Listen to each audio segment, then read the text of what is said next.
Somebody else is THECB.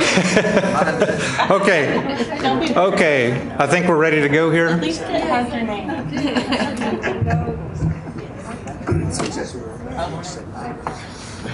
Good morning, I'm Dale Cherry. This is the Restricted Research Expenditures Review Panel meeting. And so during this meeting, we're going to review a set of awards. Each one of them is over $250,000 and that have been put into a questionable status by another university or the coordinating board. And the goal is to classify the awards as restricted research or not. And today we'll have 67 awards to work through. Expenditures classed as restricted research can be used later this year when reporting restricted research expenditures. And the three-year averages of the restricted research expenditures are used to help the Legislative Budget Board allocate the Research Development Fund. And for a fiscal year in this biennium, the RDF provided or will provide $36.5 million for the RDF participating universities. And the purpose of the RDF, of course, is to fund is to support research capacity. Okay, so the Workforce, Academic Affairs, and Research Division is the division at the coordinating board tasked with handling most of the RDF matters. Our Assistant Commissioner now is Dr. Rex Peebles, who has 30 years plus experience in education, served in multiple positions, including a number of advisory committees here at the board. And we're very glad to have him. Our Deputy Assistant Commissioner is Dr. Stacy Silverman, who directs initiatives concerning all facets of undergraduate and graduate education. She also directs most of the state's programs that train the health professions workforce and oversees research grants and matters. And we've got Dr. Ronald Cornelius. He's the assistant director who directly oversees RDF matters. Okay, so let's see, a couple of things here. If you're on the phone, if you can please keep your phone muted unless you're speaking, and that way it'll decrease the amount of feedback and background noise that we get here, and it allows everyone to hear a little clearer. If you're here, press the button on the microphone when you speak and talk loud and clear into it, okay? And for those of us here, there's a break room in the very front of the building, and the bathrooms are about halfway down the long hallway. Okay, so we're going to go to agenda item number 2. Review changes planned for the standards and accounting methods, our SAMS document. And a little background, we've got a state audit that was conducted in 2012, and they made a recommendation to the board, and that recommendation was to clarify the types of expenditures that higher education institutions can include within restricted research expenditures that they report to meet the National Research University Fund requirements, or NRUF. And so to respond to that, we have suggested some changes to the SAMS document that would take effect September 1st of this year. And we sent that out on July 10th. And so it is a proposed language for the SAM document. And I want to kind of open up the floor now to see if there's any kind of comments we have on that.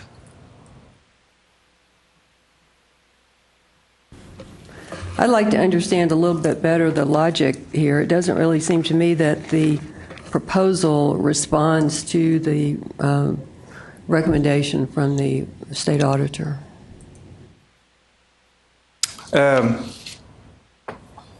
So you're saying what we've got proposed here doesn't clarify research expenditures? Okay, it just changes the percentage from 50 to 60? Correct. And it just seems like an arbitrary change. Okay. Yeah. I mean, I think there's ways you can get at determining the primary purpose without having to parse it or trying to parse it quite that way. Okay. So where in the SAM document would we do that? You're asking me how to change it. I'm asking you to explain your recommended change here and how it addresses the recommendation from the auditor. So from the last meeting that we had last year, we were going to go directly clarifying at the expenditure level. But based on feedback from the committee, because it was going to be administrative burden and it was really impossible for institutions to code every expenditure and be able to qualify every expenditure, research or non-research. So we decided not to do it that way to accommodate the feedback from the committee. So what we decided to do is look at the current awards. And whenever we looked at the current awards, we had a high level of number of awards that were non-federal. The federal awards were less, but at the same time, whenever you look at the total amount, the expenditures or the award amount, the federal awards were less, but they had the most money. And we were comfortable with the federal having the OMB circular regulations on all those expenditures. So we were comfortable with that and did the 60% on the non-federal awards so that we can at least have, if there's some miscellaneous expenditures in those awards, we still have a way to document that there's some awards that didn't meet the 60% threshold. So there's a balance between the expenditures that the institutions are submitting to us from that pool. So let's just say if you have $1 million award, non-federal, but there's only like 40% of that award is actual research. So you're not reporting that $400,000. So if there's a little miscellaneous expenditure in one of the other awards, we can at least say that the institution is not really reporting 100% federal, research awards at that point. So it kind of balances out the reporting side. And that was based on the feedback that we got from y'all. I don't, as I recall the feedback, I mean, we did talk about your proposal last year and decide that it was a huge administrative burden. Mm-hmm.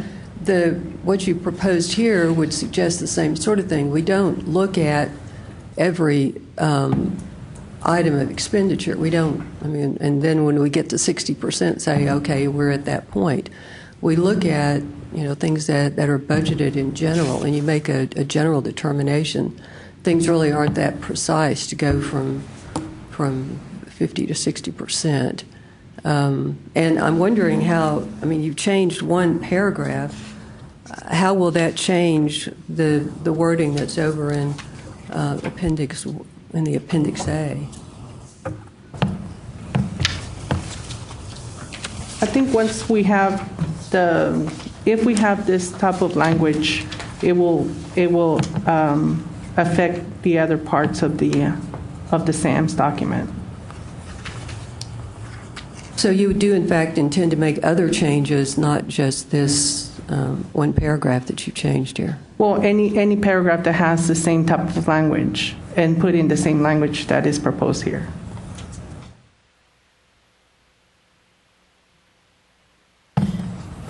So this is Stacy Silverman. I've got a question. Right now, you all differentiate between whether or not an award has 50% or more of its budget allocated to research, correct?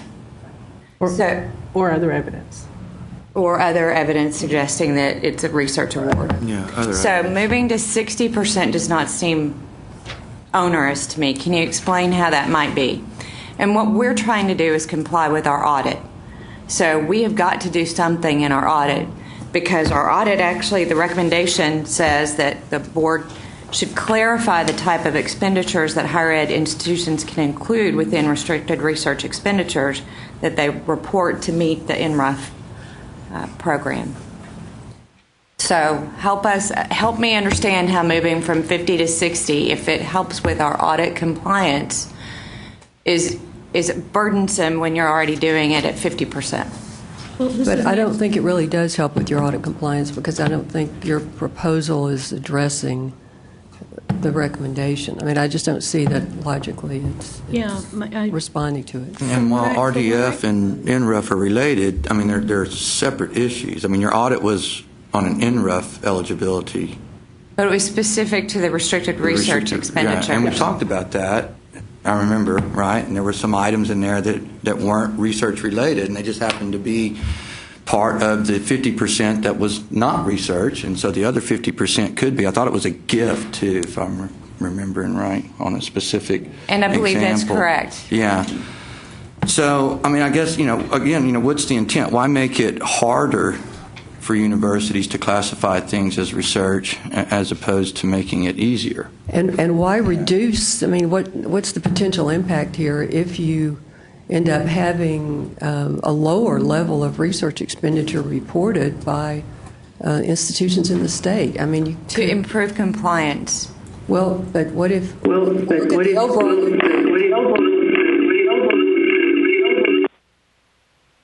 Okay, I'm gonna take that as someone in opposition.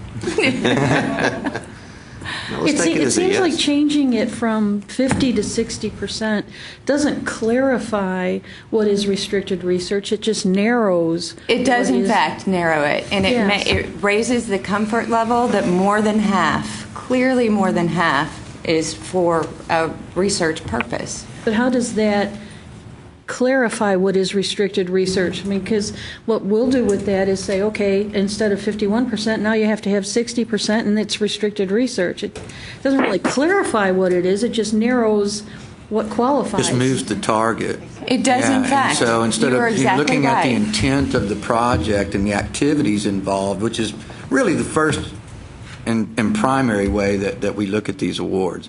It's certainly the way the researchers look at the awards. The sponsors have their own interest in terms of getting work done. So it seems like it's hurting us all, quite frankly. And you can comply with any level that you establish. So that's why I guess we're arguing, if you're going to establish a level, make it lower. and it's I'm having trouble following because you're in surround sound or something. We seem to have an echo. you just demonstrated it.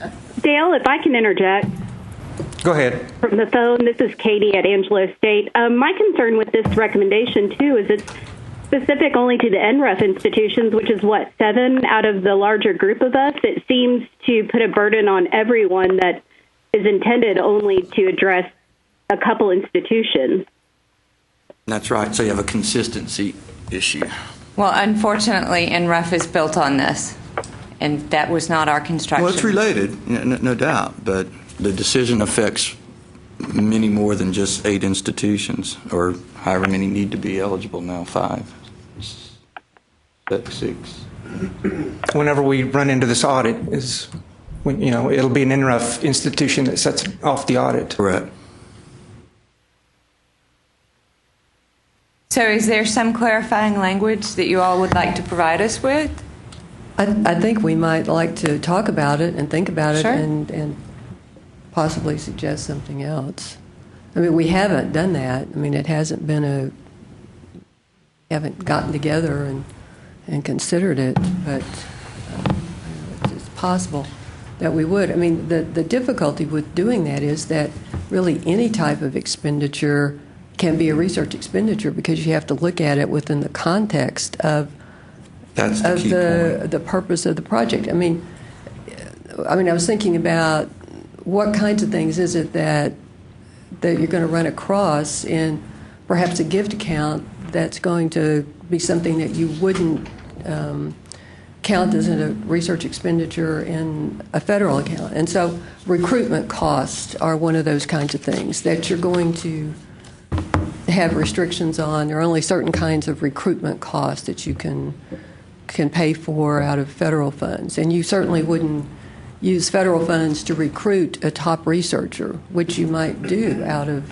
your gift funds. And that would be, that I would consider that a research expense. And so you're really going to look at it always within the context of what the purpose of the activity is and what the restriction of the donor was. And so if the restriction of the donor or the sponsor or whatever is that it's research, and looking at it within the context, so it's very difficult to That was our challenge as well. Yeah. We agree with you. So raising the threshold seemed like the most logical step because it's not unduly burdensome. We don't want you to stop your recruitment efforts. And while football tickets are not necessarily something we want to see on a research expenditure, if it's part of recruitment, that having it as that 40% in that research award makes some sense. You can argue for it.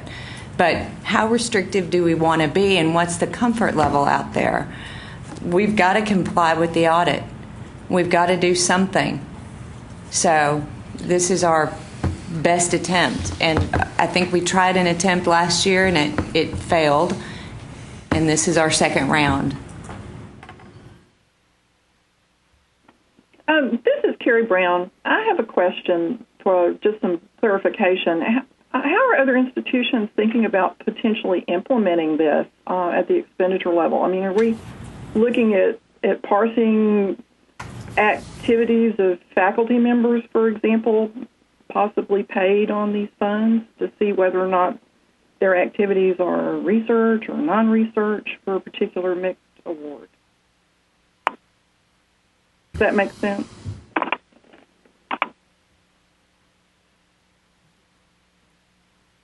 I agree. That is an institutional decision. Well, doing it prior to account setup, as the way Kathleen pointed it out, I just don't know if that's going to be feasible. I mean, a lot of the ways these budget analyses occur is quite simply after someone has questioned the award, and then you do a deeper analysis. And if it doesn't measure up, then it doesn't measure up, and the board and the panel will decide that. So, well, I think that's my point. Yeah, I think we're going to all agree that none of us engage in this at the time we're setting up the accounts. So you agree that the decisions are made at this level that we're participating in now, and that after that decision is made based on the budget and the intent of the award, that except for gift accounts and some others, you're not actually going through at the end of the year and looking at every single expenditure to see if you can justify it for research. I'd say to a large extent that's correct. We've all gotten calibrated on types of awards that get questioned here, and obviously they are the multi-purpose awards. Of those, a lot of times it's a training grant, that has one component, and then the research component that drives the curriculum. We're going to hear a lot about that today, right? We hear a lot about those every session. And so we've learned how to anticipate that back at our various shops. And when we get those awards in, people like myself, people like Kathleen, people like everybody sitting around the table and on the phones, we start to anticipate and put together that type of information pretty much at that time. But it's not something I don't think that the pre-award people in your OSP offices are sitting down with researchers saying, okay, you've got this multi-purpose award, how are we going to do it this way so that we clearly demonstrate, this 60%. Like I said, it feels punitive, quite frankly. I mean, I understand what you're trying to do. You're so trying why to is reach 50% not punitive then? I'm sorry? I mean, why is 50% not punitive then? I mean, I'm having a little bit of trouble understanding why 60% is arbitrary, but 50% seems to be just fine. Because, 50% is currently on the books, and we live with it. I would hazard a guess that if the RDF institutions got together and discussed it, we would come up with some alternative language that doesn't have any percentage mentioned and relates back to the sponsor and activities and other supporting information of the project. Well, and it seems to me, though, that that's exactly what was discussed last year at this time, was some clarification on what exactly is a research expense and what is not. But the committee rejected that notion based on it being too burdensome. Well, but I seem to be hearing now that it wouldn't be. That a we research could do something expense like that. is any expense associated with a research project. And then we have a rubric for determining research projects, not expenditures. I mean, the SAM document, what is it, Appendix A, is a good appendix. It gives a lot of good guidance on how to view and classify research projects or projects. So I think that's the document that quite frankly, I find most helpful, is what activities can be considered as R&D, what activities cannot be considered R&D. And then when you look at your budget, if it's a research project, those are research expenditures. So help us figure out how to comply with the the state auditors, which in fact focus on expenditures. And they want some clarification provided in what expenditures are actually research expenditures. Well, again, I'll say it again. Research expenditures come from research projects.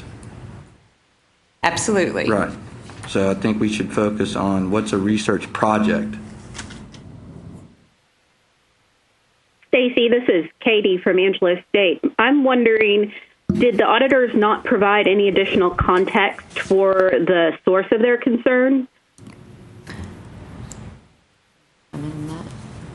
I believe it was based on the audits of the two now Tier 1 institutions, the two that made it into the NRUF program. Because I'm wondering if we should focus our revisions on kind of the source of the problem as opposed to a broader. And I noticed in your memorandum here, you mentioned travel in one paragraph. Is travel somehow? Yeah, the audit itself was looking at the detailed expenditures. So at the expenditure level, there was some travel that was deemed not research at that point, and they weren't restricted by the travel caps, the state or federal travel caps.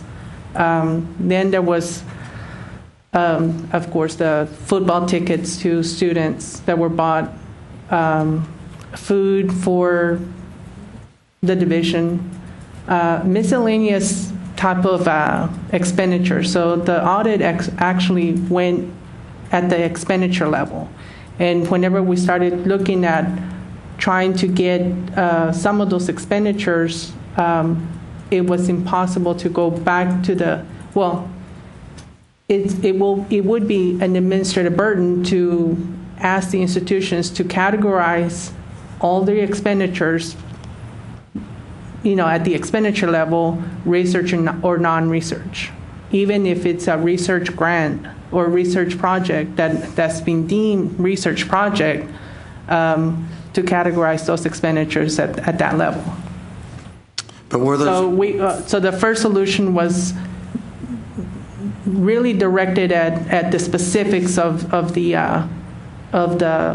audit, and then after we had the discussion with the committee, we agree with y'all that it would have been an administrative burden to do it that way.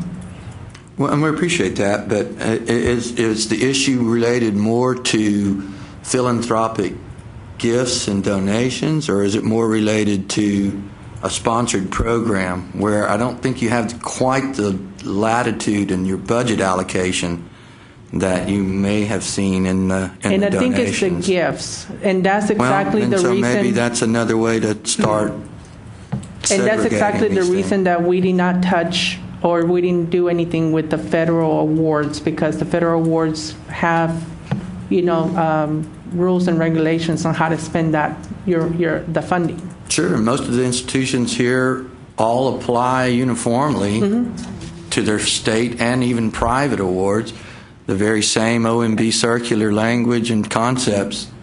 Exactly. So in that terms is- of sponsored programs, maybe there's not an issue with sponsored programs. Right. And Well, and the that is vast majority of the expenditures that you're seeing actually come from sponsored programs. There's Correct. not very much of it is Correct. coming from these gift I mean, it's really funds. only been the last couple of years that restricted gifts have really started to become.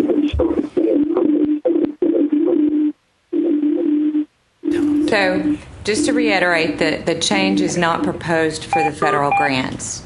It's really proposed for those gifts and the contracts that you do with local entities or charities or whatever, nonprofits that are giving. And the rationale is that the federal awards have OMB circulars as an protection. underpinning, and so if we had similar type of assurances, Exactly. So Right. raising the threshold for those other types of awards gives us some assurance, not focused on the expenditure level, but on the award level, which is something you already do, and would give us greater comfort that if you do receive a grant and 60% of it is budgeted for research, the 40% we could live with, because some of your awards are going to be for 40% and you're going to have 60% that you do whatever you want with. Those aren't going to be included. Those aren't going to be considered awards that you can report. But Just like nothing the is really 50-50. that precise. Right. Nothing is really that precise. You Well, can't it's- get down precise to is the 60-40 50-50. or, you really look at it kind of, is it more this or more the other? And that's where the 50% comes. Yeah, You that's kind why of weigh 50 it 's there. Exactly. this Yeah, way or it's the a other. So preponderance. it's really hard to say the Right. 60-40 thing. And that's the difference between the 50. So It's we're just kind trying of to which go is with heavier. Is it more than or less than, as opposed to equal to? There you go. That's as precise as we can be. That's not very precise at all, but it's better than where we are now. And again, it is for that specific group of awards that are not federal awards. Well, but it's even more specific than that. It's for the philanthropic awards. I mean, that's where you're having the issue. And so then there's oftentimes not the rigorous budget categories included in some of those types. So I think theirs might be, where you want to possibly get some traction. Yeah, the way you've written it, see, it would apply to state awards too. I mean, you're talking about the NHARP is a non-federal award too. So, you've got all kinds of things in the mix here to be considered non-federal. So would it be easier to say any award that does not follow OMB or state regulations? And not categorize it federal or non-federal? I just think it really doesn't make any sense either way. I really don't think you can do a 60-40. I don't know you can look at a project and say it's 60% this and 40% the other. I think you can look at it and say it is more this than it is that. The activities are more on this side. But I don't think you can get down to saying it's 72% research and and 28% instruction. I mean, things just don't get that. You just can't measure that precisely. Well, and then the awards are, like I said, I mean, there's the research drives so many of the other outcomes of the projects. And so, I mean, who's to say? I mean, again, getting back to, what are you going to put in the column to call it research versus the other column? And so if 40% or 50%, if 50% of the project as we currently have it right now is clearly research-related activity, paying personnel, collecting data, travel, all the things associated with that, and then the other component is delivering some sort of curriculum, or that's why I think that's why the curriculum books, are there, is that the research component is vital to the other outcome of the award, and so looking at it only from a budgetary standpoint, I think you're missing much of the effort and a lot of the scholarship that comes out of these projects as well. Okay, and I see your point, but I also know that I've put the state auditors off for a year already, and I've got to respond to them somehow. We understand that, sir. And so what I've gotten so far is that we don't want to respond by changing the level from 50 to 60%. So how should we respond then? Well, if you maybe allow us a little time to have a discussion with our peer institutions, then maybe we can come back to you with something that you can at least consider. This is Carrie Brown. I agree. I think that if we were to look at that it goes back to my prior comment, even on the front end of that 60%, it's really rather arbitrary, and I'm not sure how, if you came on the back end and did an audit, that you would able to back up that 60-40 at the expenditure level because of the overall intent of a project. It just gets really hard to divide things up like that.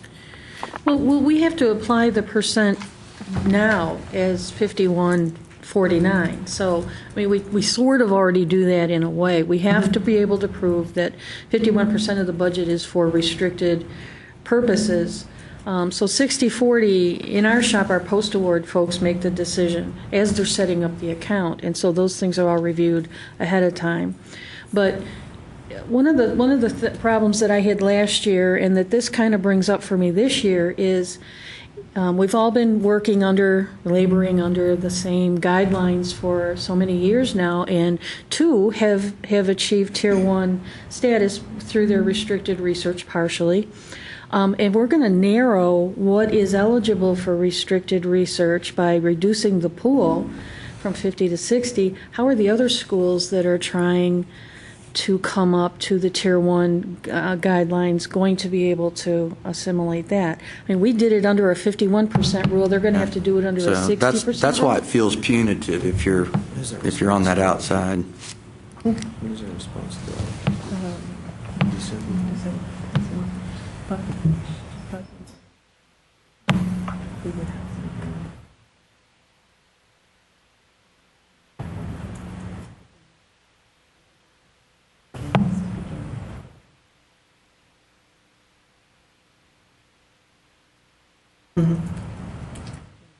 I'm fine with giving them 2 weeks to come up with something. Yeah, I mean, I understand the point about restricting the funds from. I mean, I get all that. What I don't have in front of me is any alternative to it, and I need an alternative by September the 1st. So, and I have no problem with y'all going back and doing whatever you want to do to try to suggest something. I mean, and it may be that parsing it out, as you mentioned, between you have federal funds, you have sponsored projects, and the real issue tends to be the private and philanthropic issues. And maybe we need to parse that a little bit more, and say something about the restricted versus the non-restricted. And I can sort of see where that might go, in a way that would satisfy them. I mean, I'm not interested in trying to keep anybody out of NRUF or anything like that. But I do have to somehow get the auditors off our backs. Understood. And I probably shouldn't use that kind of colloquialism when in a recorded meeting. Well, but we've all been through audits, and we will go through them. I mean, surely again in the future, and so we understand the pressure you're under, as the coordinating board is under. No doubt. I just think there's a lot of people that may have some good ideas and how to help, and so if we can just get those brought forward. You said you need a response by September 1. Yes, sir. What if we came to you with an alternative by, the 15th or a week before? Does that give you enough time? That should work. And I'm going to refocus you just for clarification purposes. The statement that we want you to look at and make it your own and make it beautiful and make it make sense and make it lovely. Mm-hmm. Primary purpose for non-federal grant will be demonstrated by more than 60% of the funds having been budgeted for research or by the sponsor's statement of purpose or other documented evidence. So that is the statement in this document that we're all focused on. And I understand, but you said you also have a statement on page 3 of the SAM, right? Currently that says to qualify as research, right? And so that's kind of where we focus now. To qualify as research, the primary purpose of the contract or gift grant must be research. Right. That's where the 50% rule comes from. Is this particular statement? That's one of the things to consider. Right. But I also think, really, now that we've had a little bit more discussion, is to try to get our arms around the sponsored program versus the restricted gift. I really do. Mm-hmm. Okay. I will say just one word about the auditors. I don't believe that the auditors had experience with auditing higher education research. So. And that's an excellent point, and I think that that's a point that should be made very clear because that is the reality of the audit process.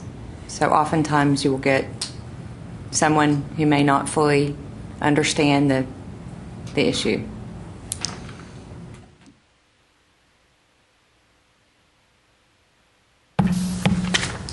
Unfortunately, the findings are the findings. We have to deal with them. It's not always that straightforward to distill it down to some fixed number. So, and I know you guys understand that, and so we're going to try to help you as you are going to try to help us. Help me help you. Okay. You bet. When you're putting that together, send us any questions you got. We'll respond to them as quick as we can. And we'll have.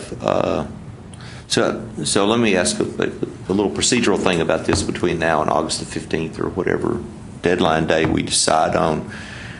Are y'all going to send individual comments back to us, and I assume y'all can talk amongst yourselves a little bit about this?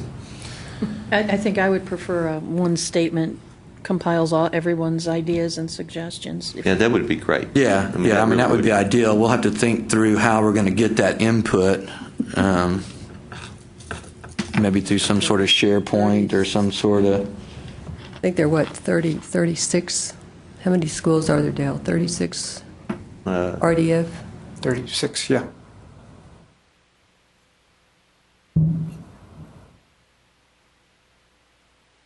Okay, and then once that's accomplished, if y'all could just send that to Dale, and he'll make sure that the rest of us get it and we can look at it, and that'd be and probably the 15th would be good because that might give us a little bit of time to look at that and if we need maybe do an iteration, sure, or if we need to hash out something, then we have a little time to do that before I get to the. I think the audit's available on the state auditor's website. Is that correct? It is. Yes. Should be. We can send a link if you'd like, along with the proposed memo out to everyone, just so everyone who's listening and those of you in the room can also have it after this meeting. That'd be great. Anything else on item 2? All right, we're going to move on to item 3. Before we do, I need to kind of go through the folks that are out on the phone and everyone that's sitting here and just see who I've got. So I'm going to go through the institutions. If you can, when I get to your institution, let me know who you are out there on the phone. Okay. Angelo State. Katie Plum. Katie Plum? Yes. Lamar? Lamar University? Midwestern?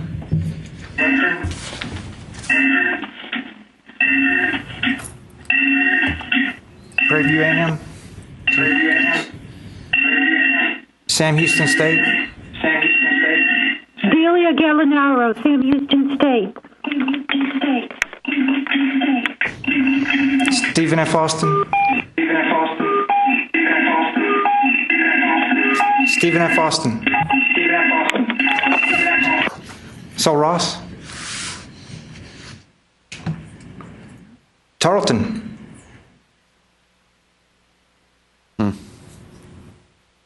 Texas A&M International? Texas A&M Central Texas?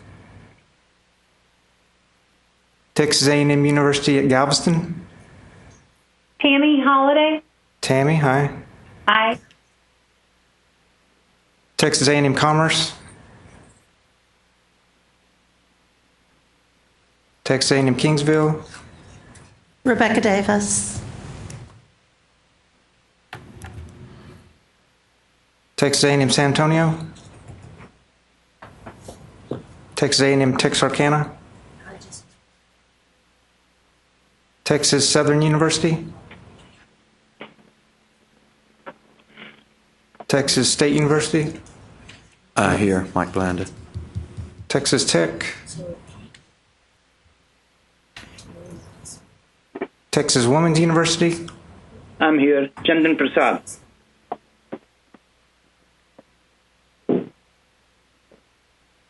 UT Arlington? Sarah Penapinto. Sarah? UT Brownsville? Pamela Meredith.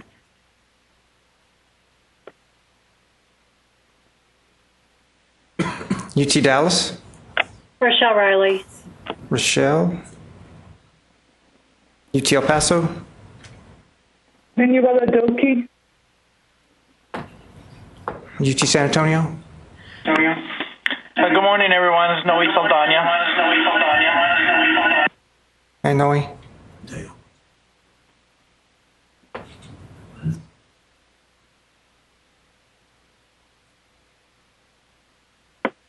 Got 12.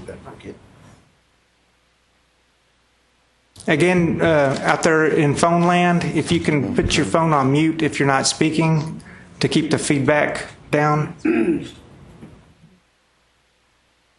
Okay, UT Tyler. UT Permian Basin. UT Pan American. Glorimar Colon. University of Houston. Here. Nancy. Here. University of Houston Clear Lake. University of Houston Downtown. Here. Sandra, okay. University of Houston Victoria. University of North Texas. Ann Rodella and Carla McGuire.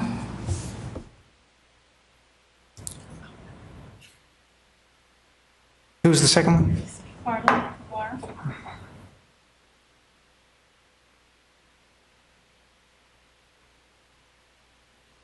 UNT Dallas.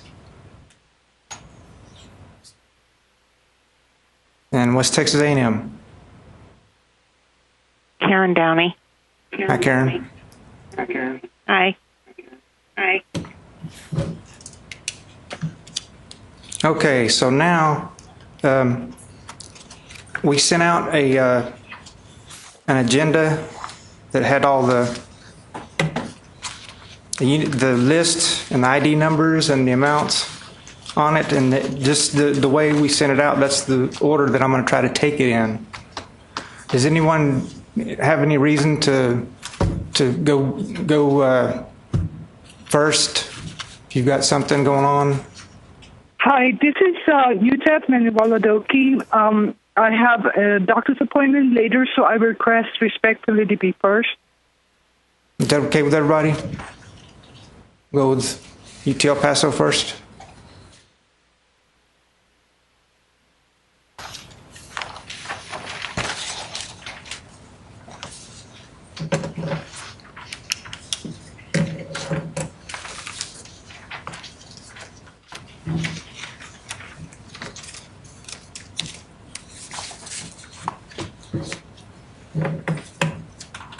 And Manuela, my eyes are real bad. I can't even see the screen anymore. Oh my goodness. I can't read off the screen. So can you make that a little bigger? And then kind of get it towards the top. No, I'm talking to us here. Let's see. Let's see. Don't hover over that. Let me see the award title first. Yeah, because I'm on the road. Okay. So I can't read anything. Okay, so which award do you want to go over first? Ailey, DHMI. What's the title on it? All I know is the agency is Howard Hughes.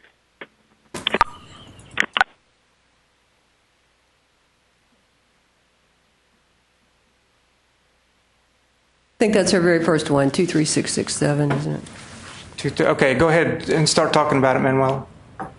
Right. This program is, I got additional information from Dr. Ailey after I got it, when it turned questionable. I received additional information from Dr. Ailey where, number one, there is, it's an educational research program to where all the students being supported are assigned to a mentor to learn to actually perform research. And the budget consists of mostly supplies and materials for the teamwork of the researcher and the participating student that's learning this. And they're strong.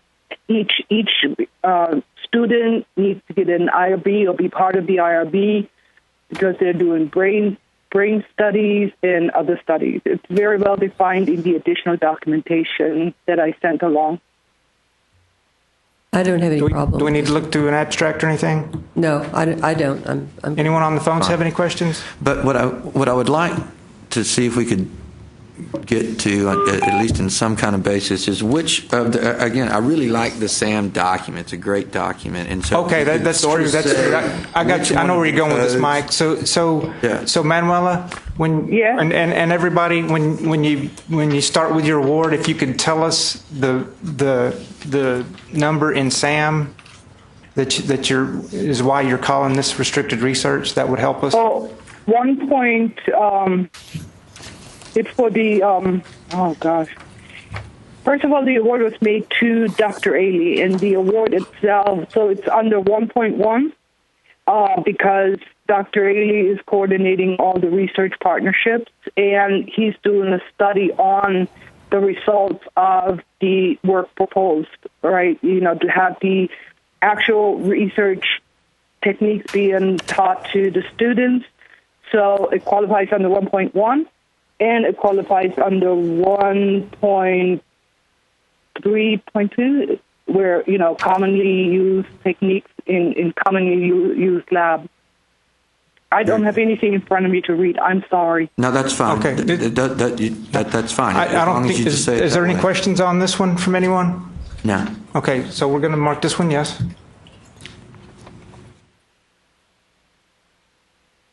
And go to your next one, Manuela. Can you give me a hint? I have nothing to read in front of me. See, if you can hover over the I, we'll see if this one's. Okay, your next one on our list was withdrawn, so we'll go ahead and mark that one no. Okay. That was 23670 was withdrawn. Right. Mm-hmm. She had contacted us earlier and withdrew that one. Yeah, So- that's the DRO, right? It's a foundation grant, right? Dro, yes. Yes. Estate of Greg Stanley Dro. Yes. Okay, so next one. Advanced Rehabilitation Research Training. Oh, yes. This was awarded by the U.S. Department of Education for under a special program for research. And Dr. Salvatore is, the abstract is very clear. This is a 1.1 because they're actually, and a 1.3 because they're actually doing research on traumatic brain injury. And to develop a workforce that is familiar with the techniques applied to identify sports injuries to the brain, and we have a large military base here. So it's develop a workforce with great training techniques that's commonly learned in the brain, traumatic brain center that we have here at UTEP. Any questions on this one? We're going to go ahead and call this one research.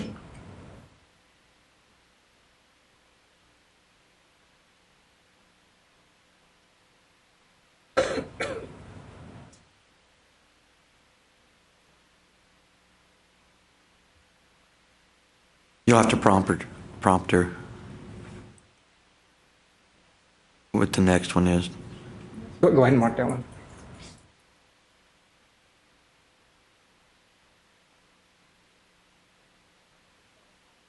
And that one's, let's see, your next one's withdrawn. The one through Tierra. Yes. So now we're looking at the one through the Federal Highway Administration. Yes, this is a unique one. This is a contract, aka IDIQ type of instrument, where they submitted a perspective of capabilities, and when the grant is now in place, the contract is signed, and now the main center in Oklahoma, I believe, is going to call for RFPs for special projects that are research-based to meet the needs of the transportation industry. This is not a task order environment. This is actual research project that will be funded out of OU. And right now, we don't have anything in the hopper, as far as I'm aware of. So y'all are calling for proposals? Pardon? This is going to call for proposals? Yes. This is the contract ceiling amount. All right. So you're going to make research awards out of this $3 million? No, she's OU responding. will make research awards out of it, yeah. All right. Any questions on this one? All right. Go ahead and mark that one, yes.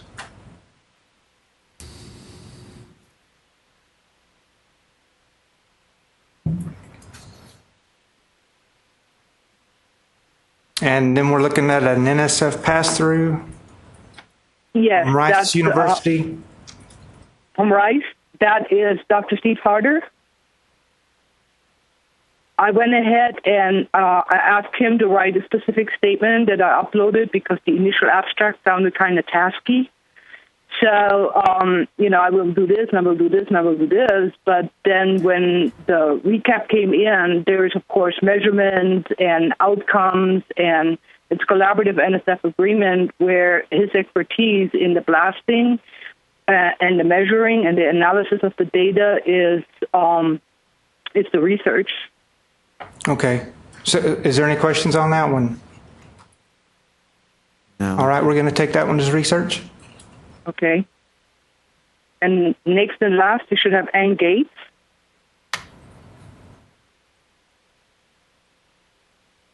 Okay.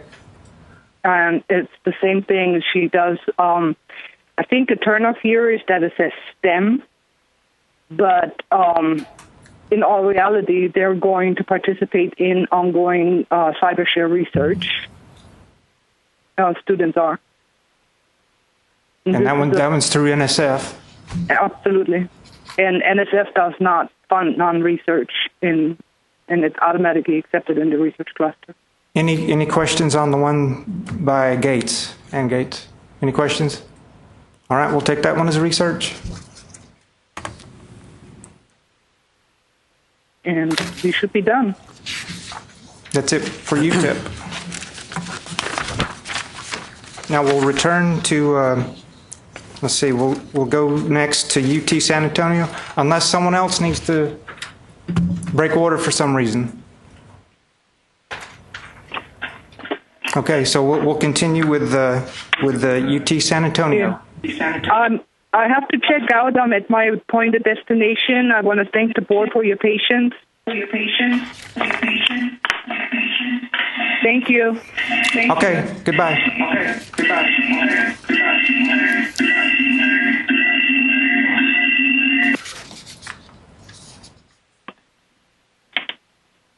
Am I on, Dale?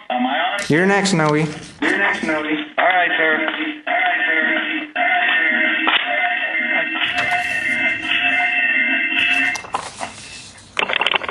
So let me talk about number 23607. The PI is Dr. Charles Wilson.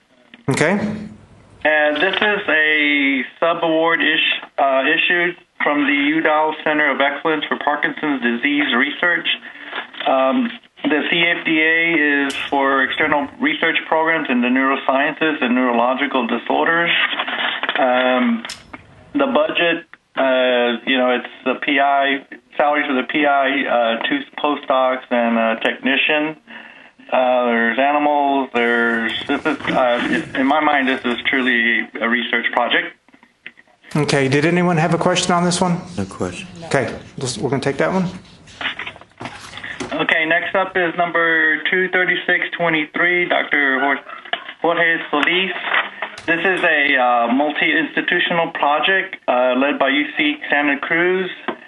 We have Arizona State on this, University of Arizona Tucson, and Santa Cruz, of course, and UTSA. UTSA is actually kind of leading the research aspect of this project, which is essentially collecting, it's a quasi-experimental research study that's comparing baseline and treatment cohort over 3 years of novice science teachers. And again, UTSA is monitoring all the research activities as the abstract indicates, collecting the data from all 4 sites. There is, of course, an IRB on this. The budget has funds for faculty researchers and, of course, the participant stipends for their participation in the IRB study. Questions on this one? Any questions? Okay, we'll take those ones as research. Okay, moving right along, number 23625, the UT FAME. This is a curriculum project, and while there is some program evaluation, I don't know if that it will meet the 50%.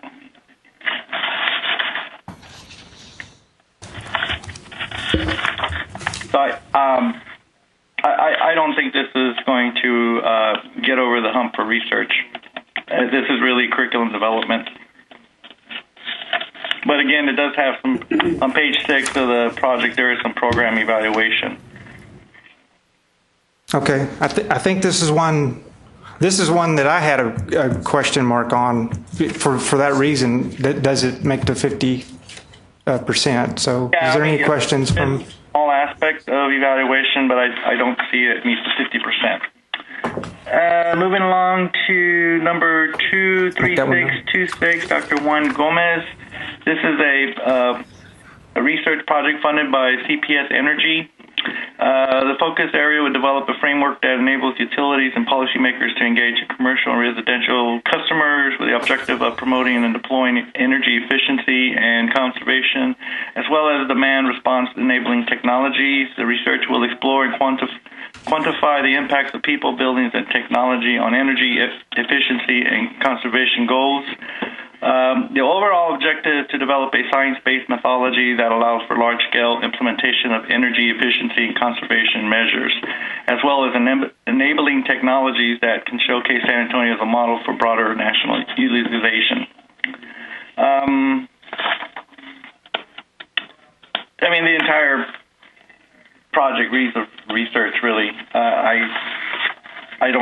I personally really think this is the budget includes funds for 2 researchers as well as some graduate students. Any questions on this? Well, just one question, Noe. What's the academic discipline? What department is this coming out of? Is this an engineering or is this a policy, I guess, public administration? Dr.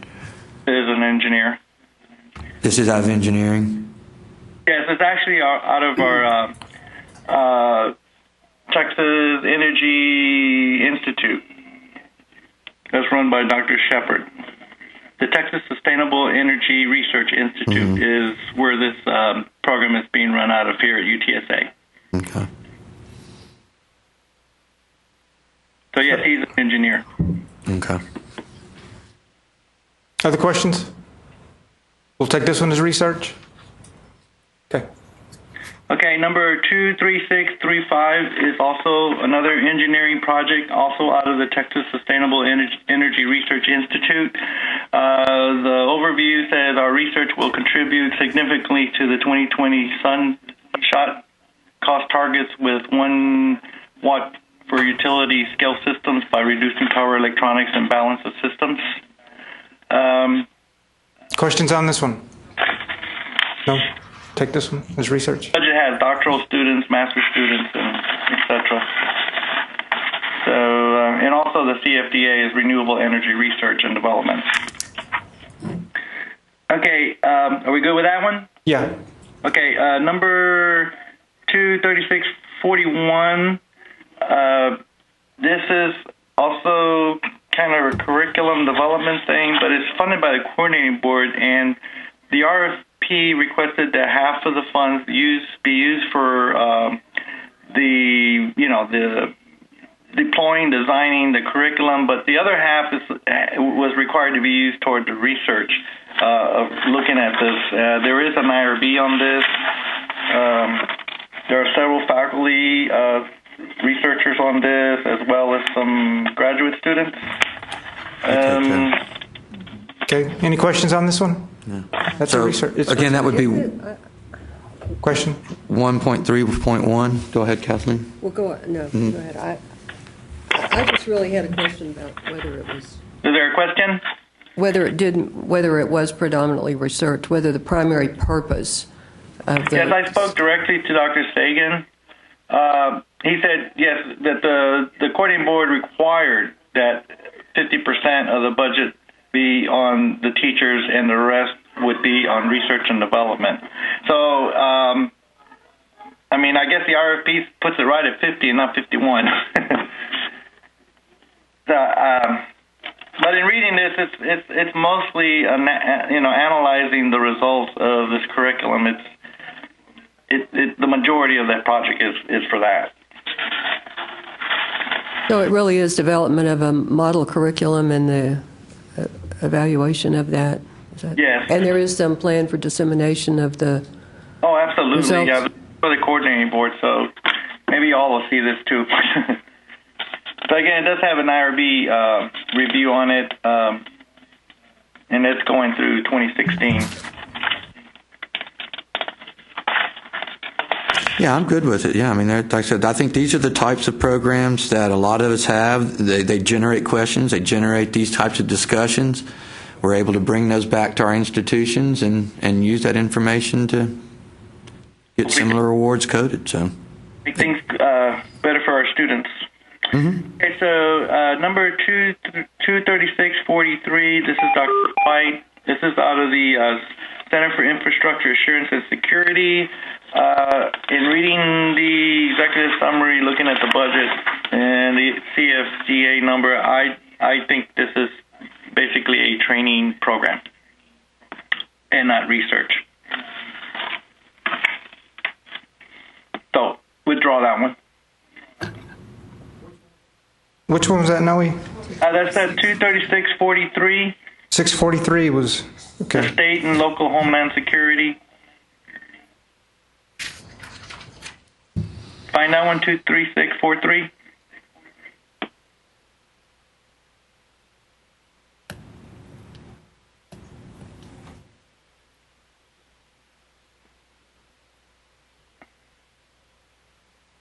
Okay, let's talk about OSNAP. Okay, this one is another one of those curriculum development projects. There is data that's going to be collected, managed, analyzed using SPSS and entered into the National Outcome Measures database. But again, I don't see the 50% on this project. The CFDA is not supportive of this being a research project either. No, sometimes it's not. It sounds okay to us. I see everybody nodding their head. But yeah, again, this is a lot of... Was there a similar one through Houston? Yes. Did Houston have one? Yes, we have one that's called Smart Cougars.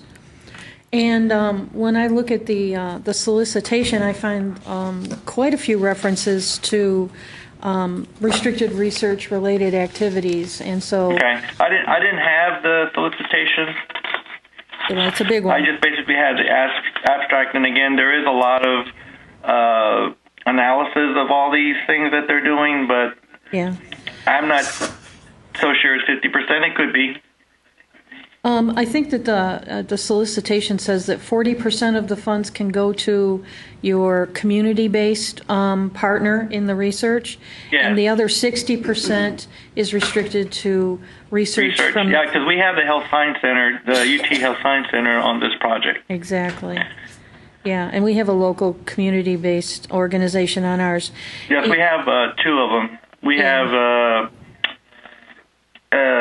Black Effort Against the Threat of AIDS Coalition Trust, and also the San Antonio Fighting Back, Inc. And we're working with those as well as the Health Science Center on this project Yeah, to address alcohol and illicit drug use.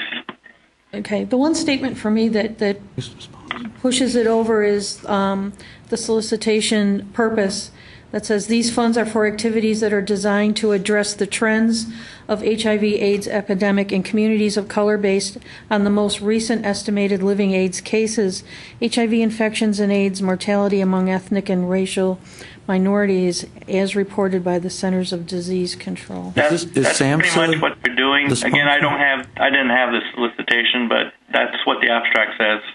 Is the sponsor SAMHSA? Yes. Yeah, no, we have the same exact award. So. Exactly. Okay.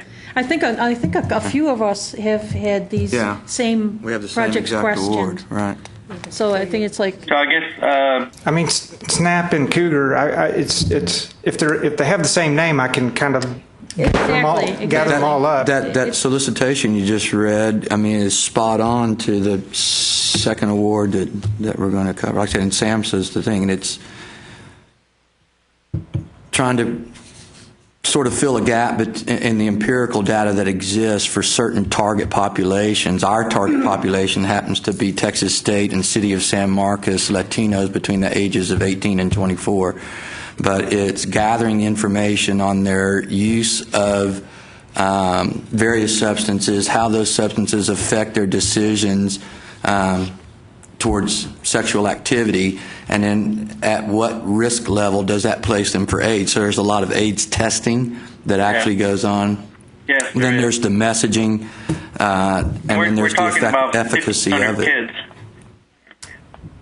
that will be running through this project. Yeah, there are quite a number. A lot of participant incentives usually associated with that as well. Yeah, and of course there's an IRB. Big time IRB, not an exemption. Yeah. Right. And within 6 months of the grant award, the grantees must submit a comprehensive strategic plan that includes evidence-based substance abuse, HIV, and environmental prevention strategies, HIV testing, and linkages to community behavioral health providers. So that, for me, really put us in the pool.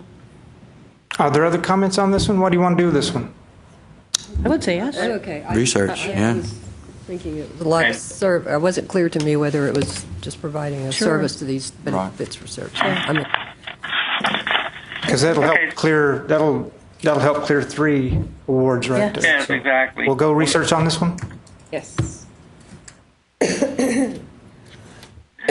Okay, the last one I have is 23645. That's Dr. Edwin Barea Rodriguez, and this is, and I apologize. You probably saw the abstract. It said we'll route this later, but this is a continuation of our MBRS RISE program here. So it fits under the SAM 1.32, and the CFDA is biomedical research and research training. So these kids are being trained, but they're also in the lab conducting research with other MBRS SCORE investigators. Okay, questions on that The one? only question I had about this is whether it is in fact was included in instruction. That was, that's part of the SAM is it would be not included in instruction. So that was the only question I had. Okay. All right, we'll take that one as research.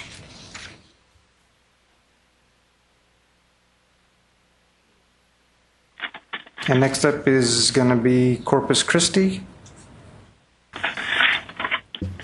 Yes. Hello. This first project is for... Mayra, is your mic on? Yes, it's on. Okay.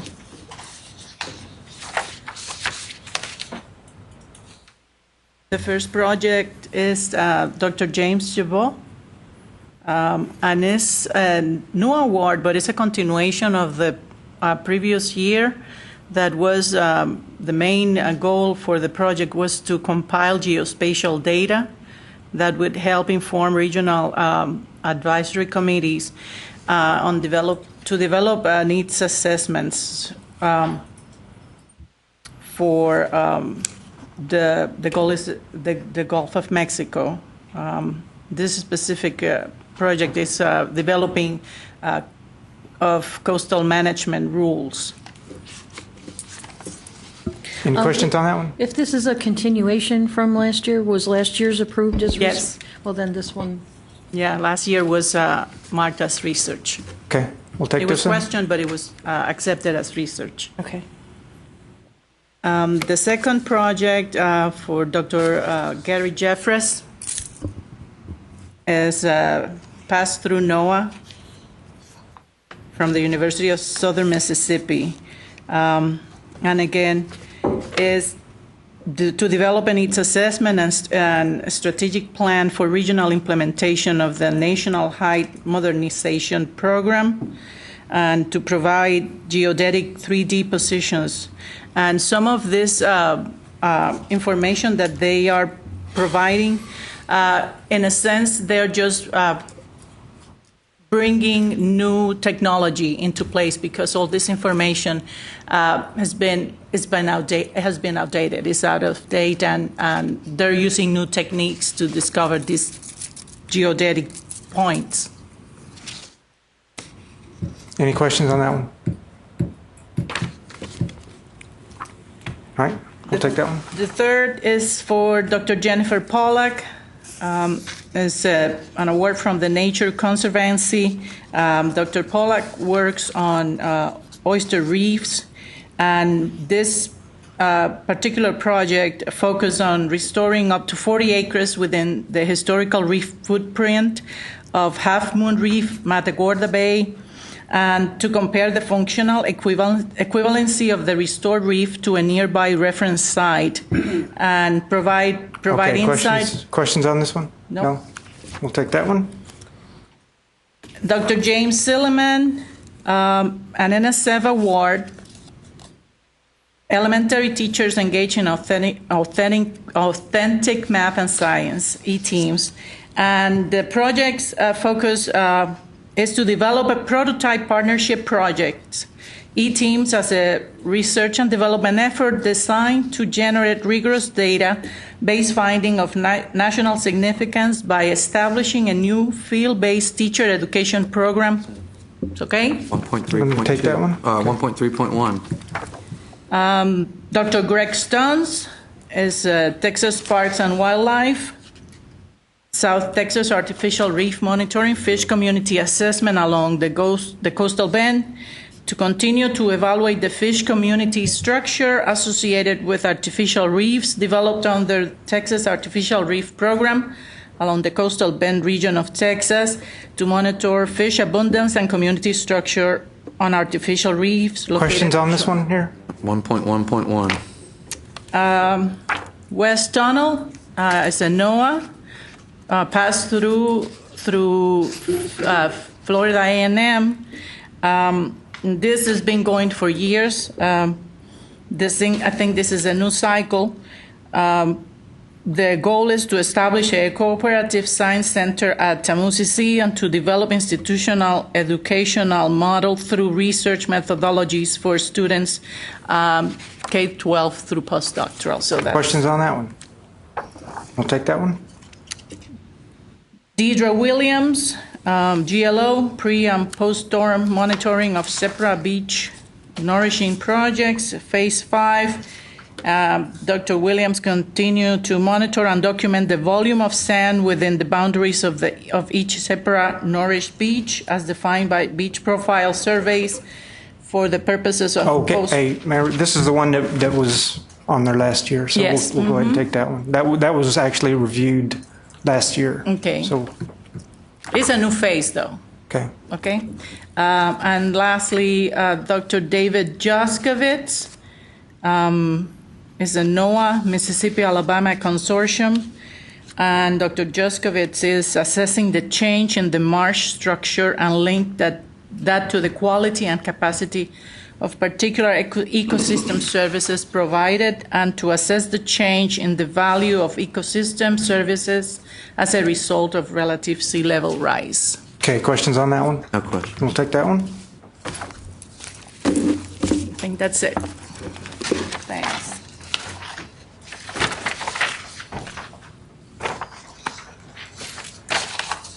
Let's see, and we'll go to University of North Texas. This is Ann Rodella, and we are going to beg your patience since I've been in UNT for 3 months and Carla's been there for a year. So this is our first experience up here, and so we may need a little help with the categorizations. Okay. So the first one, 22240, is Dr. Chen, and it is a national leadership grant, effective and efficient multilingual information access to digital collections. So the project aim was to examine the effectiveness and efficiency of using machine translations for providing multilingual information access services to digital collections. And looking at the CFDA, the CFDA includes that successful proposals will generate research findings. So I'm not exactly sure what all I need to share here, but I can ask for questions at this point, because the material's been sitting out there for about a week, and so people have had time to go out and look at it, and if they've got any questions, they'd bring it up here. So, Well, it looks like this is a continuation, maybe? There was a prior project on this one? There was a prior project on this one? There was a prior project on this one, and our understanding is it was research. It was restricted. Yeah. I mean, I think what we're seeing a lot lately now is, shorter project periods, and then they're renewing them, and so Yes. we don't know whether to call them new awards. They're really not. we've asked for you to put them, to keep bringing them back to. Yeah, sure. No, we bring them back because they're reissued. They're not continuations per se. But it's hard when you go through the. When you're looking through the question, whether to question them or not, it's kind of hard for y'all to look back in time. Yeah. So maybe if we make that a little easier. Some good collective memory here. So. okay, our next one is 22257, and it's Dr. Joseph Opong. And in this particular project, they proposed an ethics game that they were going to evaluate to see if it would improve ethical decision making. So the fund under the NSF 11514 funds programs for research and educational projects that improve ethics education in all fields of science and engineering that NSF supports. And we put that under 1.3.1. Questions on that one? Yeah, that's good. We're looking at exploring that same program. This is okay. On this 22258, I actually have a question about this one because this is definitely research, and it's for the Texas Department of Transportation by Dr. Terry Clower, measuring and understanding the economic value of freight transportation in support of implementing the Moving Ahead for Progress in the 21st Century Act. So my question about this, though, is there was one element in the SAM talking about this is more of a services contract. So does that qualify in the RDF? Because he's providing a service? It's kind of a question of if they do this project, who would want the results from it? Just the company he did it for, or it's the Texas Department of Transportation. Would the whole country be looking for? Well, and as long as there's no non-disclosure agreement, if there's a prohibition. But if it's TxDOT, Mm-hmm. so it won't be that. Right, no. But are they going to publish? There's nothing that says they're not going to publish, but it doesn't speak to it specifically. Does this researcher usually do a project like this and then go publish some stuff somewhere? Or? And that's what I meant earlier today, that sponsors sometimes write these contracts and write these agreements because they want a specific service. Right. Yeah. The researchers that they reach out to have a specific expertise. And so it's really kind of a perfect marriage in terms of the researcher finding access to the resources they need, funding that they need to continue their research. It usually builds upon their whole body of work. The sponsor gets the report or whatever the deliverable is. The researcher gets the data. So that's kind of the difference, and that's what I had in my notes. Is it research or service? And you have to kind of look at the. And we do a lot of work for TxDOT, and almost all of it would be characterized as research because all of our faculty members intend to publish, and they all support doctoral students on it. So, I mean, another thing to do would be look at your budget and see if there are research assistants supported on it. But normally what I do when there's a question like that is actually talk to the faculty member and say, do you intend to publish on Right. this? There is a research associate on the budget. So.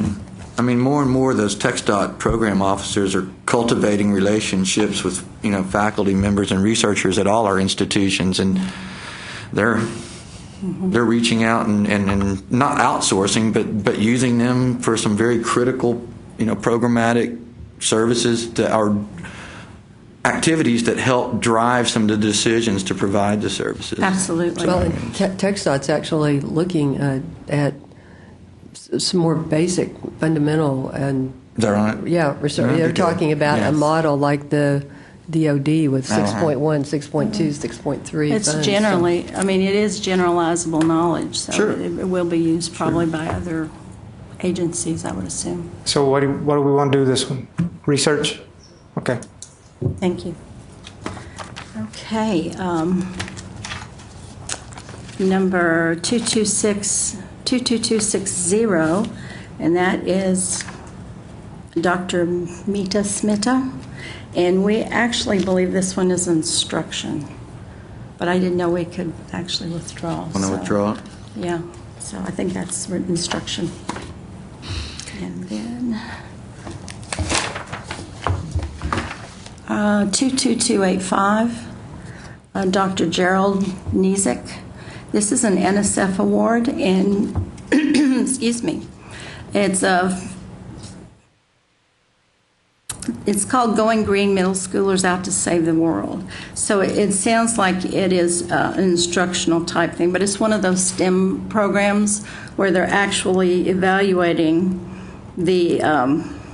in fact, the directorate is for Education and Human Resources under NSF for research on learning in formal and informal settings. So they're actually looking at whether this project, so the students are actually doing a research project, but the reality is they're looking at whether doing these types of things improve the students' interest in STEM programs. So the intent of the program is That's research. typical STEM type. Questions on that one? We'll take that one as research. And then you want to take the last one?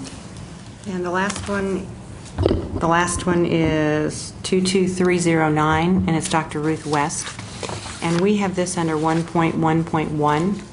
It's CFDA 47070, which is covered with the Computer and Information Science and Engineering Dictoriate. It's funds for the PI and graduate students. There are surveys involved. There's an IRB component. She's definitely doing 3 formative studies, and then a final summative study. Sounds good. Okay, questions on that one? Research? I think that's all of ours. That's it. Okay. That wasn't so bad, was it? No. Thank you for your help. You bet. So we'll go on to Texas State.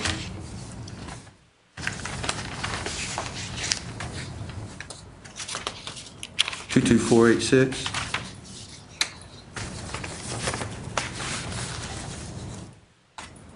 We've talked about a similar award to this 2 years ago. It was approved. It's curriculum development, 1.3.1, research-based curriculum development. The previous award was to conduct the research to develop the curriculum for training first responders to mass shootings. This award, which is technically a different award, delivered by the same group, modeled the exact same way, is designed to provide evidence-based best practices for medical training, so hemorrhage control, bandaging, triaging, lifts, drags, carry, patient evacuation, other tactical overview for the first responders. So this one is to develop the curriculum for the first responders to be able to deliver medical treatment at the site of these activities. Nationwide's needs assessment survey has been completed already. That information contained in the survey will be utilized to inform the curriculum that's being developed. A study of the most effective priority structure to save lives will be conducted. The focus of that part of the project will be on whether a patient rescue or structure clearing priority is more effective at saving lives and protecting the first responders. Training course studies, attendees will participate in the research simulations. So again, here we have the people that are attending the trainings will be actually the research subjects in the research study. So there's the IRB exemption in this case. Throughout the course of the program, something called a Kirkpatrick survey will be administered to all of the participants. That's the need for the IRB. And then we've got mass distribution in terms of dissemination. So you've got the data collection, you've got the data analysis, and then the dissemination of the results in the form of mass distributed videos as well as peer-reviewed journals. And I took the exercise, it's about $1 million award.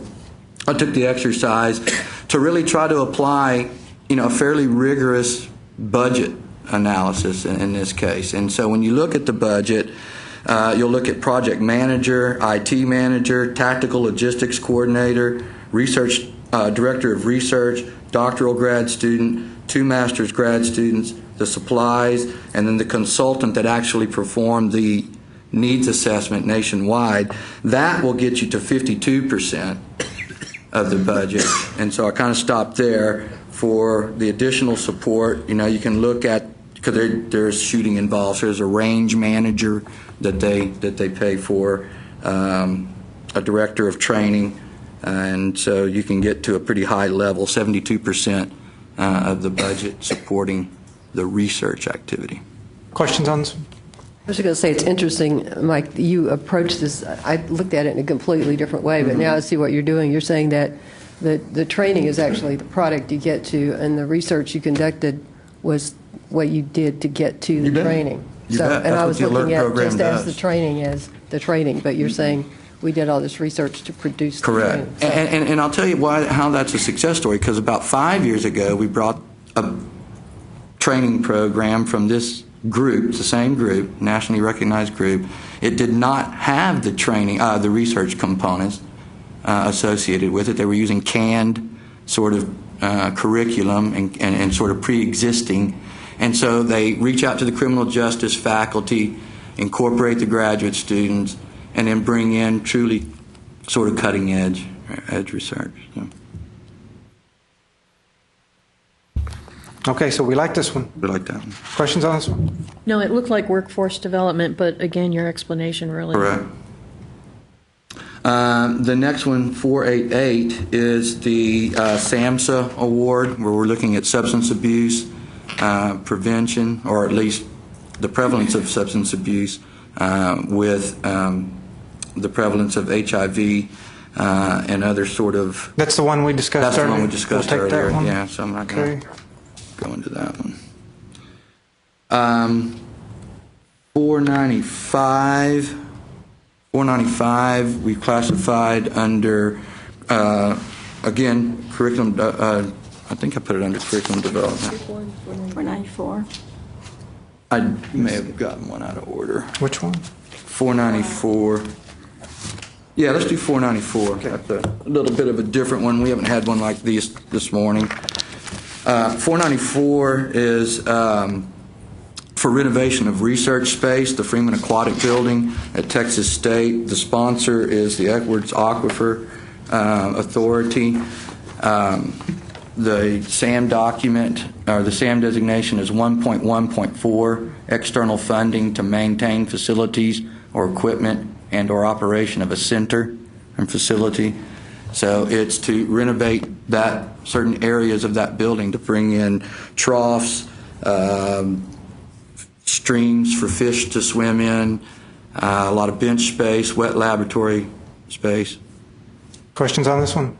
To me, it's 1.1.4. Yeah, actual construction, though, would not be... Not construction. Okay, renovation. it's actually... Okay. Yeah. Yeah. Now, we were careful on that because, in fact, we had something where, and we talked about that a couple of meetings ago. Right. You know, if it was a, renovation of a library, did it add roof? Did it add additional roof space to the building? Was it conducted under the same roof? So there was even ways to sort of delineate between renovation and new construction, because capital construction is not a research expenditure. So 1.1.4 on this one? 1.1.4, and we'll take it as research. correct.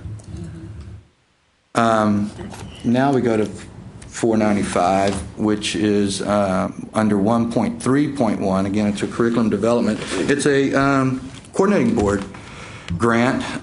Dr. Moody West has had these in the past. They've been classified as research in the past. This is a new award, and really it's to train teachers, essentially, and train teachers in how to deliver and write science, mathematics, and they're including some new things involving geology this time. But using professional development curriculum based on research methodology to address subject matter knowledge for teachers. The teachers have demonstrated this in prior approved awards. The researchers have demonstrated this in prior awards. The evaluation of the teachers and this correlated science math model that's being developed is both qualitative in terms of teacher reflections and classroom observations. There's a rigorous quantitative methodology for both pre- and post-test.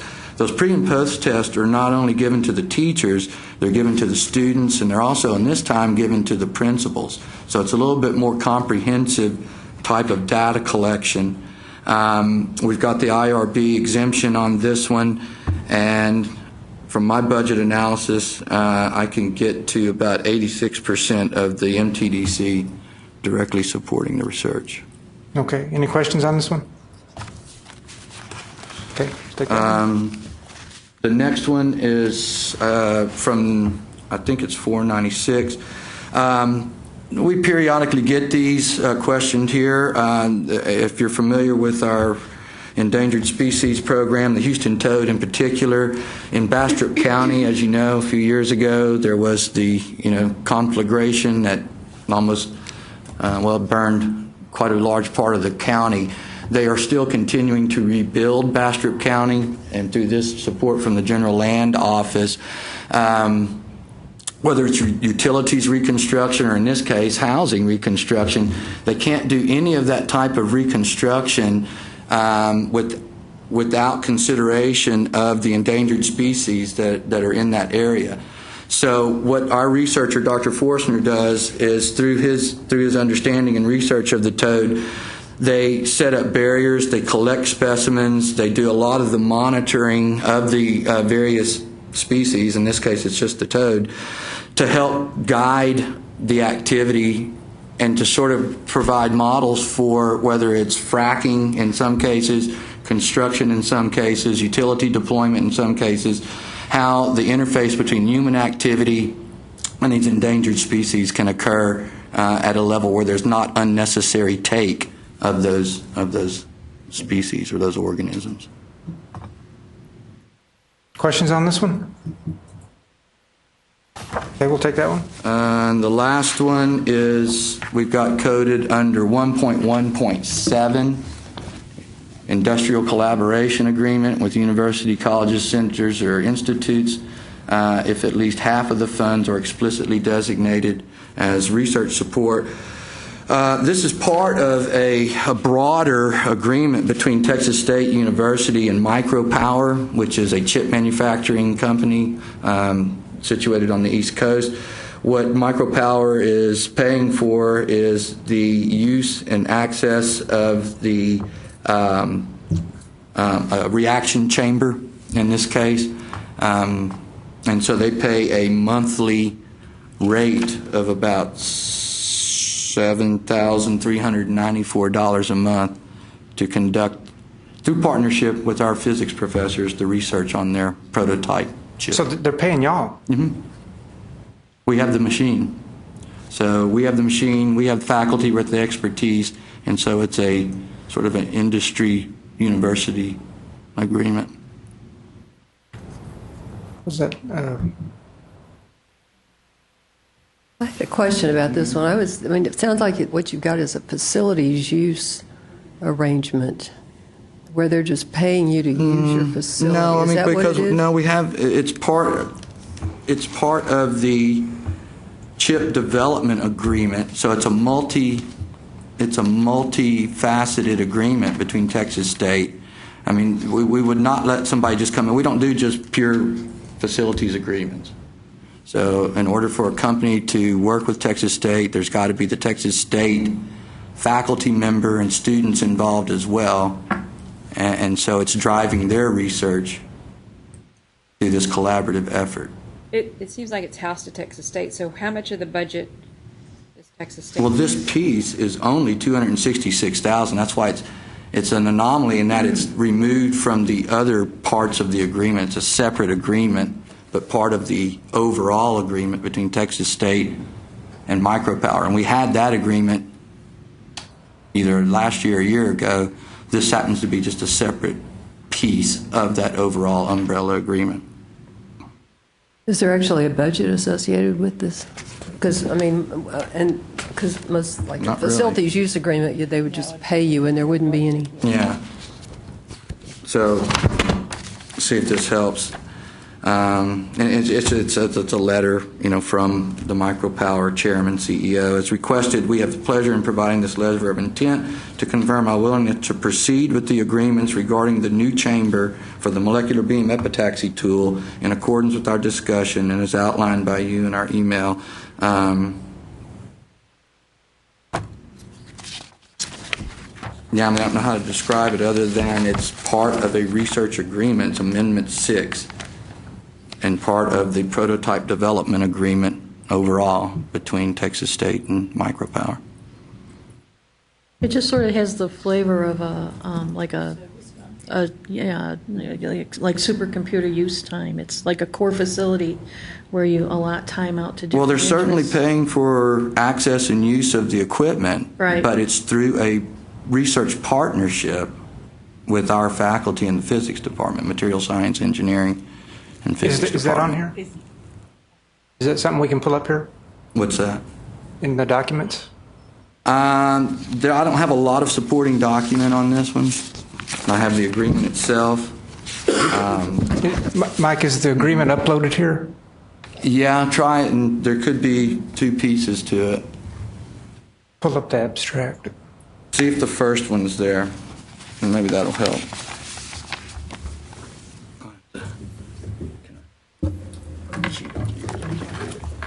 So that's the equipment agreement part.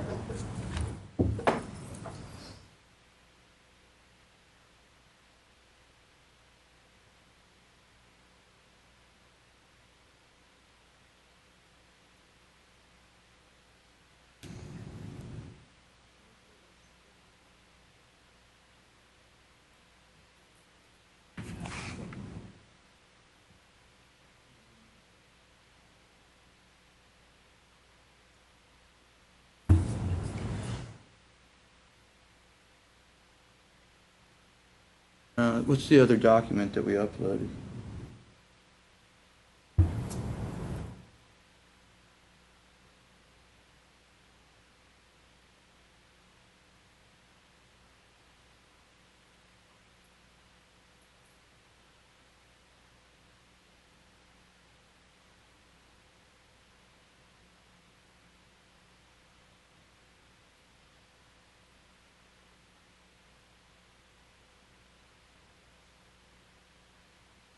Yeah,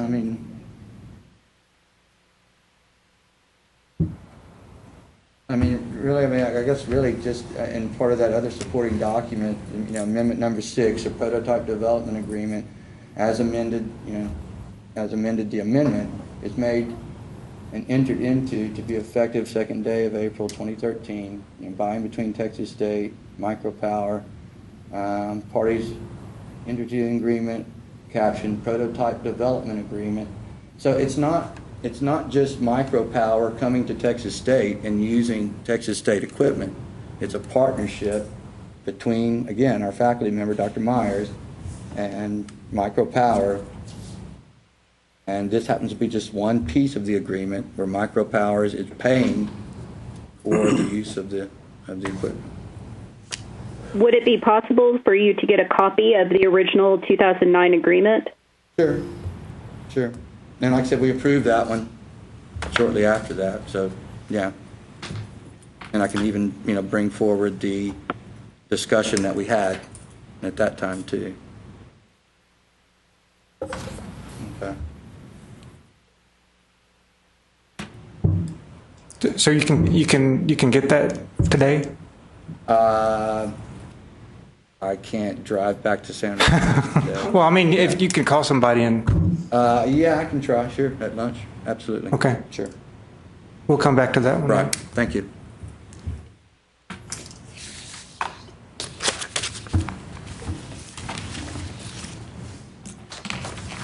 And then next on our list is Texas Tech. Okay.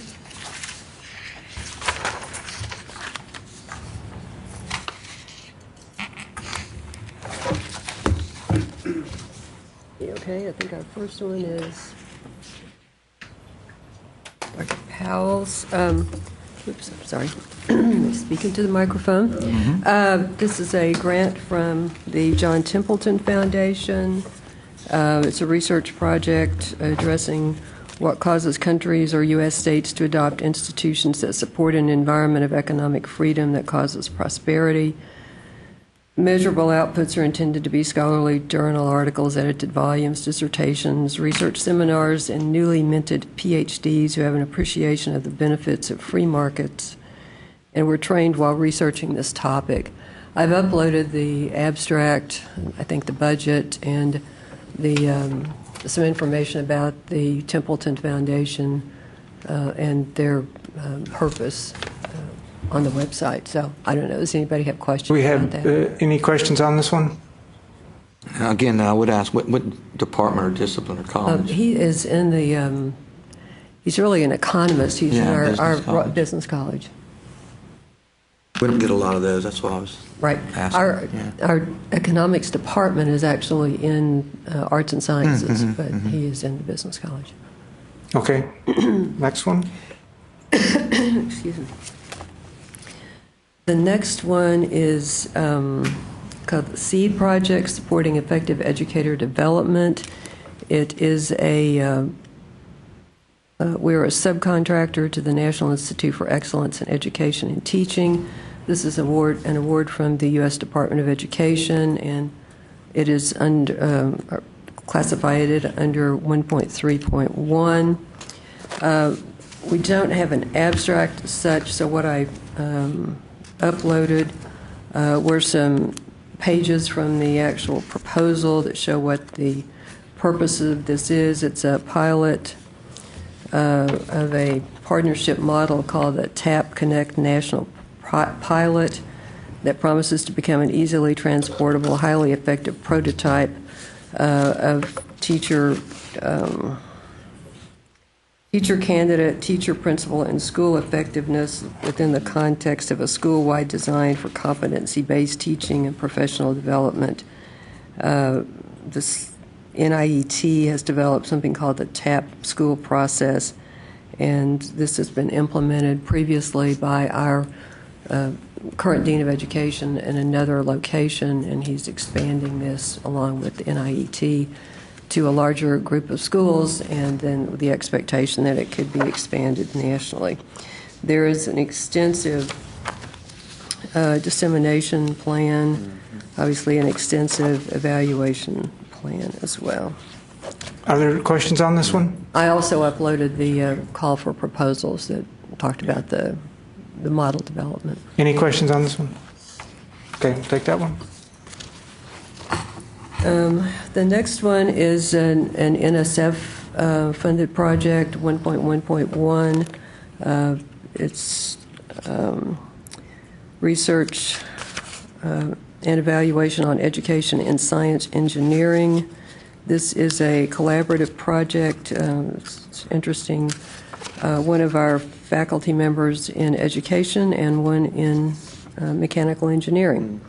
And it's looking at how to interest students at the K through second grade level in STEM and particularly in engineering. And there is, again, extensive evaluation and extensive dissemination. It's an interesting evaluation because they're going to do basically one-on-one studies of children. At the second graders. Yeah. I do that every day. And they're developing, yeah. I mean, they have some educational materials, and they're going to be developing more, including some animation, and then work with the children and see what their reactions are and how this improves, how this changes their interest in science. Okay, questions on that one? No? Probably a full IRB, right? I mean, Oh, yeah. Oh, yes, yes. Protected group. Working with Right. very young children. The I mean, they're not, next, I'm sorry, they're intervening directly with the second graders, not the teachers. right, directly with the second graders, yeah. But the teachers are involved too. Sure. It's in a classroom setting. The next one is, again, 1.1. It's an award through Texas AgriLife. It's funded by the U.S. Department of Agriculture. It is structural models at international agricultural markets. This is one of our faculty members, Darren Hudson, and Darren Hudson and Jaime Malaga, that are in agricultural economics. And this is will be an ongoing project where they are beginning with Brazil, but they will be developing structural econometric models of supply-demand situations in the U.S. and in global markets. And so they will be doing a number of countries over a long period of time, presumably, and they will be providing information to the U.S. Department of Agriculture, to Congress, and they will be Okay, any questions? disseminated. Any questions on this one? Okay. In that case, we'll move on to the next university, is the University of Texas Pan American. Hi, Dale. Hi there. Hi. The first project is 22169. And Okay. this is the Tropical Organic Agricultural Research. The principal investigator is Dr. Alexis Rosales. And this was funded by the National Institute of Food and Agriculture of the USDA. Basically, the PI is using a participatory research approach, and he has a postdoc, and he's recruiting several students as research assistants, and then they go interview farmers, local farmers, and agency staff and organic inspectors. And based on their needs assessment, they formulate the research questions and then start conducting the study. So far, they had conducted 3 studies.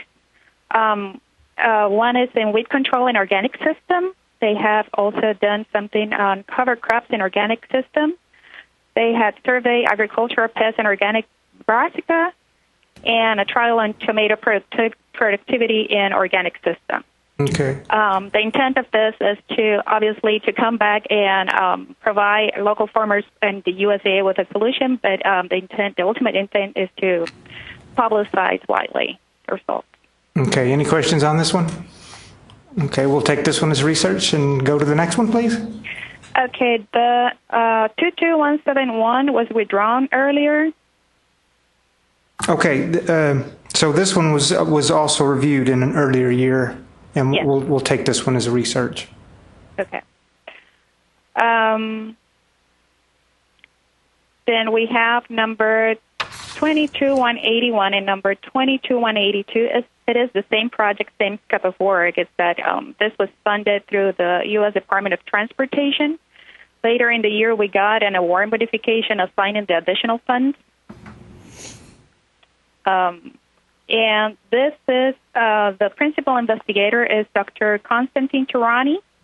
He's from mechanical engineering. The funds are coming from the Department of Transportation, and it was originally funded by the Research and Innovative Technology Administration of the DOT. Basically, the RFP says that the purpose is to create centers that will advance U.S. technology and expertise in the many modes and disciplines comprising transportation through the mechanisms of research, education, and technology transfer.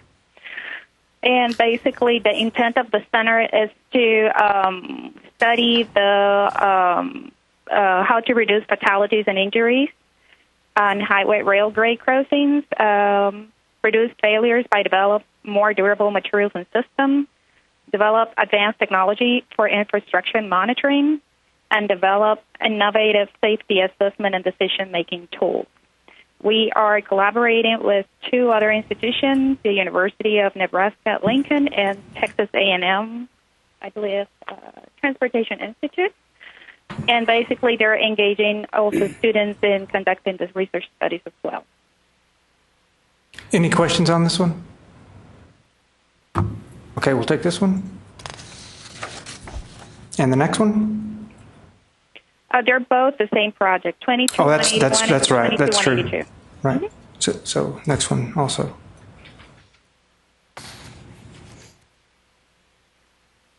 And then that's it for Pan American. We'll go to the next institution, the University of Texas at Dallas.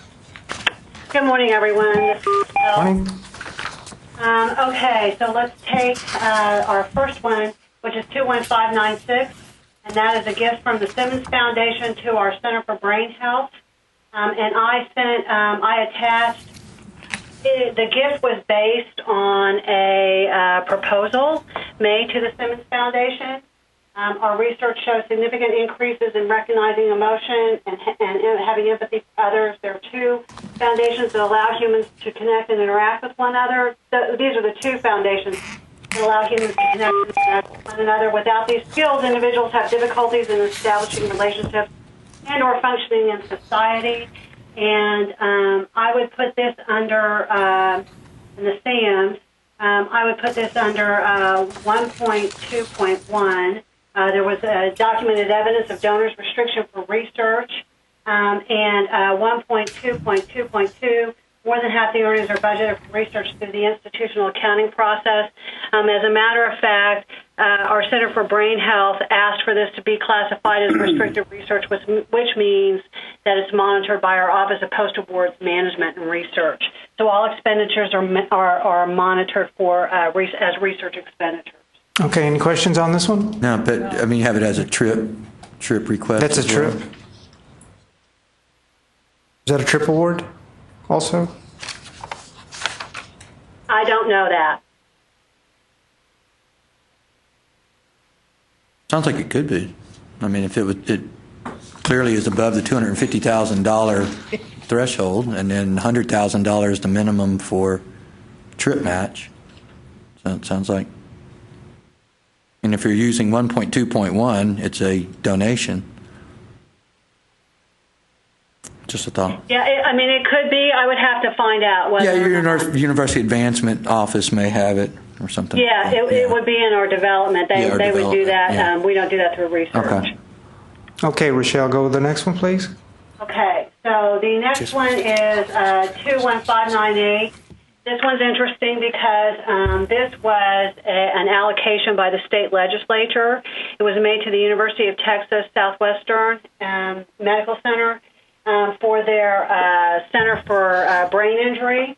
So under this one, I would actually put this under the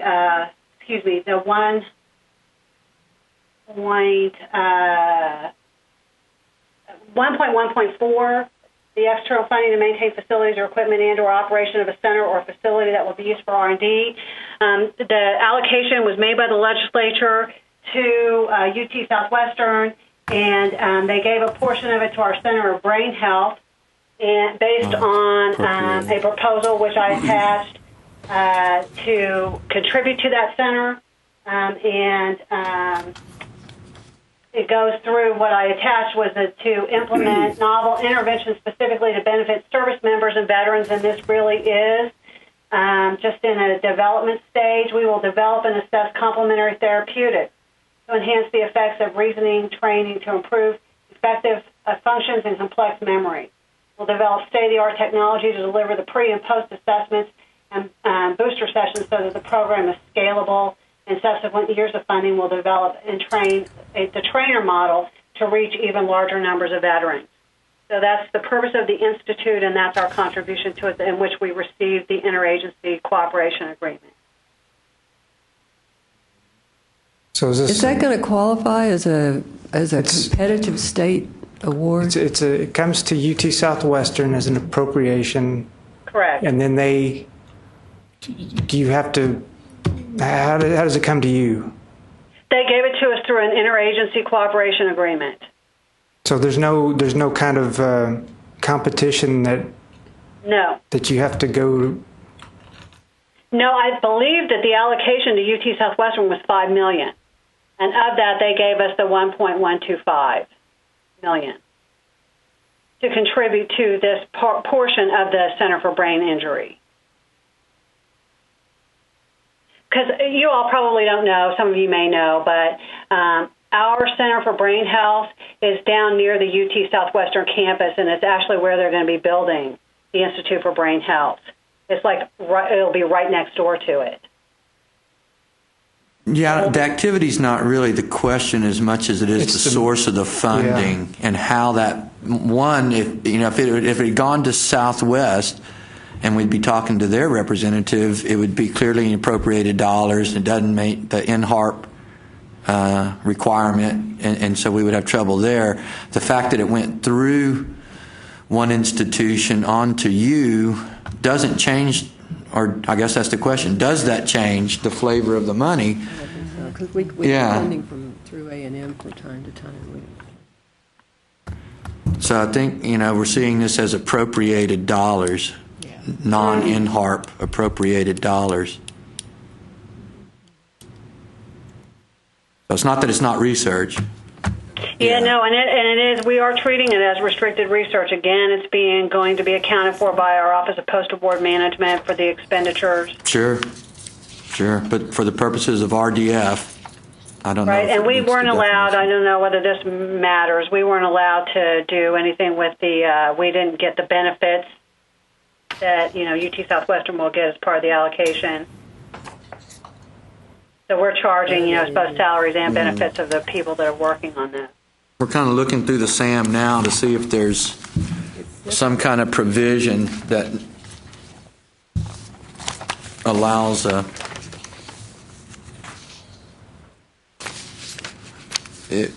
lot of times they'll say what's not research, and then they'll put an exception in it, and so.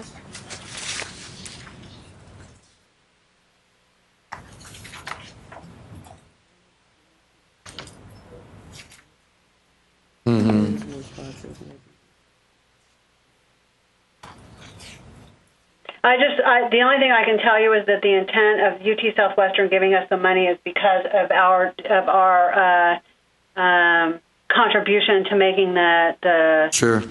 Research and the assessments for the veterans. Sure. Yeah. That again, I don't think the research nature is the question. It's clearly research.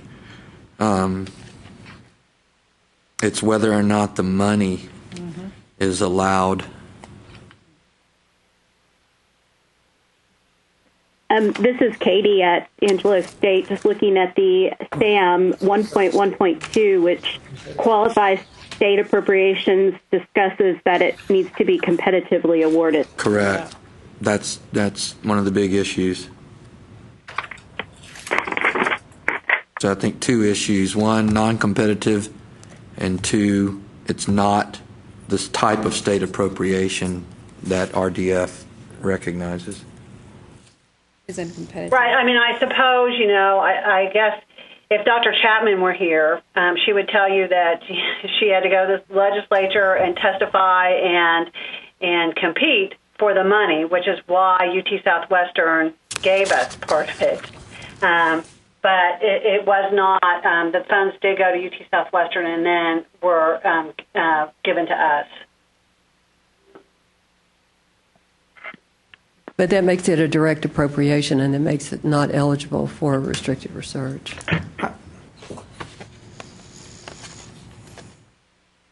Yeah, looking at 2.1.2, talking about through formula or special item funding state appropriations as not part of restricted research.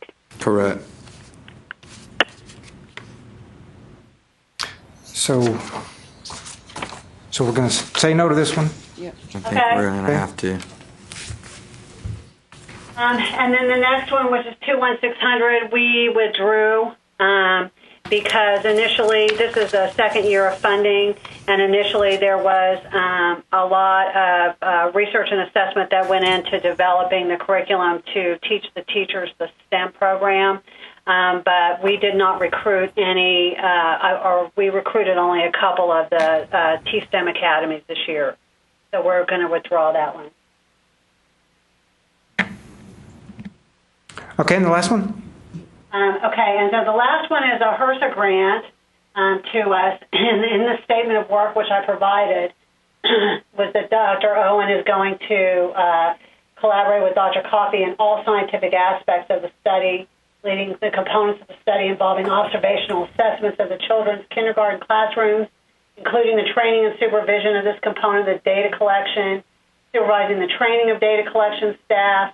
And so this one, I think, belongs under, I think I would say that it was under the one with the training with the, well, I also think it is a competitively awarded grant, so it's 1.1.2, but it also falls under 1.3.1. Okay, questions on this one? So it is a Norman Hackerman Award? No, it is a research grant, HRSA,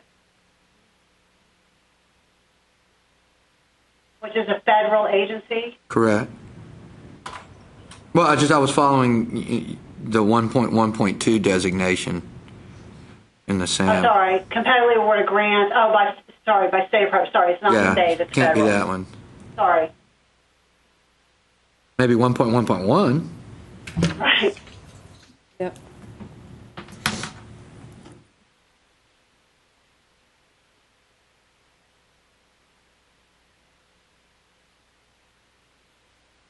Okay, so but we'll take that one as under that, yeah. We'll take that one as research. Yeah.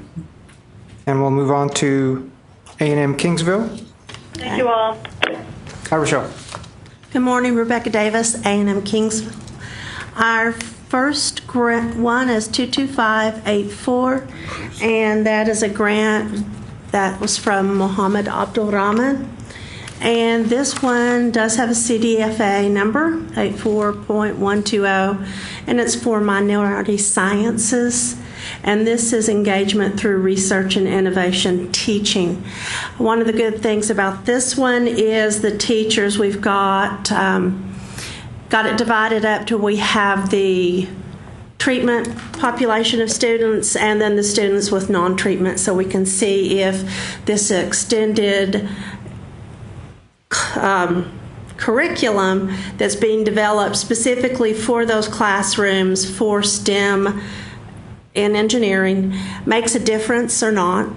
The students are also required to go through a summer program where they have hands-on experiential learning, and also to go in and participate in the Pathways Conference that we have every year through the A&M system.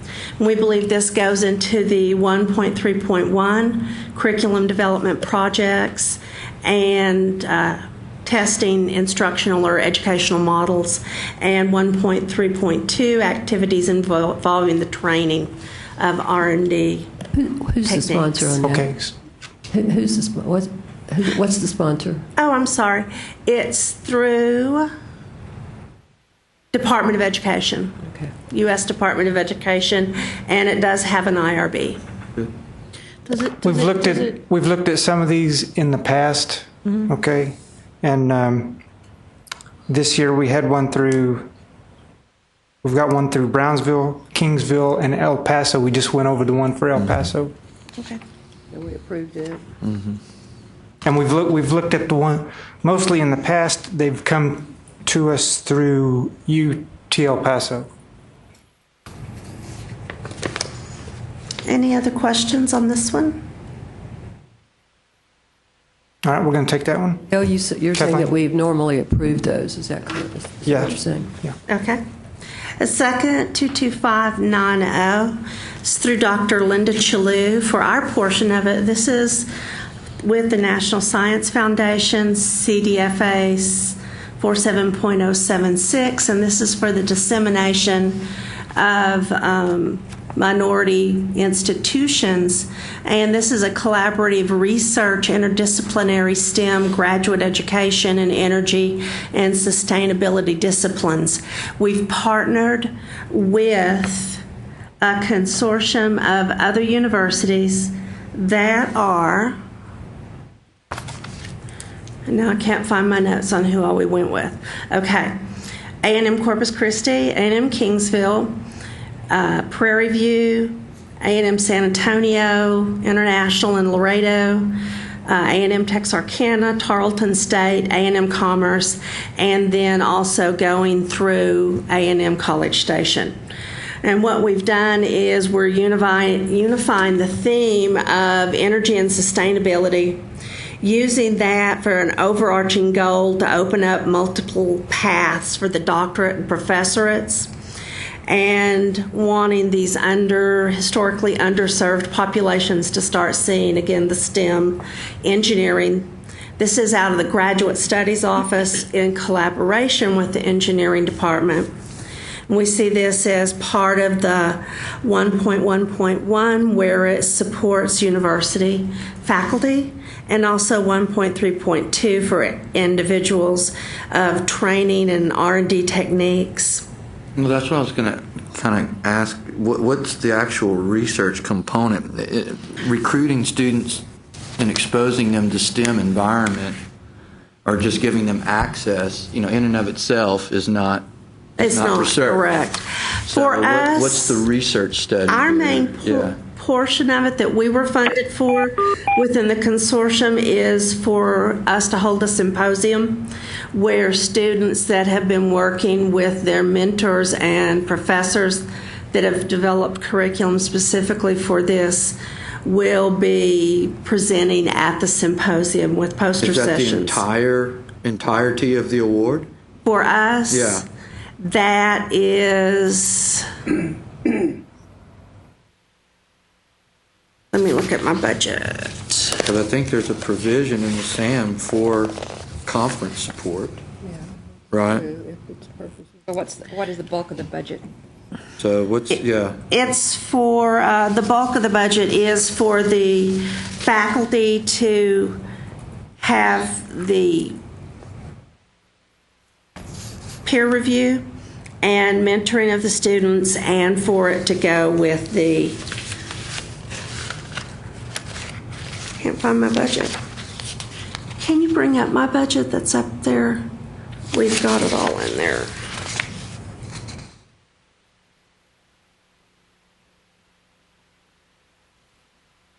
Right, and they're going to be working with Dr. Perry Butler, Dr. Mulvey, and that is the main thing for us, is to work with the doctoral as well as selected undergraduate students for a 1.5-day pathway symposium. Will you scroll down, please? well, if you can clearly show that the support is for conferences or seminars, only if the sole support of research, only if it's in the sole research for research, then you'd have 1.4.2.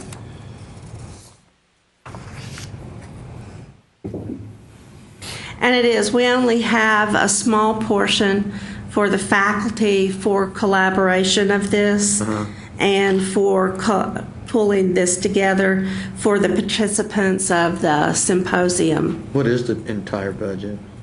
It is $279,000 over a 3-year period. And what is the purpose again of the symposium? I'm sorry. It's for the students that have collaborated and worked on interdisciplinary STEM projects with their professors, conducted research, and for them to present their research in a forum that gives them an idea of what it's like to be more academic and not just being at a classroom. So they'll be out there researching, doing the hands-on, experiential, and then move on to actually presenting their findings, being judged. We do a judging panel. We'll have 3 judges, much like we do the Pathways Symposium for the university system. Mike, how much money is for participant support? It's on the floor.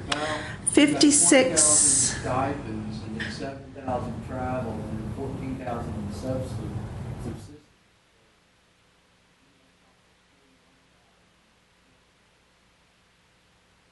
Well, but what? We have that 26 participants will be presenting, and that'll be a total of 56,000 in year 2, and in year 3, 63 for 34 participants.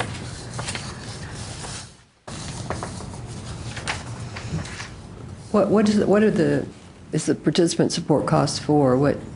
It's the. That's for the stipends that the students will get. It's for travel for the students to come to present. Participant support each year, the AGAP students will be awarded stipends based upon their participation in the program and documentation of timely progress towards the completion of either a doctorate or their master's. And that's for student stipends for working towards that, and also for presenting at the conference. To me, the only thing is the conference.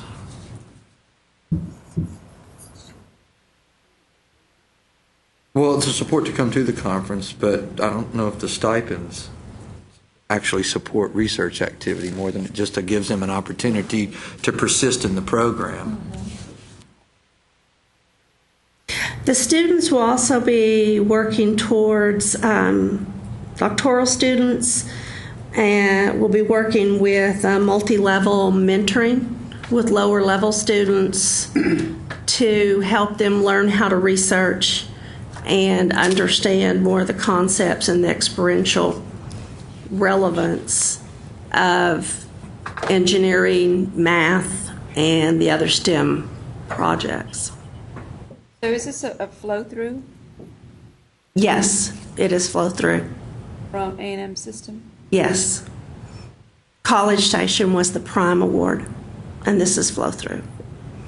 And our main component is to have some students work with us at a smaller level, but the main thing is that we hold the symposium. So did other universities A&M Corpus consider research? The only other one that put in for this was, I believe it was West Texas. But I don't think they had more than, over 3 years, this goes up to $279,000. Year one, it's $83,000. Year two, $92,000. And year three, $104,000. So it's a cumulative amount over a course of 3 years for that research component, much like a capstone piece within the consortium of what we're working with. I'm sorry, I've missed it again.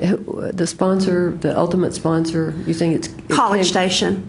It's actually Texas And this is A&M flow funds. through. I mean, they're actually funding it. Yes. No, it states the National Science Foundation is funding it. The National Science Foundation. Oh, it's National Right, Science it's through the Foundation National sponsor. Oh, okay, Science it's National Science Foundation, Foundation. but College Station is the prime.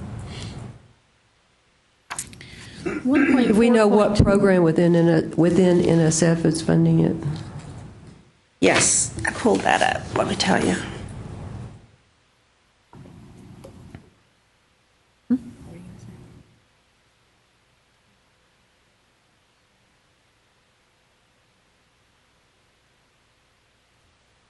It's the National Science Foundation, Education and Human Resources.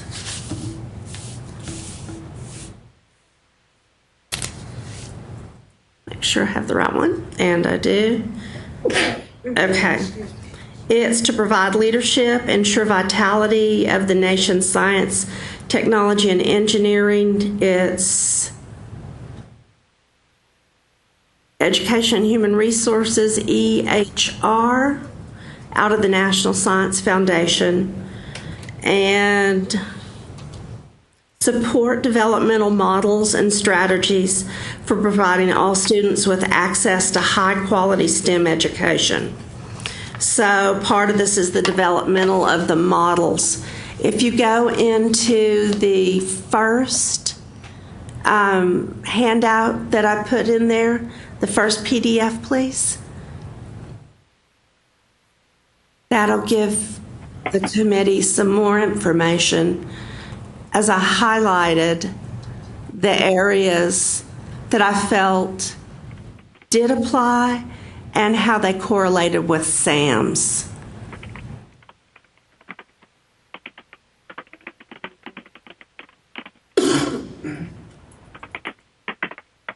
And they say under the CDFA that this portfolio of EHR programs comprised of efforts spanning pre-K to 12, emphasis with going into graduate and postdoctorate levels with the lifelong learning and supporting infrastructure, especially broad-based collaborative partnerships.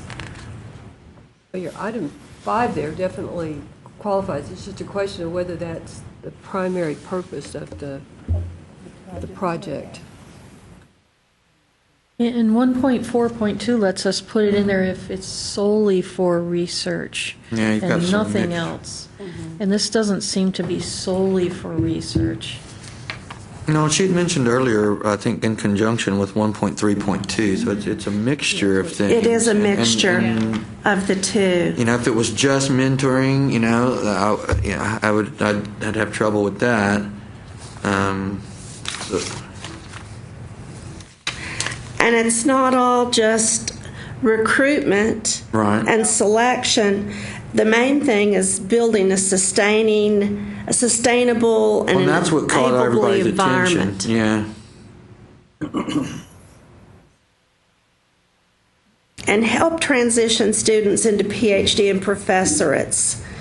And that's where we thought that also fell into. On the document from Corpus Christi, I have that it will be to foster Tammuz research collaborations and conduct social science research focused on examining the impact of experiences of exclusion on the success of URM STEM graduate students and the ways to promote retention through strategies that promote inclusion. Yeah, that's a little She's got more. it there. It's what she's got right there. Mhm. I didn't articulate it as well as you did. And we will be working with, I believe it's Dr. Butler, with the social science piece of it at College Station.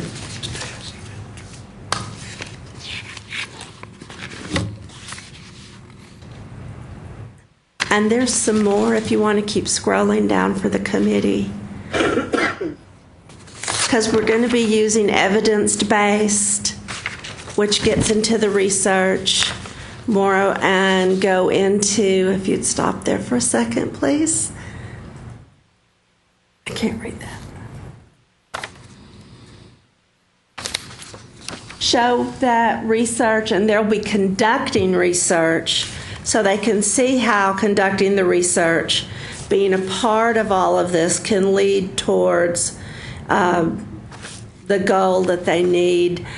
They are anticipated, the doctoral students are required to write a paper. Whether it gets published or not, we can't guarantee that, but that they go through that paper writing process so they get that research experience and start learning how to conduct, how that all works. And you can see they'll be working with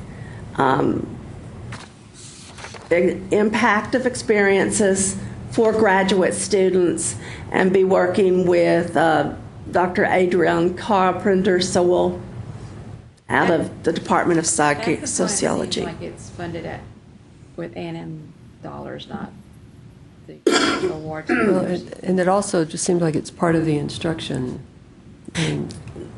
even though rather they're than learning the research right, piece. right. Yeah. So, and I think that is with the A&M dollars. But our main focus is to have that collaborative piece on our campus where we do the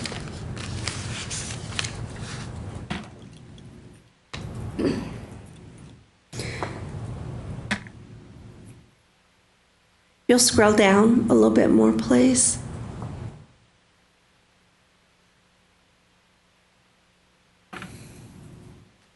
And that gives you some more information.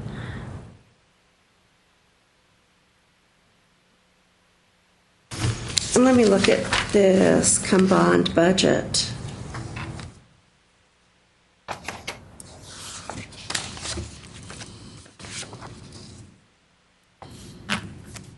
So the majority of what we have is working with students going, conducting research, doing their presentations of the research at our campus. We pay for the students to come in from the different collaborating campuses. They get the stipends to conduct the research, and then they also have one person on our campus that is going to be coordinating that within the budget.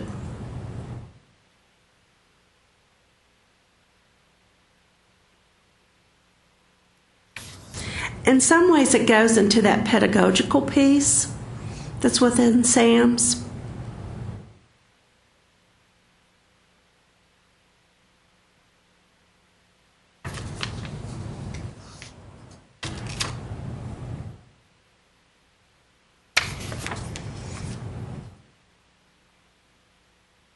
Be struggling with this one. Yeah.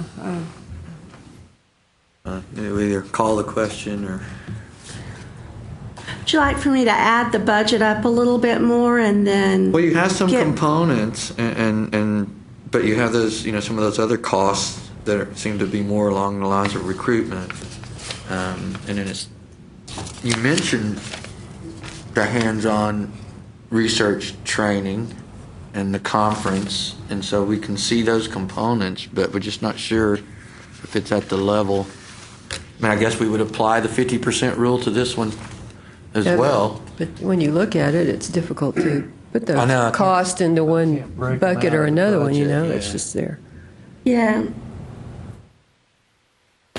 On the budget, excuse me, and that's just the A&M Kingsville portion of it. So everything that's in here, the majority of it is going to the graduate students and the undergraduate students for the budget. Right, so that makes it look like it's just to support the students to get them through their program. Instead of it being for the research. For the research. I mean, it's clear that you have research associated with the program. I think we'll grant you that, but is it enough? And is it really part of the program? When you read what it says up there about what the overarching goal of the project is, it looks like the overarching goal of the project is to get more students into this pipeline and to get more students graduated. It doesn't talk so much about developing a model, testing a model, and all that.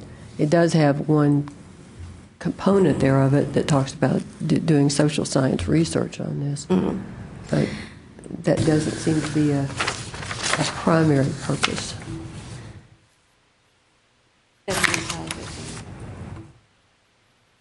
So we'll go no on this one. That happens quite a bit on these. We're looking for something that we can, in the documents that we can call it research. Sometimes it's just not there. So Feels like a McNair, kind of. Yeah. It is a lot like McNair. I know, and we have trouble with It those. is. We kind of struggle with that. We have a lot of trouble with those.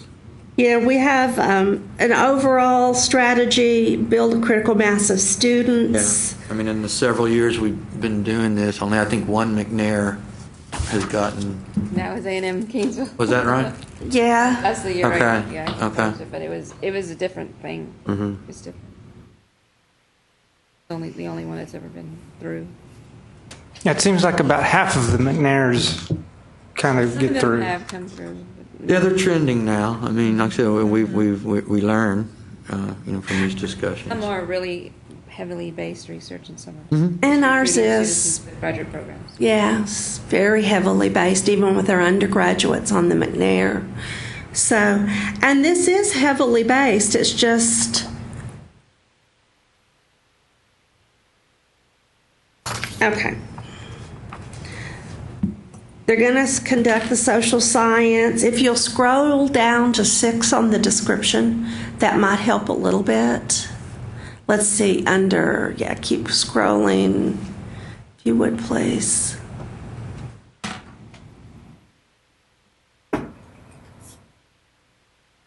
Fortunately, my pages are not numbered.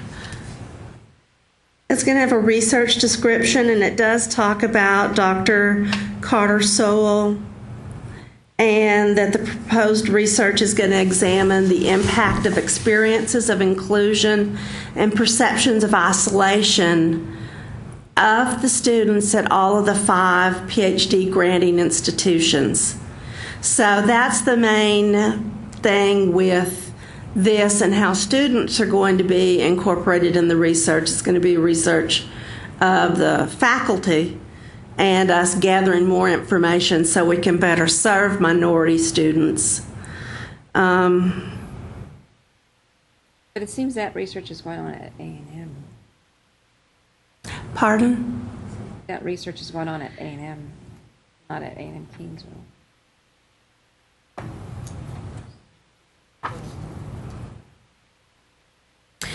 And then based upon the factors, the program, so it'll be a formative kind of research that'll shape the program as it's going along with the entire consortium of the people. Yeah, this kind of, for me, this kind of goes back to Stacy Silverman's comment about confidence in the pool. It's something that's this close, that's just, right on the fence. Mm-hmm. I'm thinking they're wanting us to be more conservative by tipping it to the no rather than less and tipping it to the yes. If we can't definitively say this is a majority research, and we don't seem to be able to do that here. The budget would help if you could, Right. demonstrate through the budget this, and this. That might be the final component. Okay. Right. Could we revisit that? Let me sit down and put some numbers together,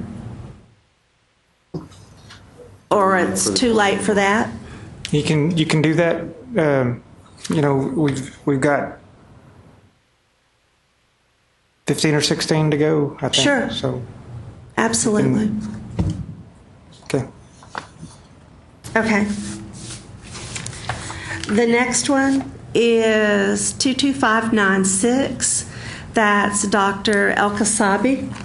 And this also has a CDFA number out of the Nuclear Regulatory Commission.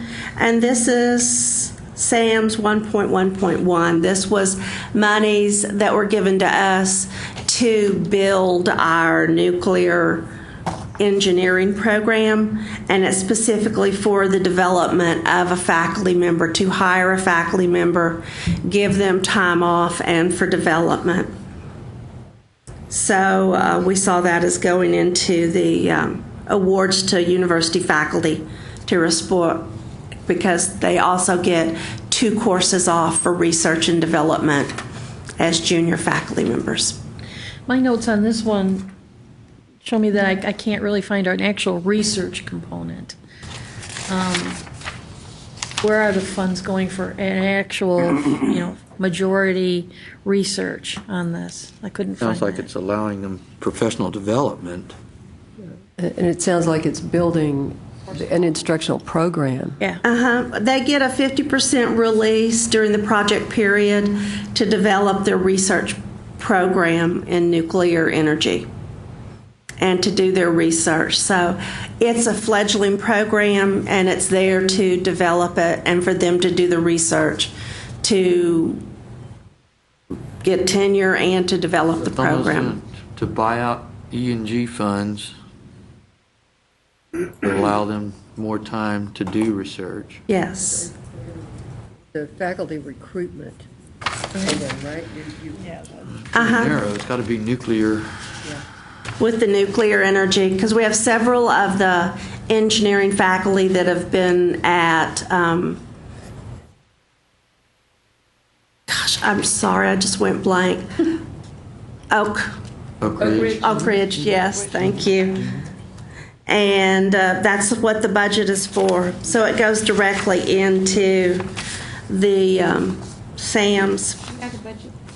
Yes, the budget is in there.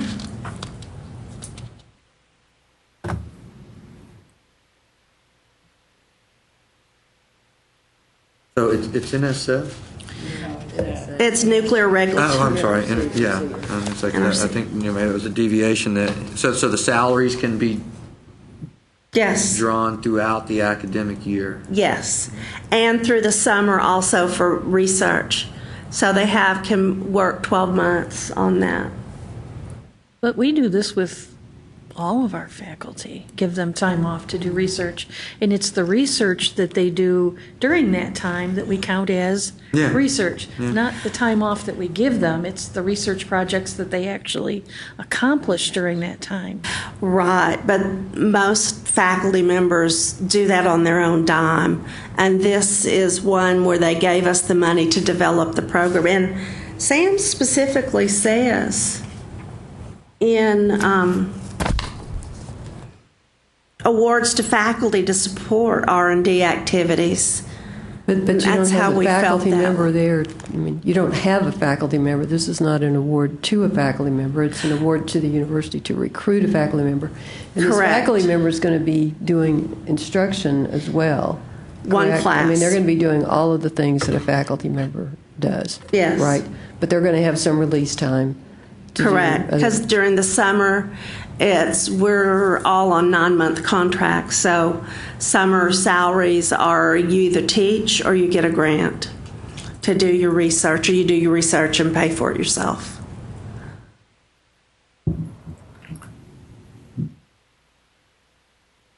So like their supply, I mean, I don't know what kind of supplies go into nuclear.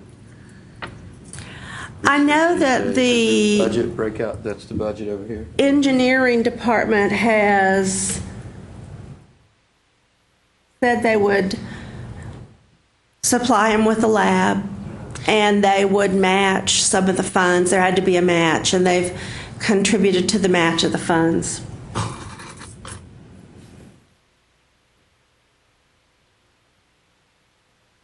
I mean, it looks like a recruitment package to a faculty member, unnamed faculty member. Right? It's a startup package, if you will. I think I'd be okay with it being a startup package if only if it was tied to a specific faculty member and his or her endeavors. The fact that this is an unnamed person with I don't want to say nebulous, but with less definitive desires of what that individual is going to be doing. Yeah, and we do have someone that I believe's coming in this fall that will start this. Well, they had an adjunct that taught that they did not hire for this. I don't know why they used an adjunct, and that did not fulfill the requisites for the award. So that part is going to be filled in by the college, and then they are going to have a full-time person that they've already hired that'll be starting this fall. So like you have then a whole year of the research activities didn't go forward. They gave us an extension. Could we go back to the abstract that was posted, or the other material? There was something else that was...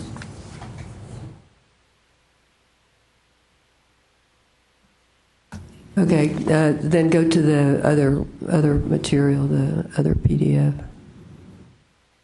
There's something else that was posted. Can't find that.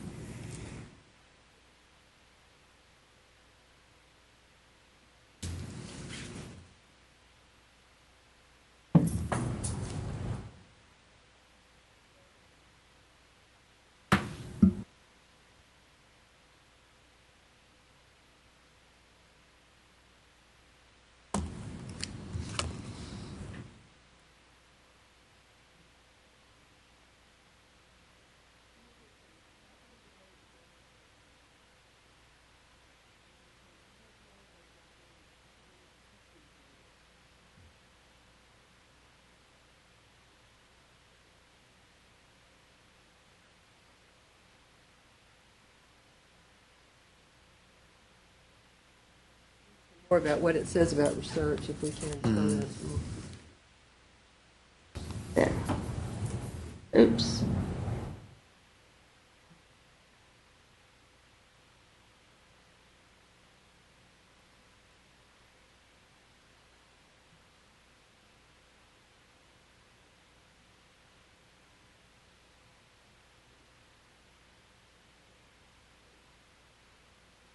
Developing proposals.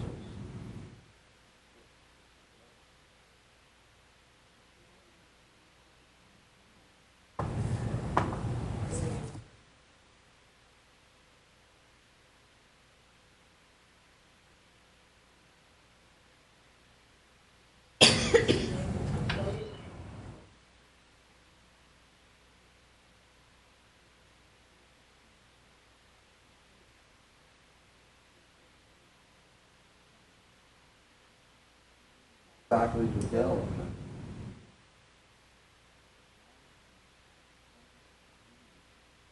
Proposal development, small amount of money.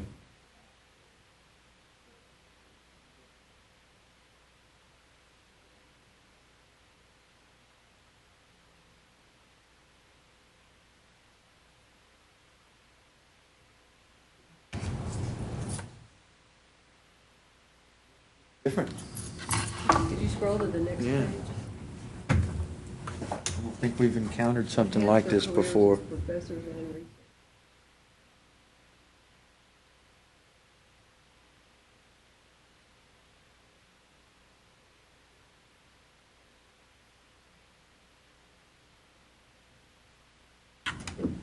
We'll say it's the only grant like this that we've gotten. I have never experienced. It's different for us. Yeah, your last two has been very different. So we congratulate you on that. Well, thank you. And putting I think. forth a lot of good support, but they're just anomalies right now for us. Mhm. Yeah. I mean, you know, what we look at, or what is the intent? You know, is it restricted by the sponsor? Yeah, is there a research question? Yeah, is there a Well, restriction let's by see. I have the research? CDFA on that one too. Is it restricted by the sponsor? I'm not so sure. I don't know. Well, it's restricted by the sponsor. It is definitely for restricted. response? Is it restricted for research? Are you going to spend half of it on research? It's restricted. It kind of acts like a gift.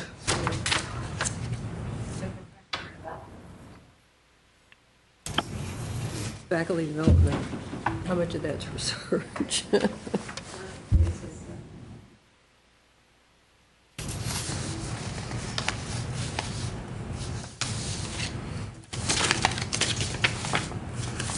it is.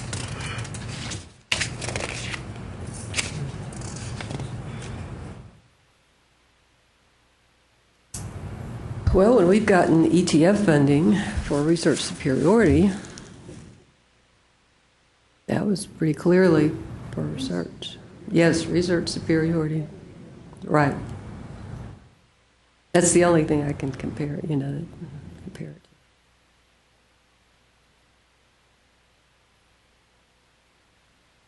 to. This one. Rebecca, was this in response to a request for proposals? Yes, it was. It was a competition. You wouldn't happen to know where that might be found, would you? Because looking at the CFDA, it's not abundantly clear that it's a research program per se. Yeah, I'm looking at that CDFA right now, and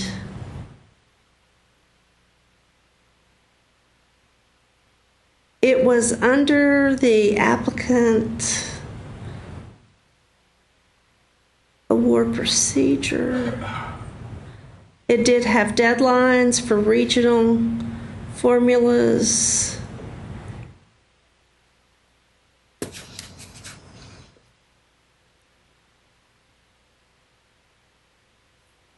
It's under a mix of things that the Nuclear Regulatory Commission has.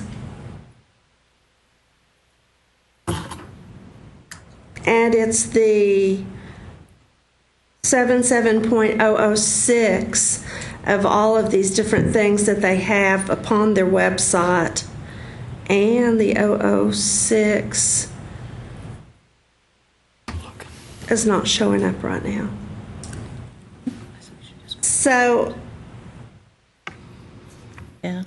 As far as I know, yes, it was one that had an RFA.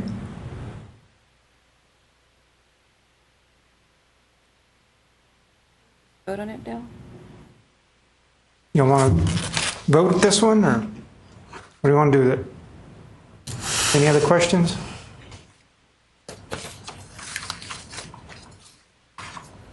Put it to the panel.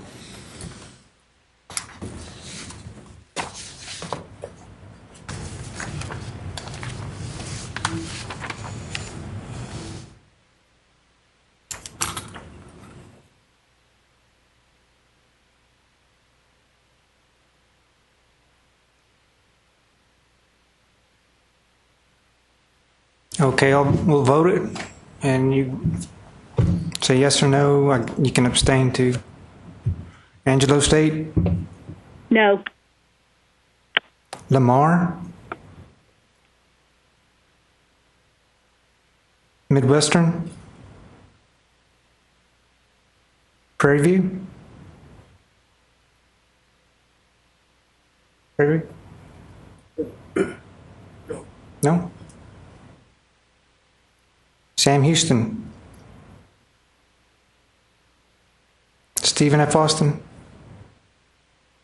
No. Sol Ross? Tarleton? Texas A&M International? Texas A&M Central Texas? Texas A&M Galveston? No. Texas A&M Commerce? Texas A&M Corpus Christi? Texas A&M Kingsville? Yes. A&M San Antonio? A&M Texarkana? Texas Southern?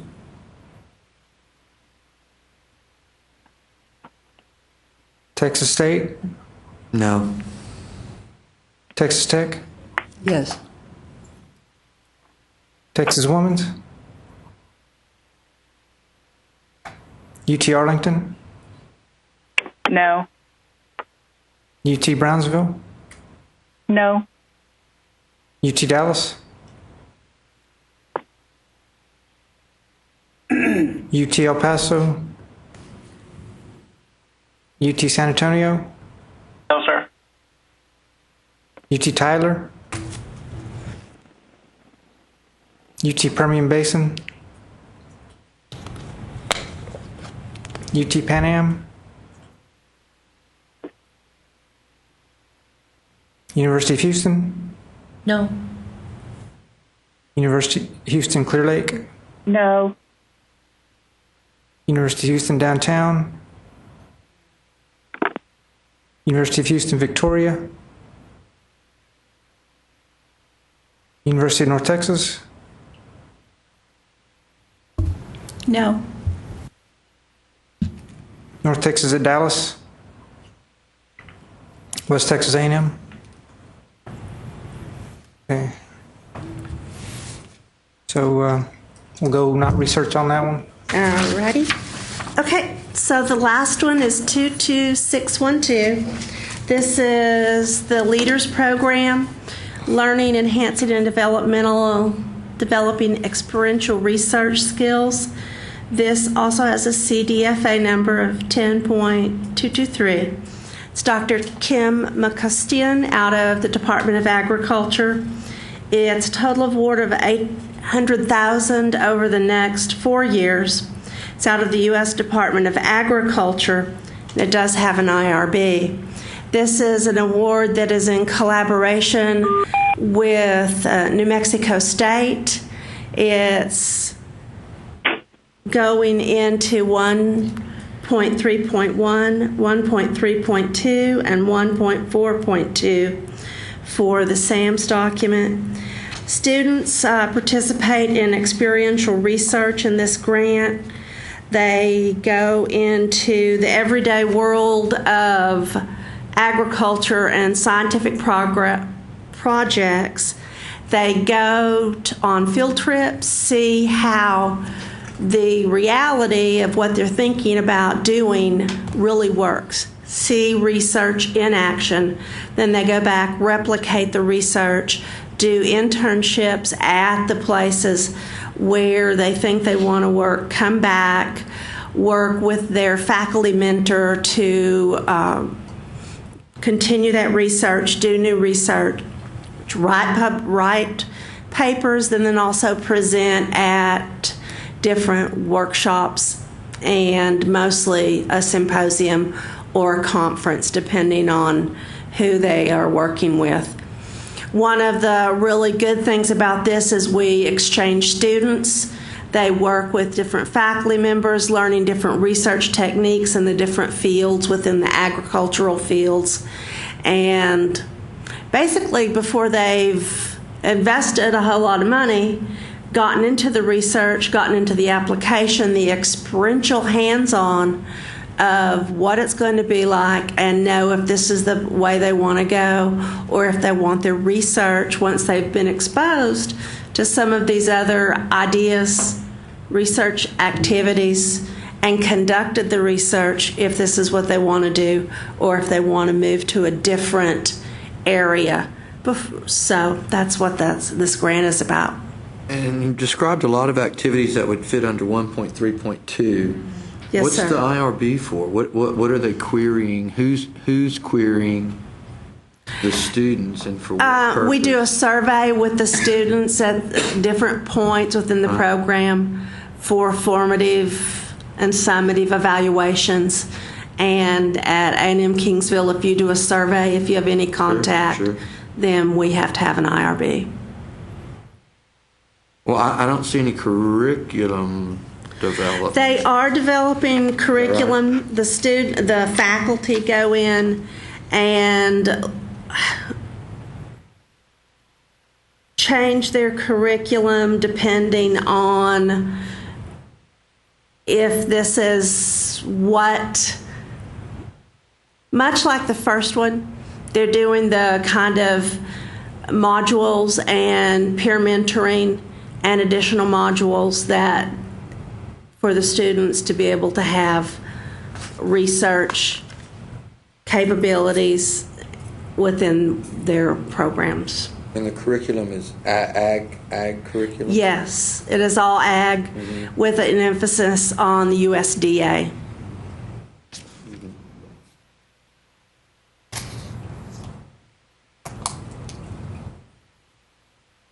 Questions on this See one? it as research, yeah. Any other questions? Okay, we'll take this one as research. Okay. And then we'll come back. You've got one. We need to come back and to. we're going to clean mine up too. After And you've got one. Okay. Yeah.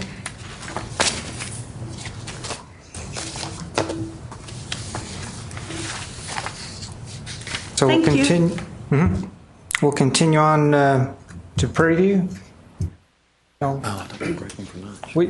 Can you come up to a microphone? Just any one of these is fine.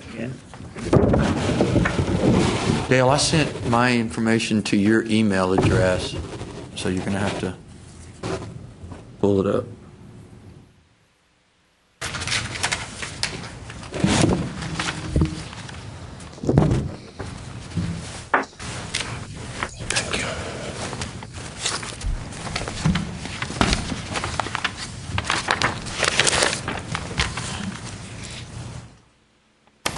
Well, just a few minutes thought. So good morning. I'm going to talk about the 22644. This is an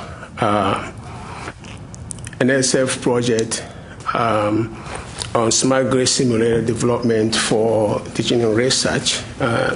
And of course, as part of the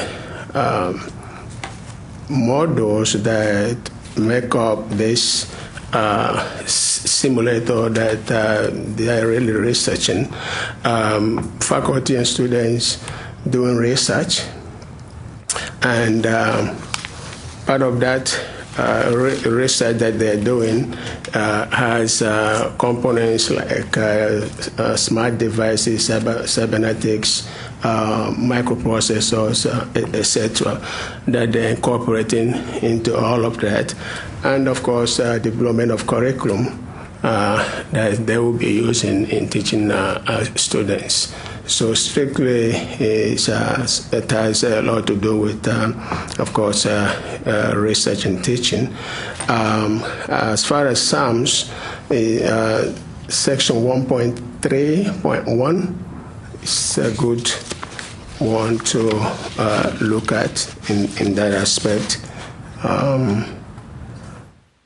I think you could also. And I think 1.1.1.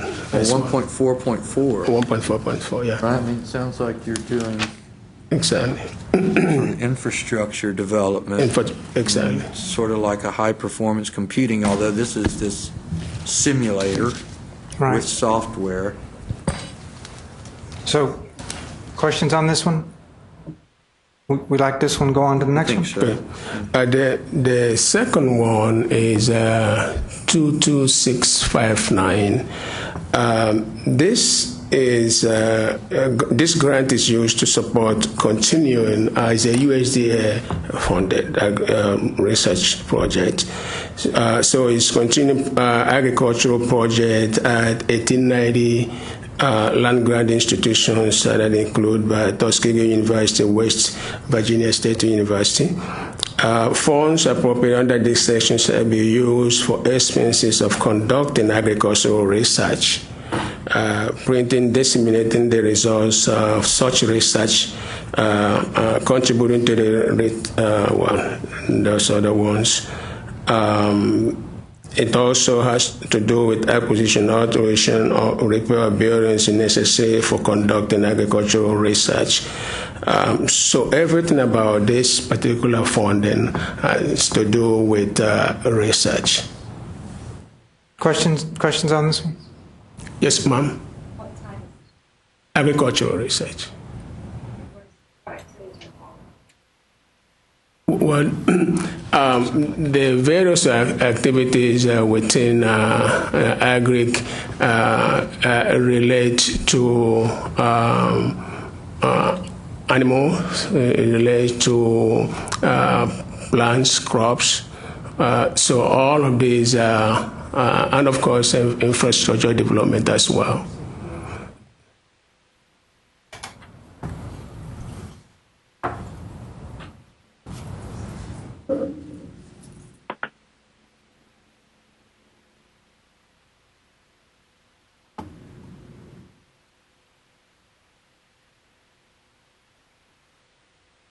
So this is something that goes to land grant? Yes. Institutions? So it's part of the extension program? Yes, ma'am. Research.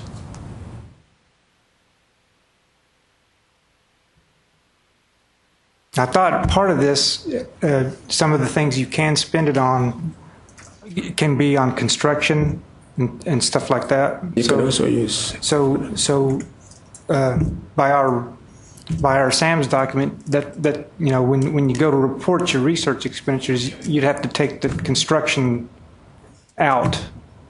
Yeah, but over 50% or more for all of this is all on research. But the construction can't be included. Okay. New construction, capital construction. Capital construction has to be backed not out. Restricted research expenditure. Right. Yeah, it's a bulk budget. But extension is not. It's an appropriation, so it's a unique funding stream. Yeah. Yeah, I think Prairie A&M is getting it because they are a land grant college. Yes, we're also getting because we're a land grant college university. There can be a lot of research done at land grant through this USDA funding. Oh, yeah, it's a whole lot of research done and part in all of this.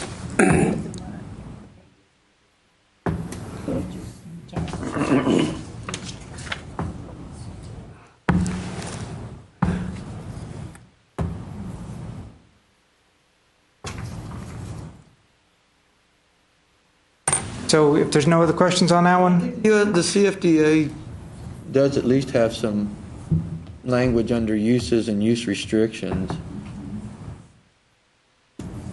So I think with the exception of the capital construction. I think it fits with what we're doing here. Okay.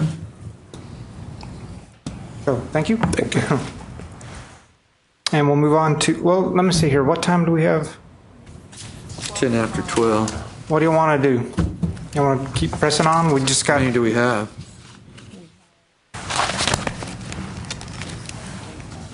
5 institutions.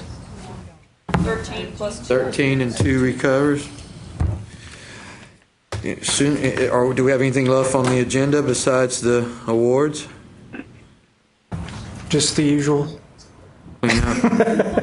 Traffic jam. Yeah. Oh, please.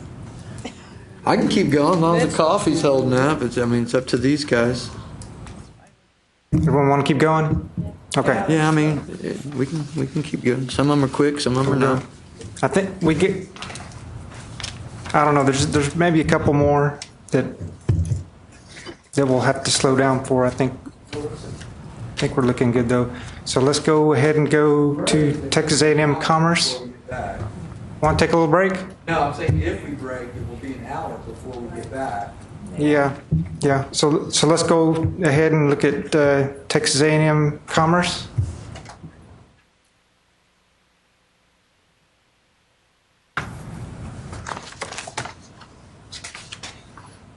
Commerce, are you out there?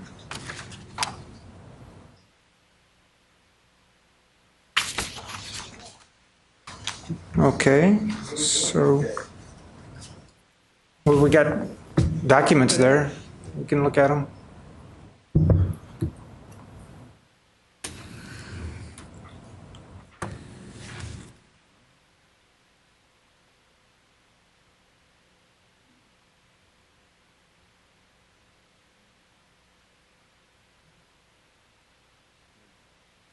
Oh, I see. Yeah.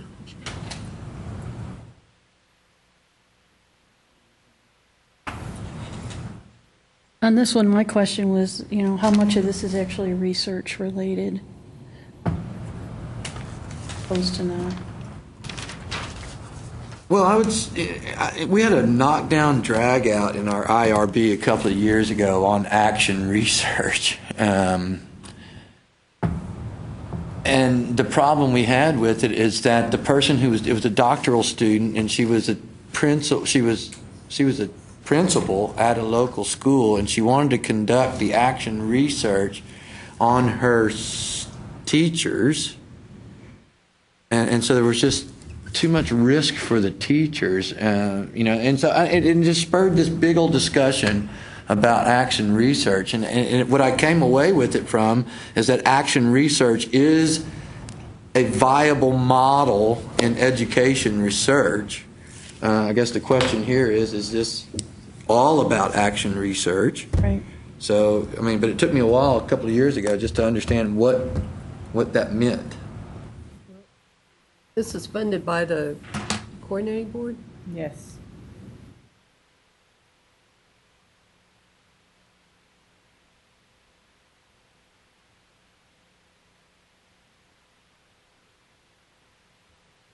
Residents Like mentoring.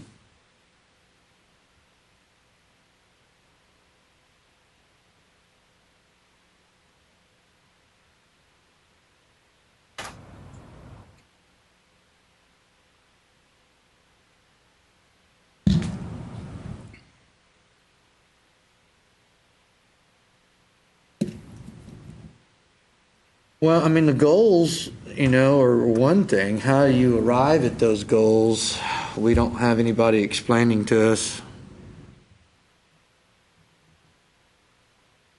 The research methodology that's going to...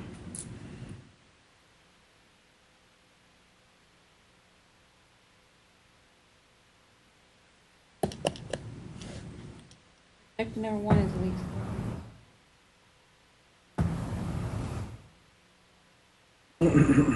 Where's, what data is being collected? How are we assessing the program? Is there an evaluation component? Read a lot in the little bit that was provided. They may be using those STAR tests as their data. I don't know, but Could that's, very well be. that's used, I know, in the public school system. Well, the I'll say Appropriations Act, compares and evaluates the impact of 2 models of teacher residency. Looks like the purpose of the program is to get teachers Into certified. Put it on hold or? From the board's point of view, what is the purpose of the program? Is there a unique component for research integrated in it, or is it basically just the research that's a part of the residency? I didn't get a chance to talk to him, to the program. I usually do that. I usually kind of know what it is going into this, or I've talked to him, but I did not talk to the program about this one. Well, I pulled up the RFP, the announcement, and the program requirements, the program components don't say anything about Assessment. no assessment, no evaluation. Yet by their Commerce's declaration, I mean, they've got 33% of the total budget allocated to implement and assess, some model, and then another 56%.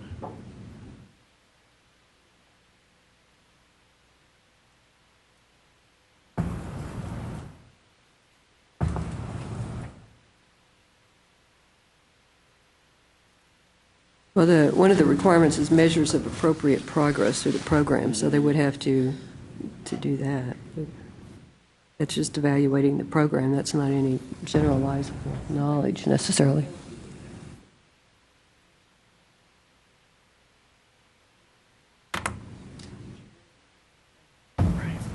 There's also a research element down there to compare between the two cohorts' performances measured by, and I don't know what. It's at the bottom of that paragraph. Retention in teaching and achievement of the students on the STAR test. So there's 3 various measurements right there. Yeah, I saw that comparative analyses, but I just wasn't able to pull, 51% of the budget for that comparative study or for research related, and that's what made me, hesitant about this one.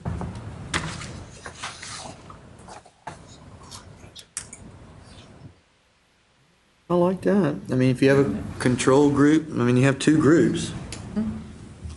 One receiving treatment and the other not. That's just something they kind of Put on. onto the side of it. Well, It's a comparison.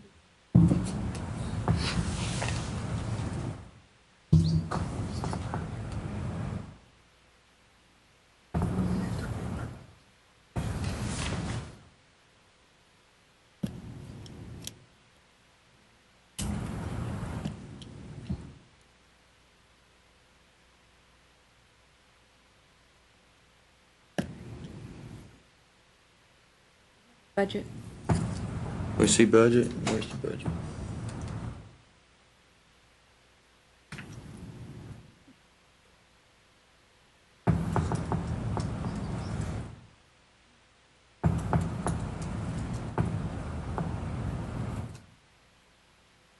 Like the mentors, right? About 100,000 mentors.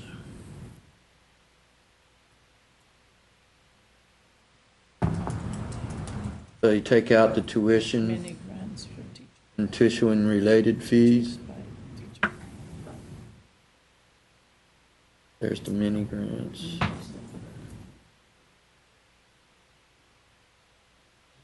Look at that teacher stipend. How many teachers are we talking about?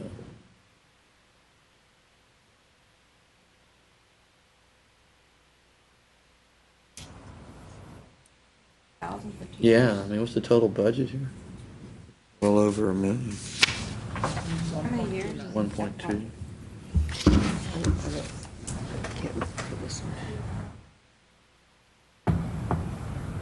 Sub-award. You okay over there? Yeah, my pressure fell down.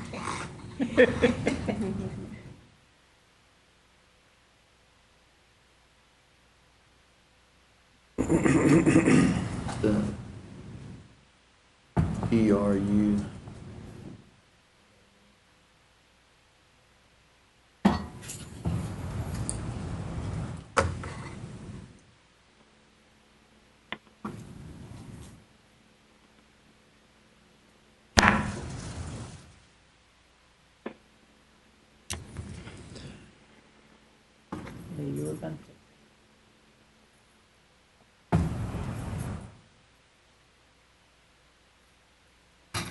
30,000. $30,000.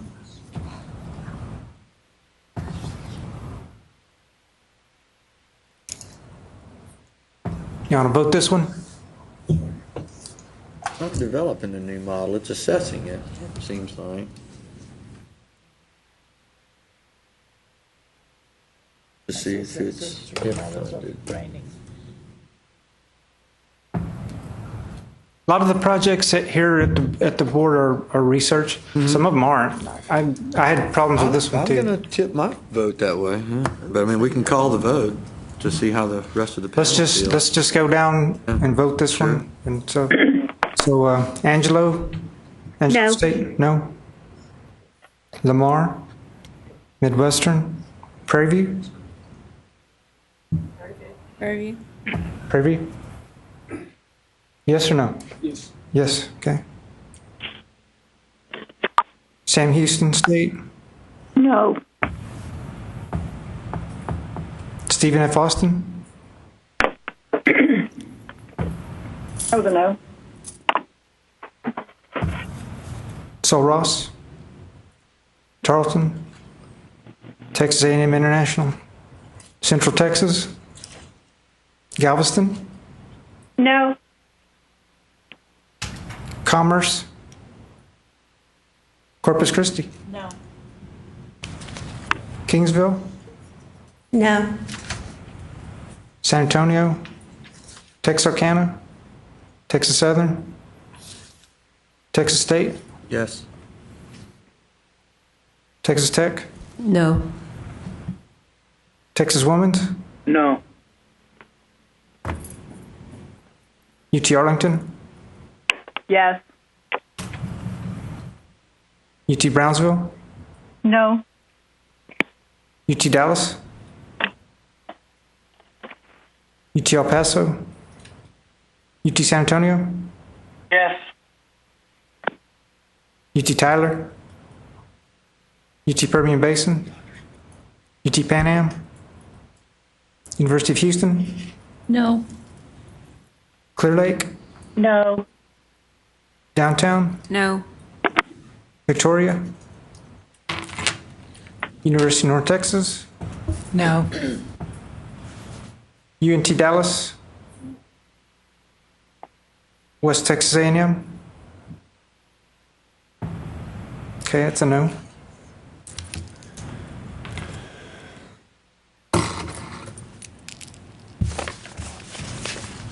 Then to the second one from Commerce.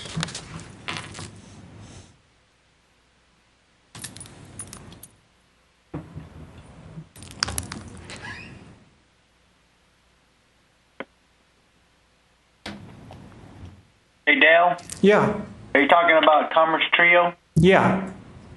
If you look at their attachment, they said they have concluded that the Trio McNair Award is not restricted research. Oh, okay, okay. Good. I was going to say, because I'll go home and get our trios. No, really? We don't normally approve a trio. Correct. Do we? Right. Okay. Correct. So no on that one.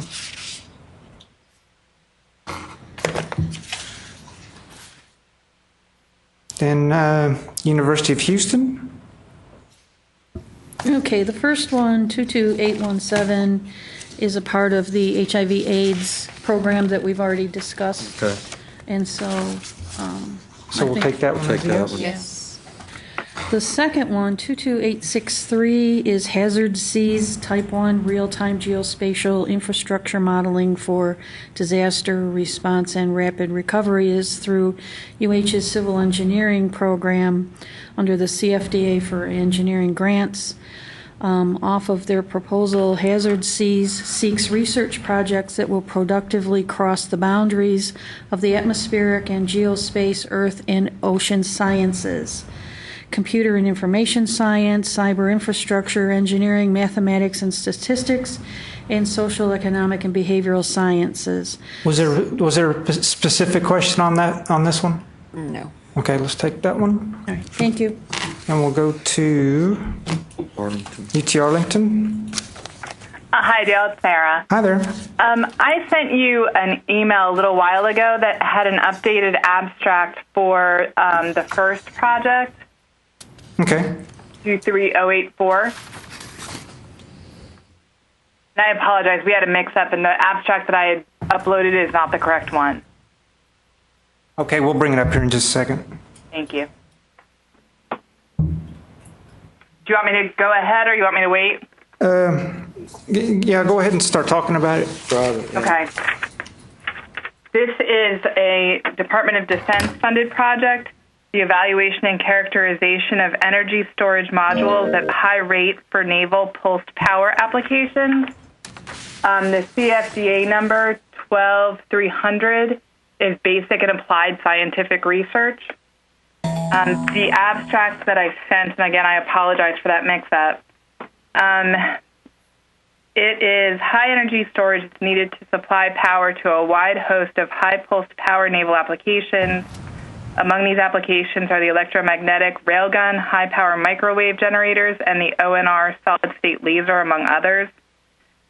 We are proposing to evaluate all three technologies in order to fully validate the capabilities of each as they apply to high rate naval applications. In particular, the ONR SSL profile will be studied due to its requirement for both continuous and pulsed high rates, as well as the need to be recharged as quickly as possible. Hey, Sarah. Sarah, I'm just going to ask if anyone's got any questions at this point. I think that's pretty clear. Sure. Okay. All right, then my next one is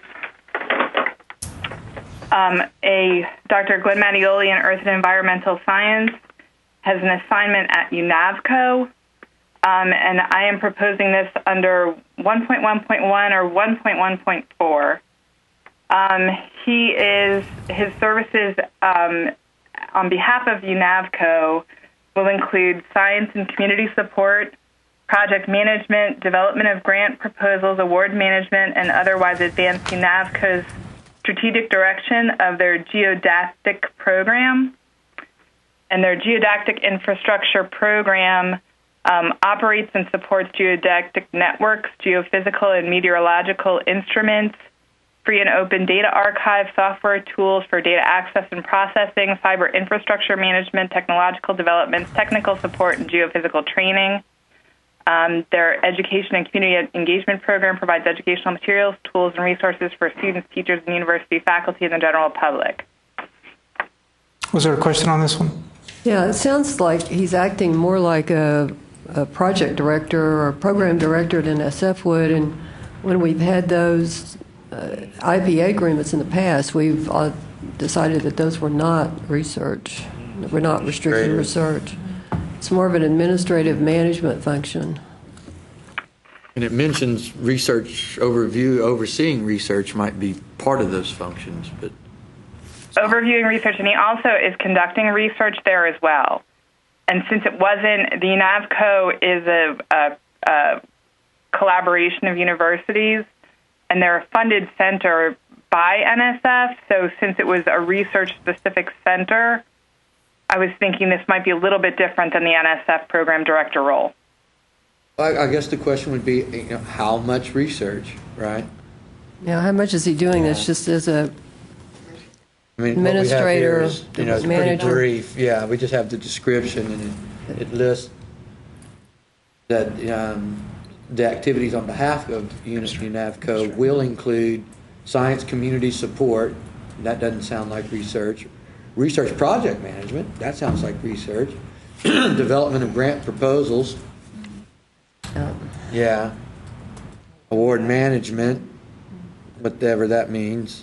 And otherwise advance the strategic direction. So there's a little bit there to look at, but we just need to try to quantify it a little more, if possible.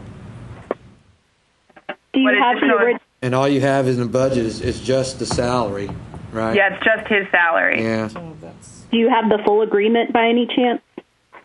I do, and to be honest with you, I really kind of took out the most descriptive part of it and included it in that abstract that I submitted. How long's the appointment, just out of curiosity? He's been there for about 2 years now. Oh. asked. He started late last year, and we've just got a continuation for next year. So at this point, we've got an agreement for 2 years, but he's only been there for about a year at this point.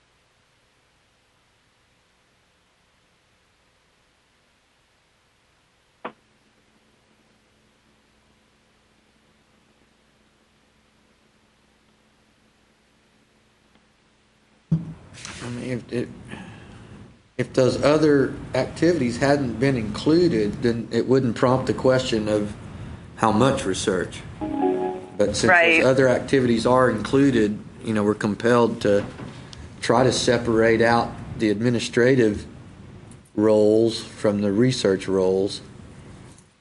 That's kind of where we're at right now. Now, when you take this in combination with what is given under 1.1.4, which is external funding to maintain facilities or equipment and or operation of a center or facility that will be used for R&D. Now, I was thinking that his administrative duties are in support of a facility that is to be used for R&D. I think the intent there was funding for facilities to be used for R&D, not. Well, it does say operation. Funding that would come to the university for support of facilities. All right, well, I figured I'd give it a shot. No, I mean, it's good to discuss it, but to look at it, that's... Mm-hmm. So is there any other information or questions that y'all have that I can try and gather? Not really, other than trying to, right now we have the 50% threshold, and so how do you measure that in this case?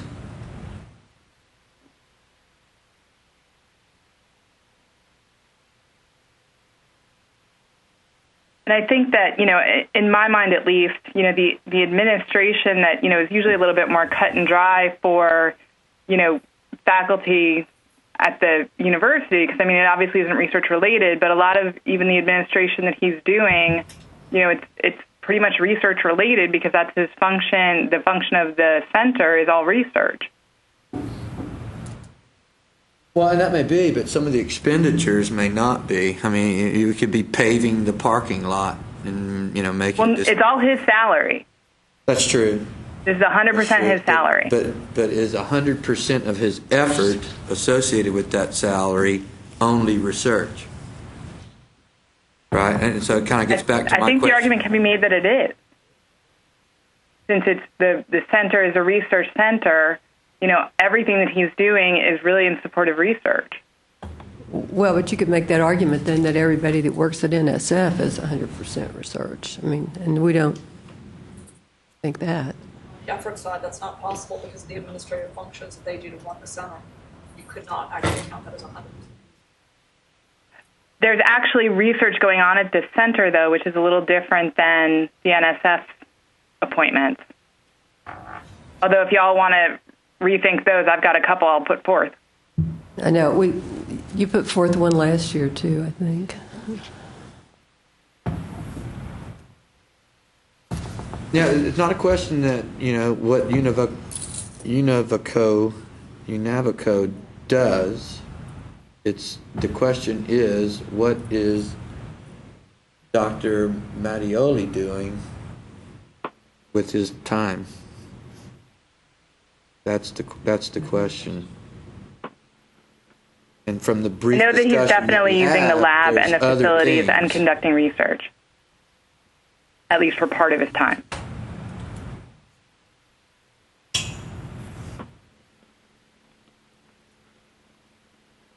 Do you know how much of his time is used in the research lab? That I don't know.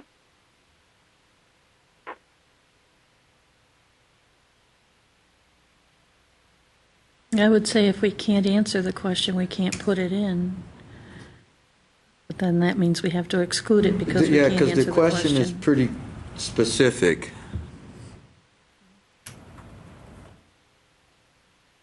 So only the it's time not whether that he research is being done. It's not that it's only his salary. It's amongst his other duties at the nonprofit. It seems like there's a lot of other duties. Yeah, what's he doing? Does he have to do science community support, project management, development grant proposals, award management, and then research?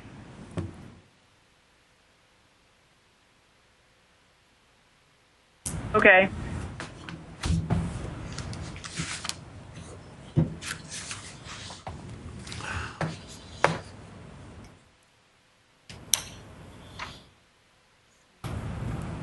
So we're not liking this one. Not without more Yeah. definition or quantification, fortunately. Okay, thank you. All right, we'll continue with UT Brownsville. Okay, my first one is 21588 for Dr. Kroll. It's an award from the Economic Development Administration, and what this award does is it actually puts together teams of student and faculty to conduct appropriate research related to various business projects and come up with business models to launch them forward if appropriate. So I thought it fit under 1.3.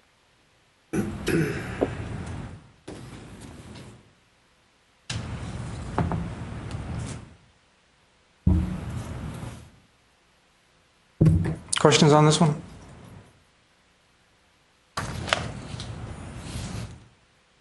Is the purpose here to provide, is the purpose here research, or is the purpose here to launch companies and economic development? Actually, a large part of the project is devoted to, like I said, the development of the teams of students and faculty. There's 2 graduate students funded with this project.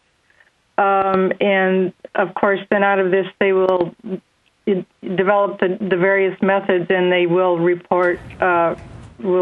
research reports at the end. Right, but are they doing actual original research, or are they just doing sort of product research or market research for these companies? It's kind of a variety, from my understanding, is that they have to evaluate and look at. So they research. Some of it is business law and other types of things involved in determining if a product is worth bringing to patent. But that would not be generalizable results, and so it wouldn't really qualify for. Yeah. Okay. So this one doesn't fit. So we're going to say no to this one, and we're going to go to the next one. The next one is for Dr. Zhao from US DOE, working on improving success rates for Hispanic engineering students. So their project brings students in and directly pairs students with various faculty where they actually do research in engineering to kind of entice them into becoming engineers. So there's a direct pairing of faculty and students in research labs. Almost like an LSAMP. It's the same program that we had. You could see it under 1.3.2. Who's the PI with this? Engineering, never mind, I'm sorry.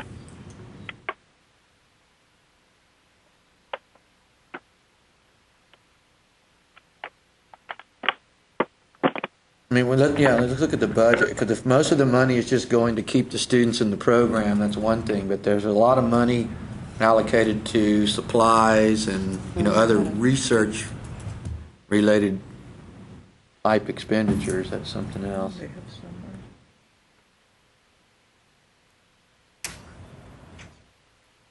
A lot of faculty.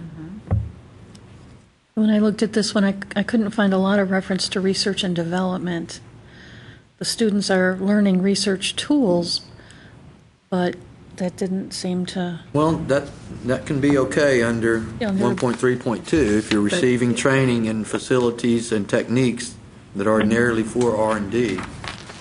And so that's, the LSAMP and some of those kind of. if that's Some of those majority of what they're doing, then that would fit. Not part of your normal instruction. Right. Right. Well, and there's laboratory If such activities are not included experiences. in the instruction. Correct. But I don't know how you.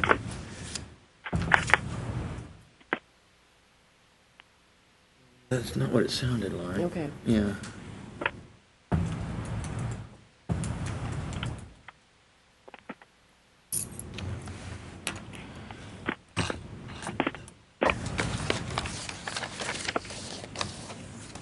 So where's the specific statement that says they're going to be conducting research or being trained? Just states to learn research tools in her little abstract.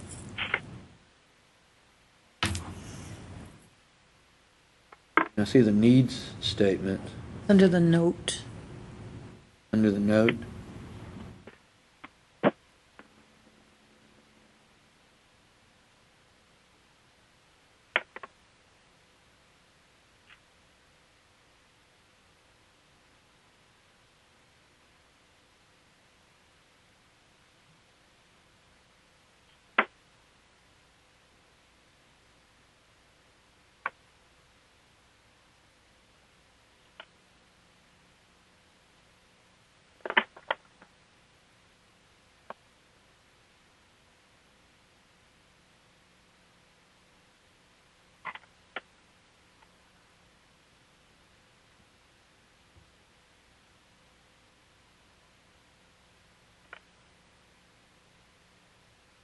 The objectives.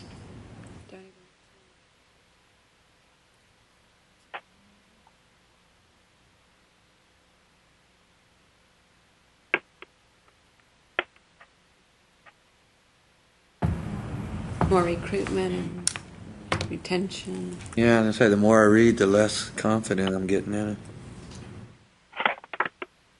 What was the first statement at the very top? I didn't get it.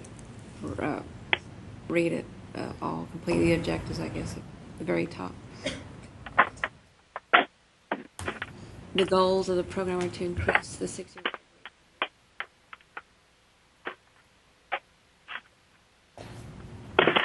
What are all those Yeah, faculty goals do? is And there's focused on that institution. Graduation and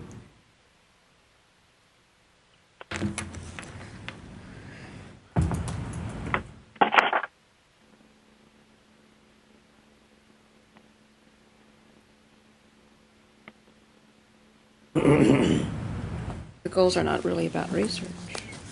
I know, and it's all statement of need, right? And so that's all clear.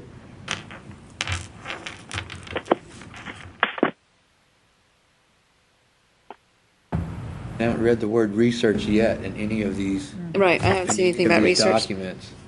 I'm getting retention, outreach, recruitment, need for more women in a men's career.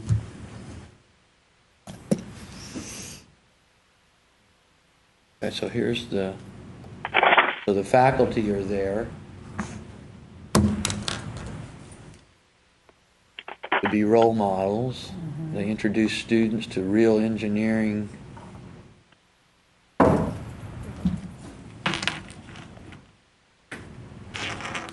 Okay.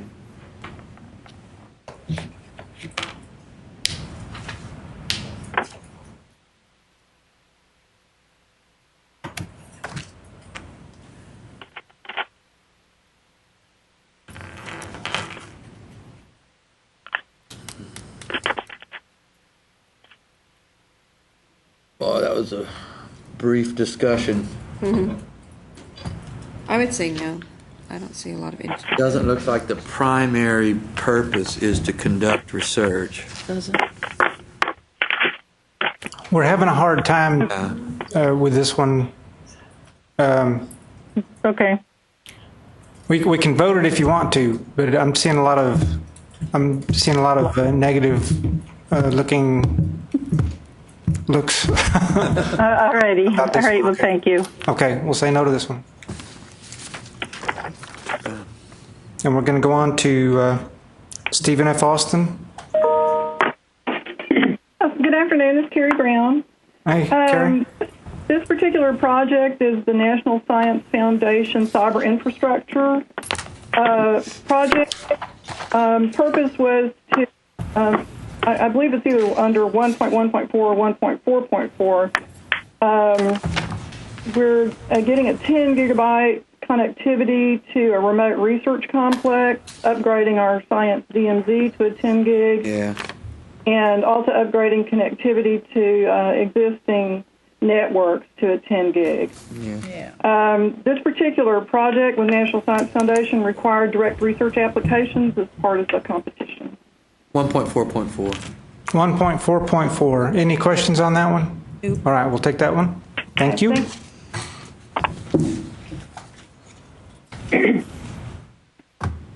And we'll move on to Sam Houston State. Hi, this is Delia Gallinaro, and I'm addressing 23331, and this is the infamous McNair program. But I must say our McNair program takes 28 students from junior year on to through master's and prepares them through research experiences for doctoral programs. And I think we classify as restricted research under 1.3.2. By definition, the Department of Education, under the program description for this program, says that the funds are awarded to institutions to prepare eligible participants for doctoral studies through involvement in research and other scholarly activities. So what our 28 students are supported by is for completing a research project through one of 13 paid mentors on campus. Their summer research includes stipends for that activity. And the travel budget for research includes their support, again, for 28 students to regional, state, and national conferences to present their research. And in addition to all of that, the project director is conducting a longitudinal studies on the success of our students through this program. And all of them in the past have been accepted into doctoral programs, and she follows them to identify if they successfully receive their PhDs and then the career pathways that they are involved in. So, okay. If there are any questions, I'd be happy to address them. Yeah, to the group, this is usually the one kind of McNair that we. Well, where is there something else posted there? Because there was nothing posted. There's nothing. There's nothing there. There's nothing posted. There's nothing uploaded. Is that correct? I thought everything had been uploaded. Word programs, there. They're incorrect. There is an abstract now. When I had looked, there was none.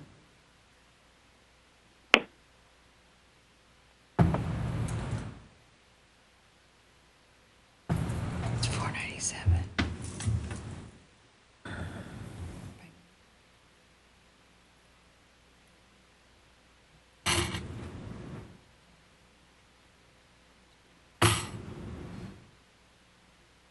Scroll down a little bit, please.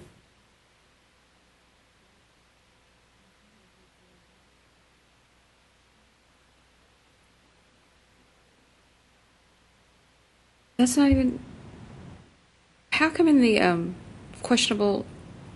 That's not even a McNair. That's questionable on the list. What was the question again? Your question? Well, it shows 23309 in the list as the CCNIE Networking Infrastructure Data Driven Network from NSF.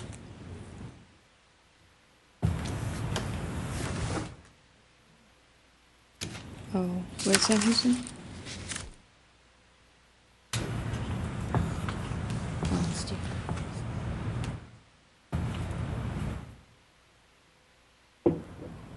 I got it.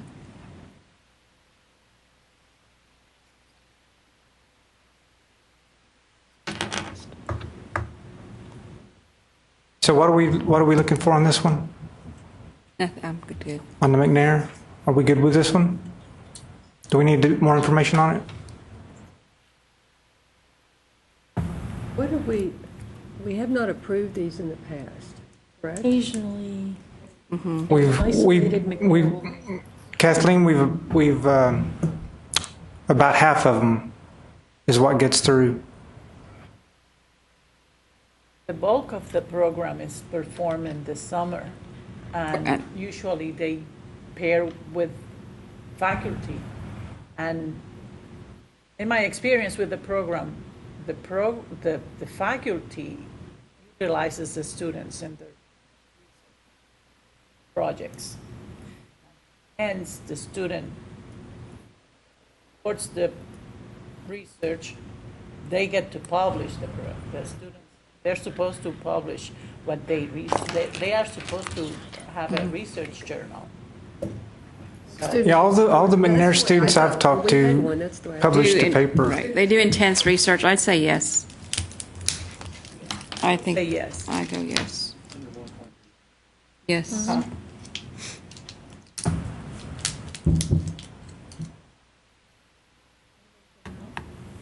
Any? A. Yes. Yes, you say no? Yes, I'll say yes. Okay, so we'll take that one. We'll move on to Tarleton.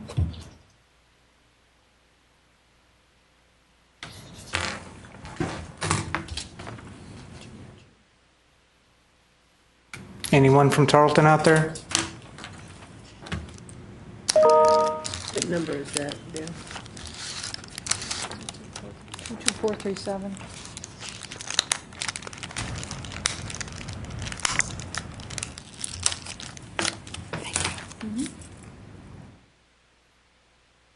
So I'll just give you a few minutes to look through what they got there.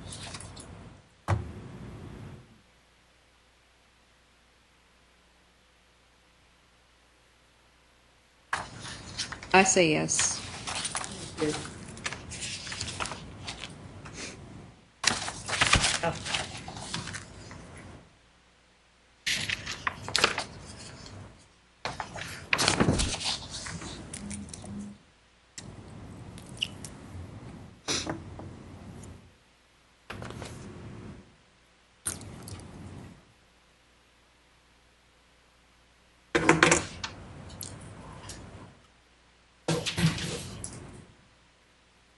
Does anyone know if this was awarded competitively?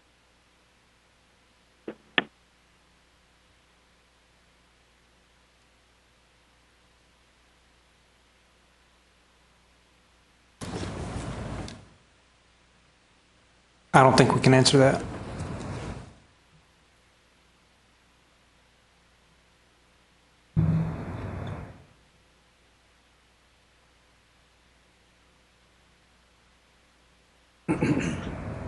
Most of those projects from TSS WCB are competitive. What was that? Most of them are?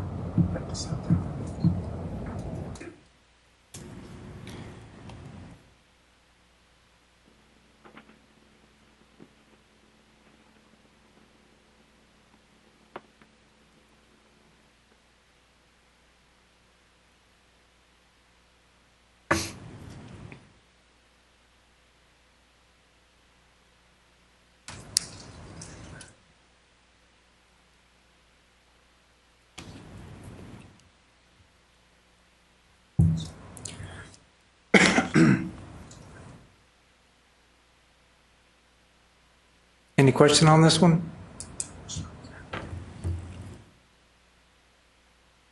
Should we put this one to a vote?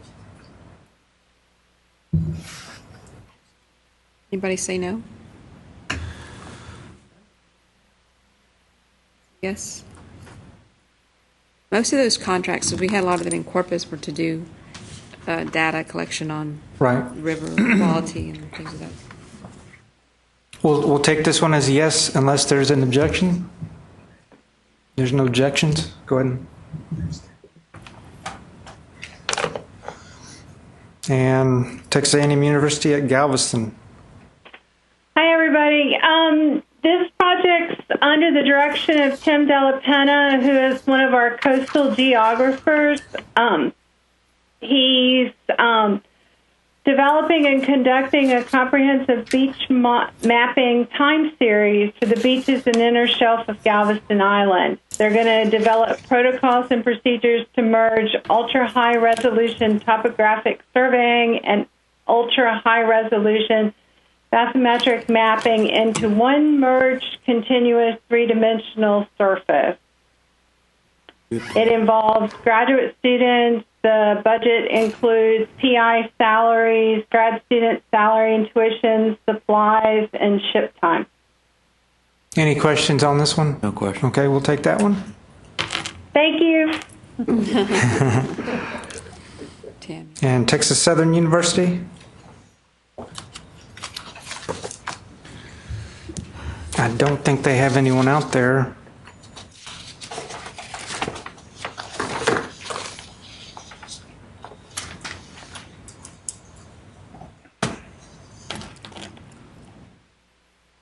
If you can, they've got documents there. You just take a few minutes and look those over.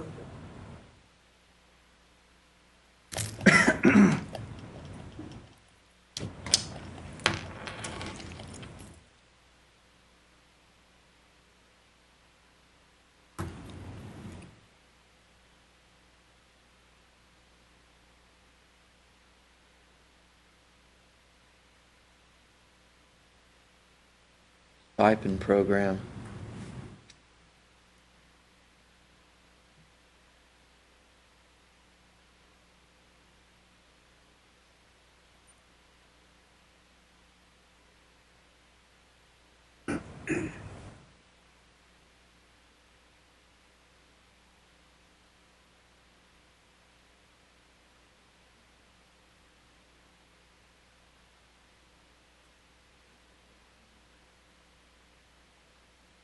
Fifth. What does that mean?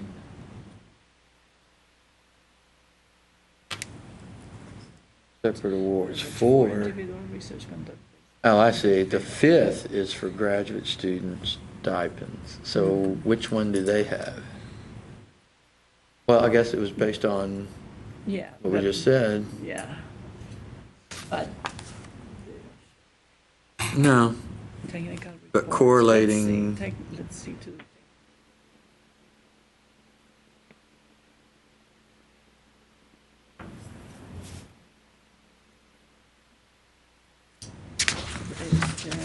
let's see.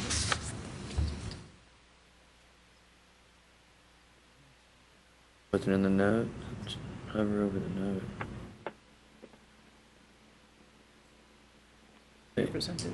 Yeah, so see, that sounds like it's one of the 4. That's this. Right. So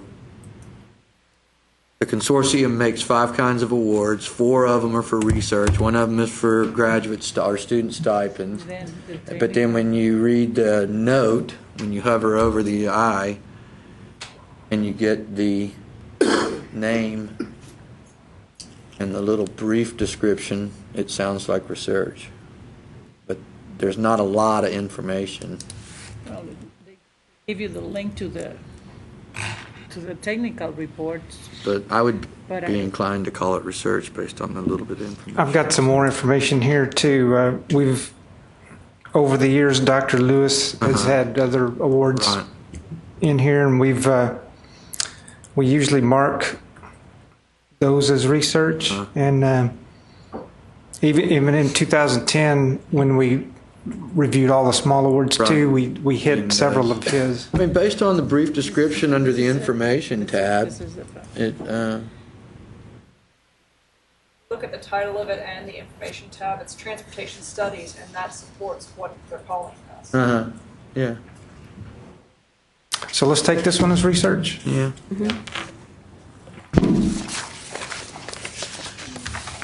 And then if you can You can use the filter and just look at all institutions, and what we've got left is questionable. There should be two. Dale, my OSP office has sent me everything in the world on micropower and Texas State. There's one. Got it in an email? Well, yeah, I just sent you another batch. There's one that clearly, I think the first of the, in the second email, you can look at the first email too, but I think in the second set of emails, the first attachment describes the role of Texas State faculty in assisting micropower in the development of prototype chip. Let me get my glasses.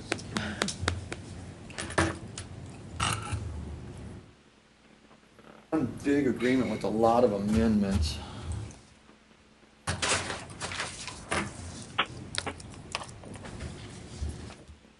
Scroll down.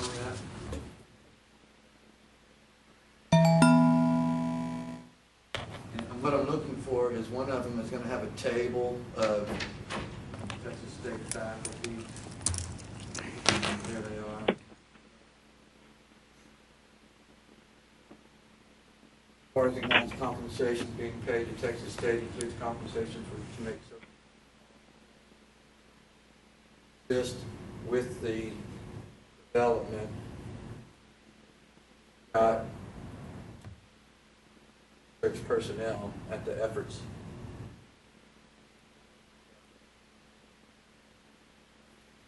So the fee that we were talking about earlier, part of that fee is to cover part of the, okay. When we were talking about where does that fee go, this is correct. Part of where the fee goes, okay.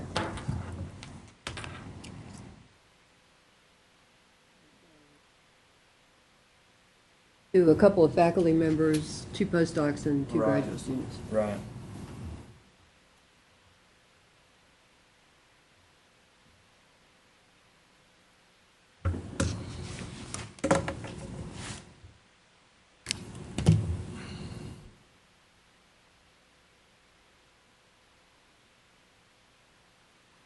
I mean, it's an ongoing effort. It's been going on for actually several years now. And I think this particular one is one that we did bring to the coordinating board in 2012, and it was approved here.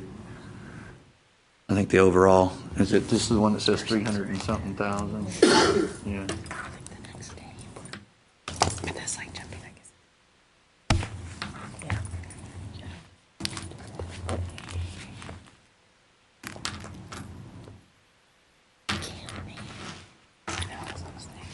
I think really those are kind of maybe repeats because I had the contract person send that first set, and this was the other. That first one there was going to just be. Good.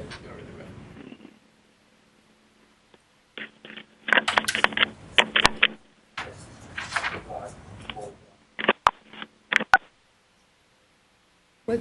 There's some more individuals.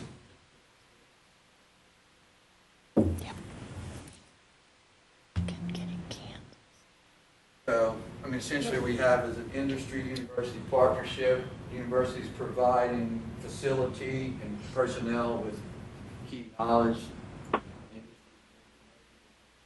all in an effort to develop a chip.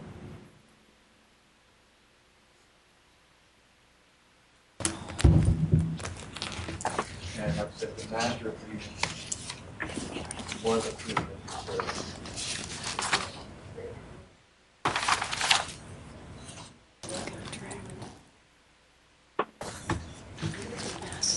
Yeah, I don't know what else to add. Yeah. That's what this is. I know. The results of the research undertaking of these programs, right? About that one amendment. Scroll back up to the front.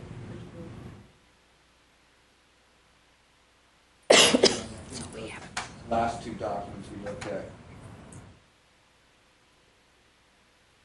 I'll see you. Okay, be careful.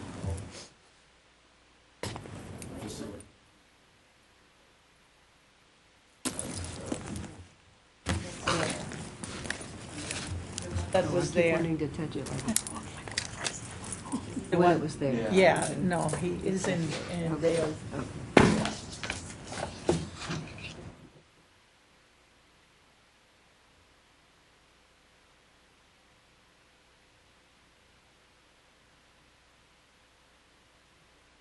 Yeah, it's a partnership. We've got the capabilities and the people. They've got the entrepreneurial aspect.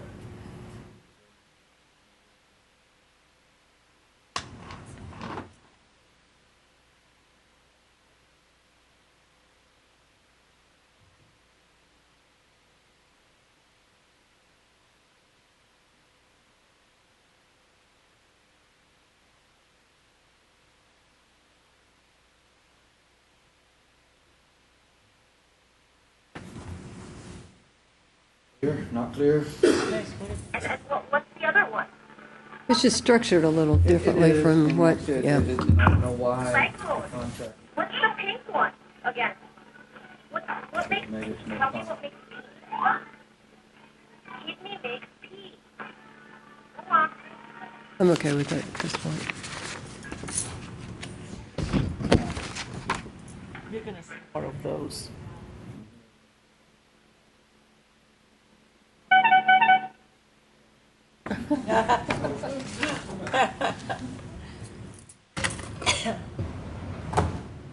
Okay, so let's take that one. Yep.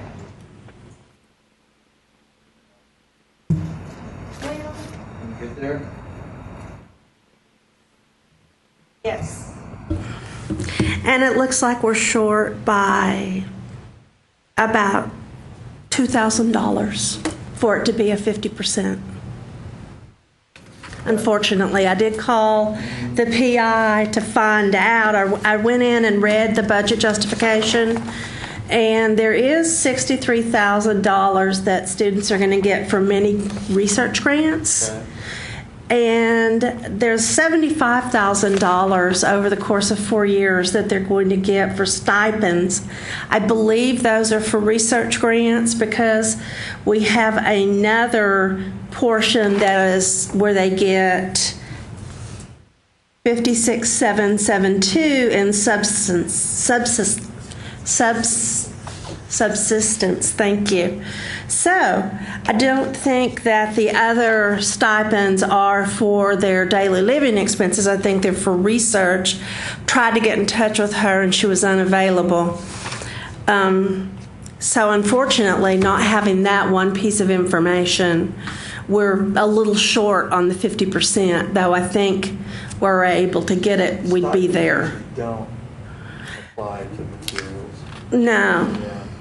I mean, I think that is for, it says in each program, selected AGAP students, and this is the budget justification for A&M Kingsville, will be awarded stipends based upon his or her participation, documentation of progression, and the disbursement will be as follows.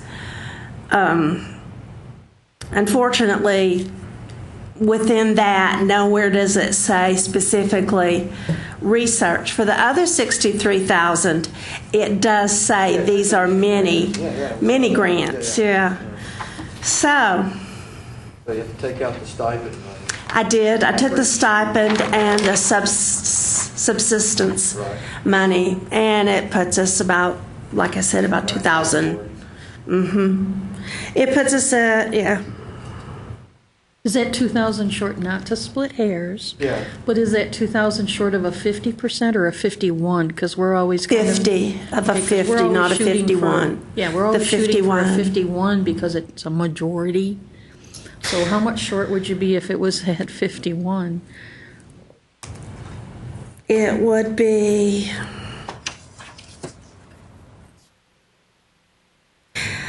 the total award's 279 over a 3-year period. That's 114, 597. Right, about 5,000. Does that make you feel better? Though I do believe that there's a big chunk of that 75,000 that is part of money given to the students to conduct research, but I don't have anything in writing where I can really justify that.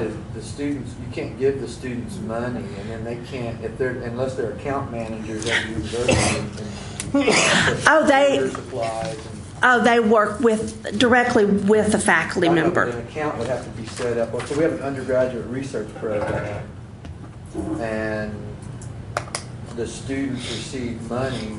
They cannot be compensated from that money. The account is set up only for program support, and it's under the management of the faculty supervisor. So that's why I'm having a hard time. How that would go for the anything other than just compensation, essentially. How do we do it with McNair? Don't they get? Well, not one we just did. If the McNair is specifically designed for that research experience.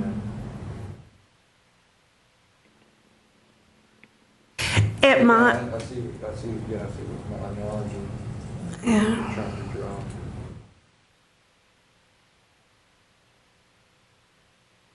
But in the McNair, it's like that.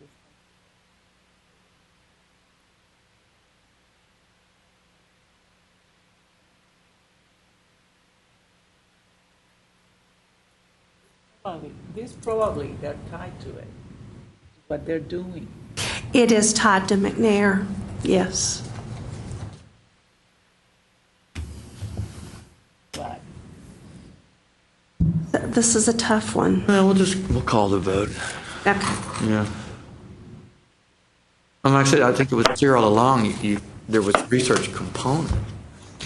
And there is a research component. It's just, it is, parceled out between the different consortium members.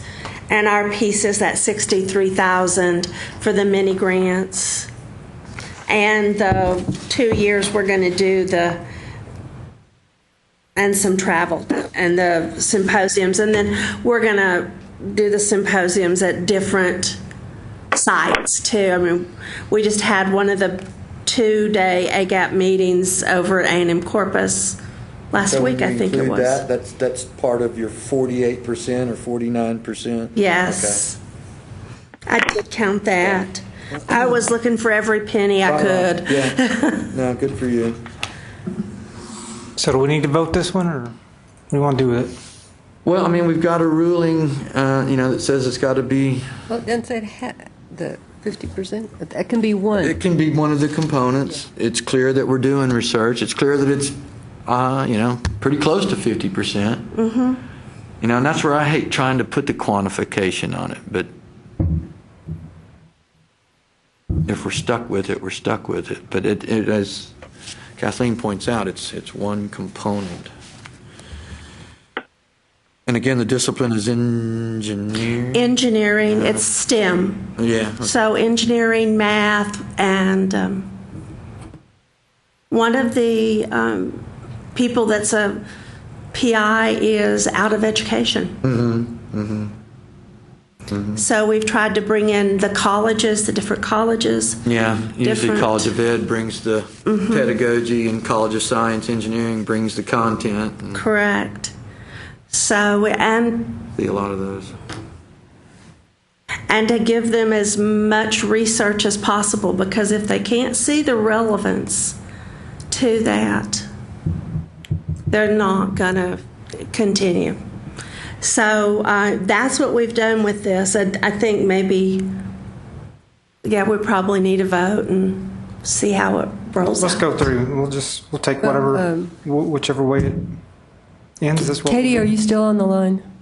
I am. Okay. I just read what you sent me.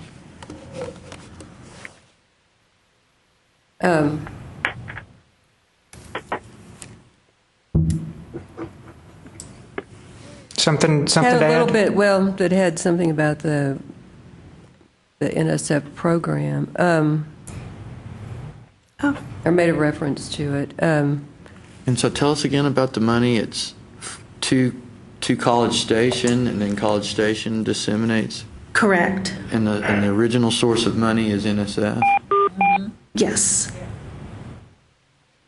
So what this says, and this is talking about the overall, the Texas A&M program, targets strategic alliances, let's see, to develop, implement, and study innovative evidence-based models and standards for STEM graduate education, postdoctoral training, and academic STEM career preparation that eliminate or mitigate negative factors and promote positive practices for URMs, I guess that's underrepresented.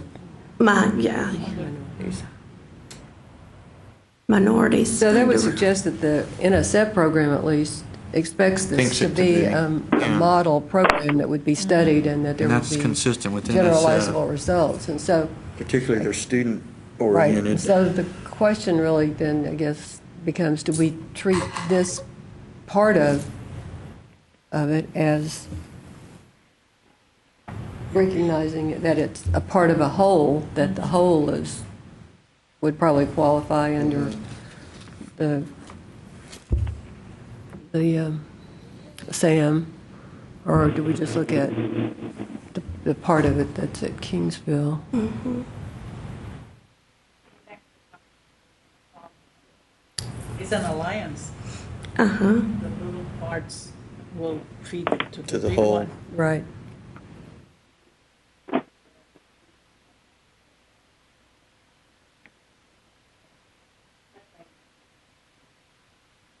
I don't, based on that, I think I would see it as because the holistic nature and that larger picture of how it all fits. Well, just, our experiences with NSF and students and education and opportunities, I mean, it's not inconsistent with a lot of their programs that involve students. It's just this one's not entirely for research experiences, but there seems to be a high component. It's the main focus, but if I could get the information on that other piece, the $75,000 and exactly what they're planning to do with it, but as I read all the data I have with me today, I don't have that. well, and I think it probably the A&M part of it, there are some social science researchers, and that there's probably a significant research design that we don't see here, and that this And we've talked about data that you're projects collecting is all I was going to say, feeding we've into talked that. about projects in the past where one component conducts the research and packages it up and sends it to the other component. Like you said, that's the consortium model. Mm-hmm.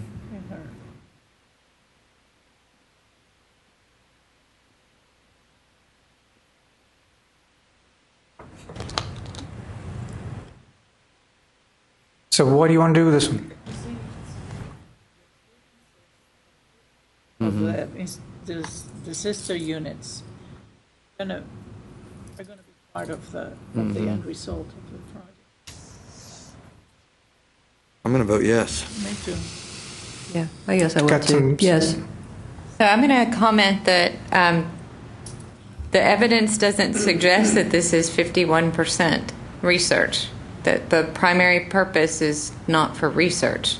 Is that your understanding? Yes. So you're not following SAMS on this one? No, we are. How? The primary purpose of the overall project that is funded at Texas A&M is to look at this an innovative model. And so, therefore, I believe it fits under 1.3.1.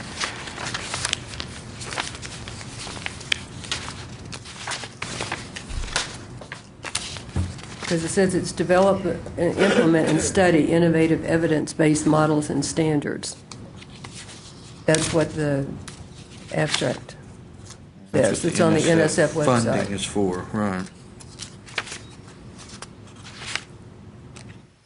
So explain to me again how we achieved the 51% being for... She looked at the budget for Kingsville. And it didn't rise to the 50? It did not. But that's not a absolute requirement as Sam has written presently, and that's only one part of the total budget for I'm on 3 pages. of the We need page 3. Yeah, there's an or after that majority, not an and. Right, you all are looking at the Appendix B? No. No? So I'm going back to that paragraph on page 3. Uh-huh. Right, that says to qualify as research, the primary purpose of the contract, gift, or grant must be research. right, and then go on. Mm-hmm. Right, many, if not all, have multiple goals that include research, right? But it may be also demonstrated by the sponsor's statement of purpose or other documented evidence. What we're, I guess, alluding to is that the large award contained the research component where the data being collected at the consortium or the affiliates are being fed into. So her piece may not be 51%. But it's hard for us to Fee- even yeah. judge it because we're only seeing one 1/5. piece of it, so we can't And know. 1/5, I don't know how many And it's other hard for us to even institutions, understand fully the purpose of part of. How is That's this? a good question. How do you approach those projects that you have collaborations like in this one, which everyone submitted a budget and it's part of a big. You'd almost have to see the whole, Of a bigger scope of yeah, work. you'd almost have to see the entire package. And how is this different from the TMAX? I remember when we first got started in this whole thing, we all had TMAX. Well, a lot of us did, but only those institutions who had the research portion of the TMAC were counted. The rest of us were rejected. If you did not have a research component, 51% on your TMAC award, you could not count it, even though it was a part of the larger project. Only those institutions Remind that us had about research. the TMAX again, because I've That never. one I never was not seen here one. for, and I do not know. Well, I know I that- never understood the logic. I knew that in the meetings I've been in, the TMAX were not viewed as research, Right. but we weren't. I don't know. I don't remember There was, I think. tracing it back to Yeah. the.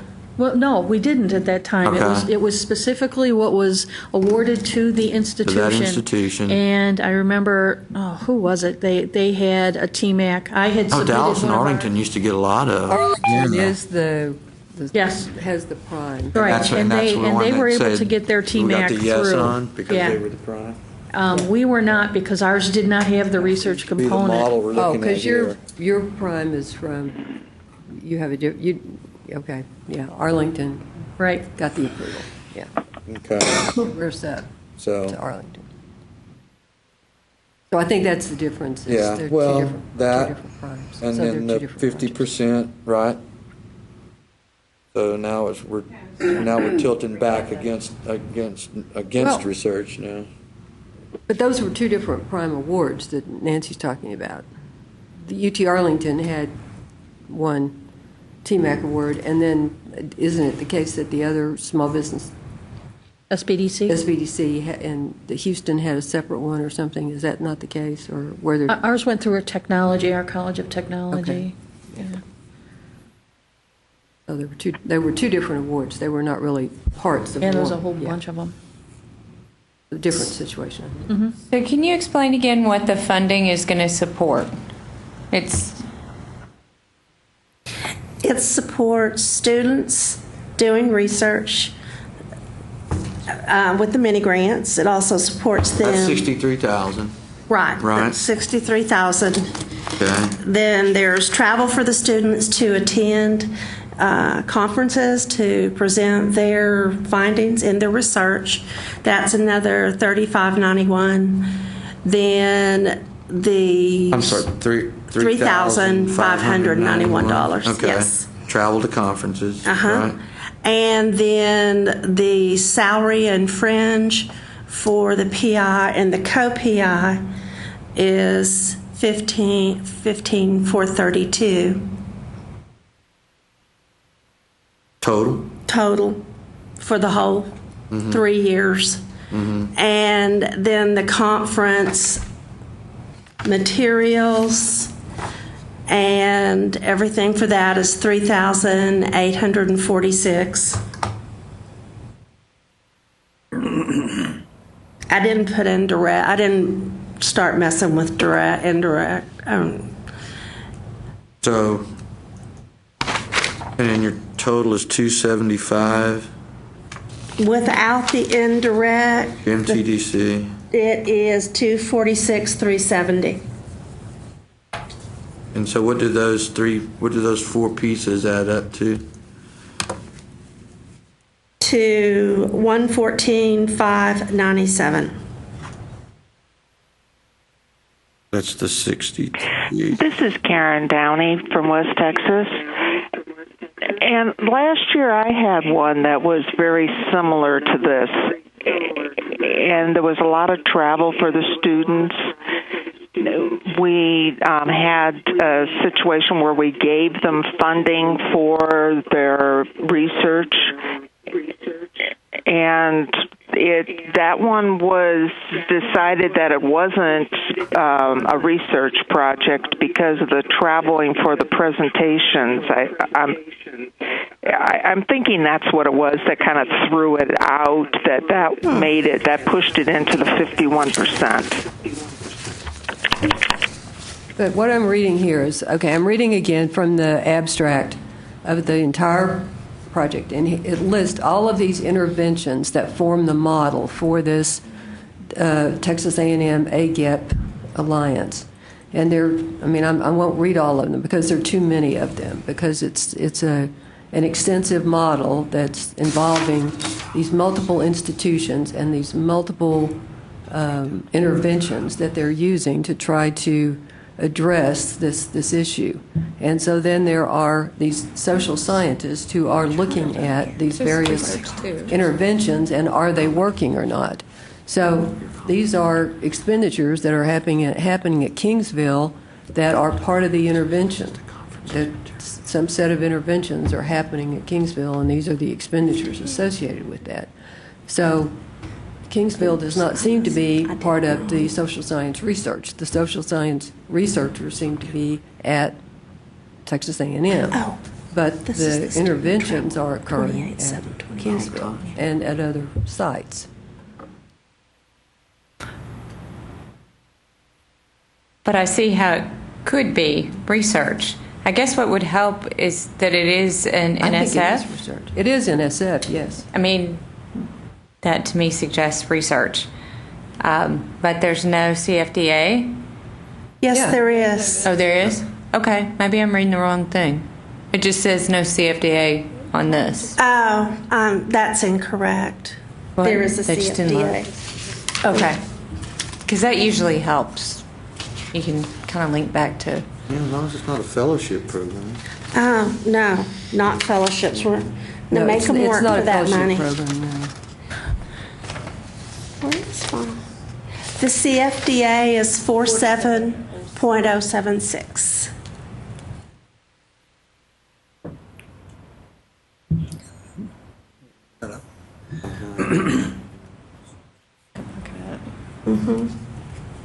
So it's that one, this one, this one, this one, and this one.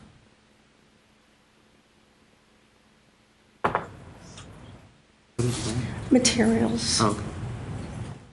And that's materials for conferences? 47.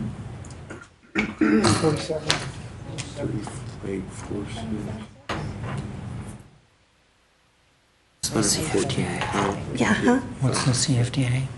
It is 47076.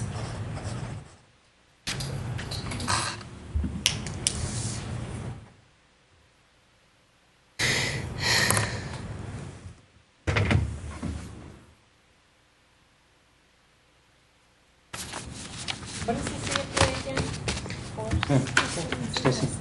47.076.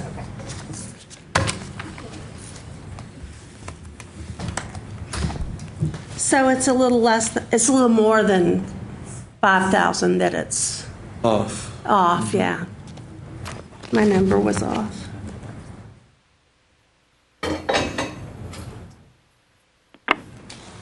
Hi, this is Lee from UH Clear Lake. That CFDA number we use as instruction because we can't justify that at least 51% of it is for research. That's just how we do it at our university. Okay. And she doesn't have 51. I mean, she's saying that. But I guess, using Kathleen's argument, and that is to look at the NSF program and the intent of the program. And the overall, I'm looking at the abstract for the... Yeah. And I don't, in my experience, if these are not fellowship programs at NSF, they're educational research. I mean, it's... So I mean, the CFDA... I haven't seen an NSF... Unless, well, I haven't seen one of those in a long time that would fund something that was that wasn't education research, and other than a fellowship. Mm-hmm. Maybe there is something, but I haven't seen one.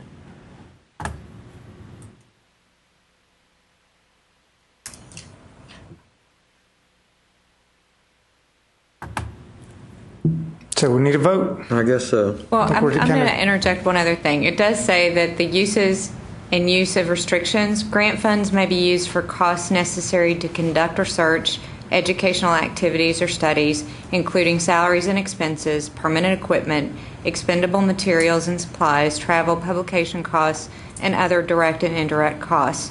Some programs provide funds for undergraduate scholarships managed by the awardee institution. Is this scholarship money? Now, we took the stipend money out. Okay. We took that out. Yeah, and that's what gets us under the 51. And you're looking at the overall... The overall program. Yeah, you're looking right. at Okay, what it can and it's do. got the... It would have some scholarship programs in there. And within our university, if we call it a scholarship instead of a stipend, it routes different. It does. Yeah. Then it affects their financial aid, and so we don't call it that.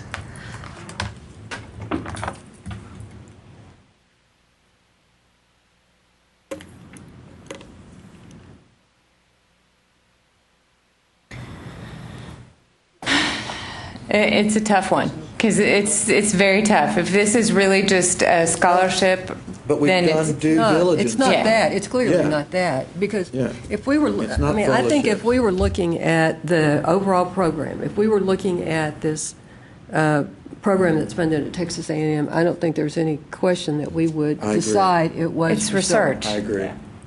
So okay. I can live that way. Right.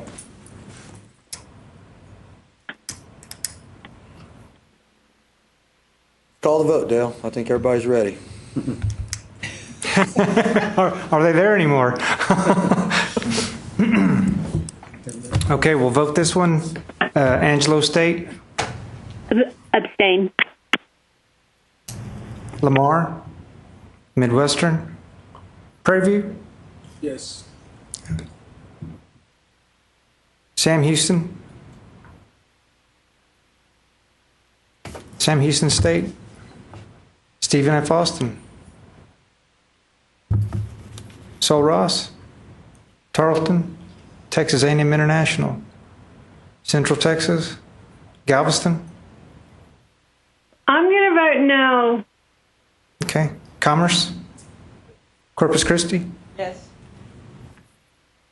Kingsville? Yes. San Antonio? Texarkana? Texas Southern? Texas State? Yes. Texas Tech? Yes. Texas Women's? No. UT Arlington? Yes. UT Brownsville? UT Brownsville? UT Dallas? UT El Paso? UT San Antonio? Yes. UT Tyler? UT Permian Basin? UT Pan Am? University of Houston? Clear Lake? No. Downtown? Victoria? University of North Texas? Yes. UNT Dallas? West Texas A&M? Okay. No.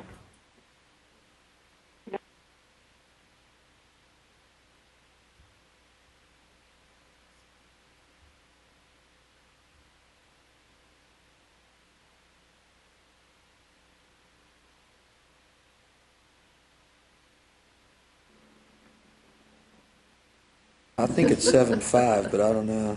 I've got 8-5. 8-5, yes. Yeah. Thank you.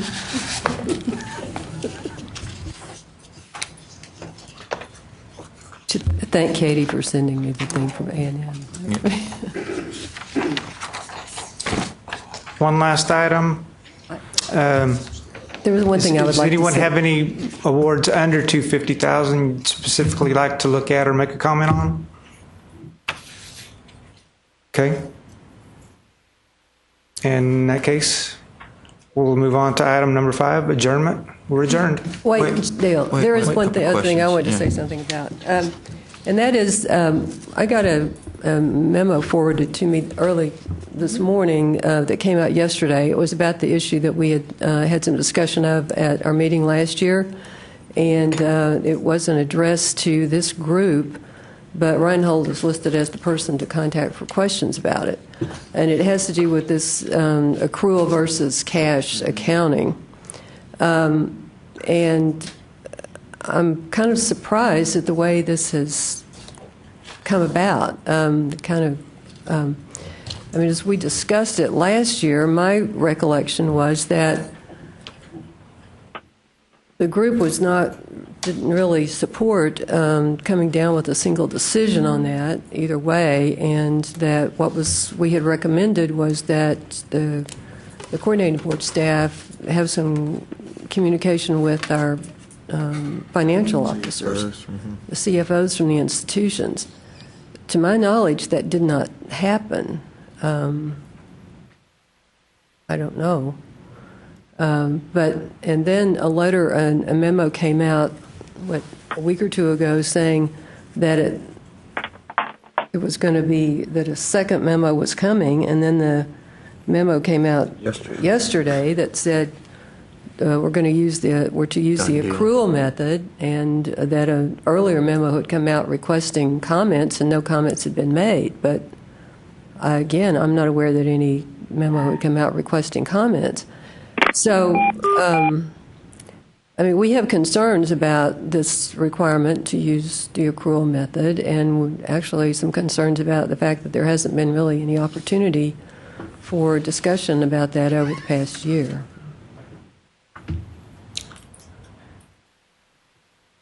So I'm happy to talk briefly about it because I too just saw this yesterday. However, I did know that this information was going to be going out. Apparently on June 26th, our Planning and Accountability Division contacted folks at the institutions, and no one submitted a response. So, but what did that letter say? The one I saw just said, we are going to send you another email. It didn't say, let us know if you have any concerns. See. The memo on June 26th said,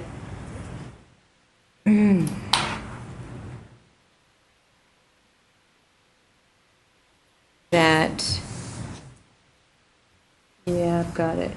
So it said, basically it was sent out to your chief financial officers, research development fund institutions, saying that in June the state auditor's report issued several recommendations. One was to clarify institutions should use accrual or cash method of accounting. and to respond to the recommendations, there will be a need for changes to the standards and accounting methods.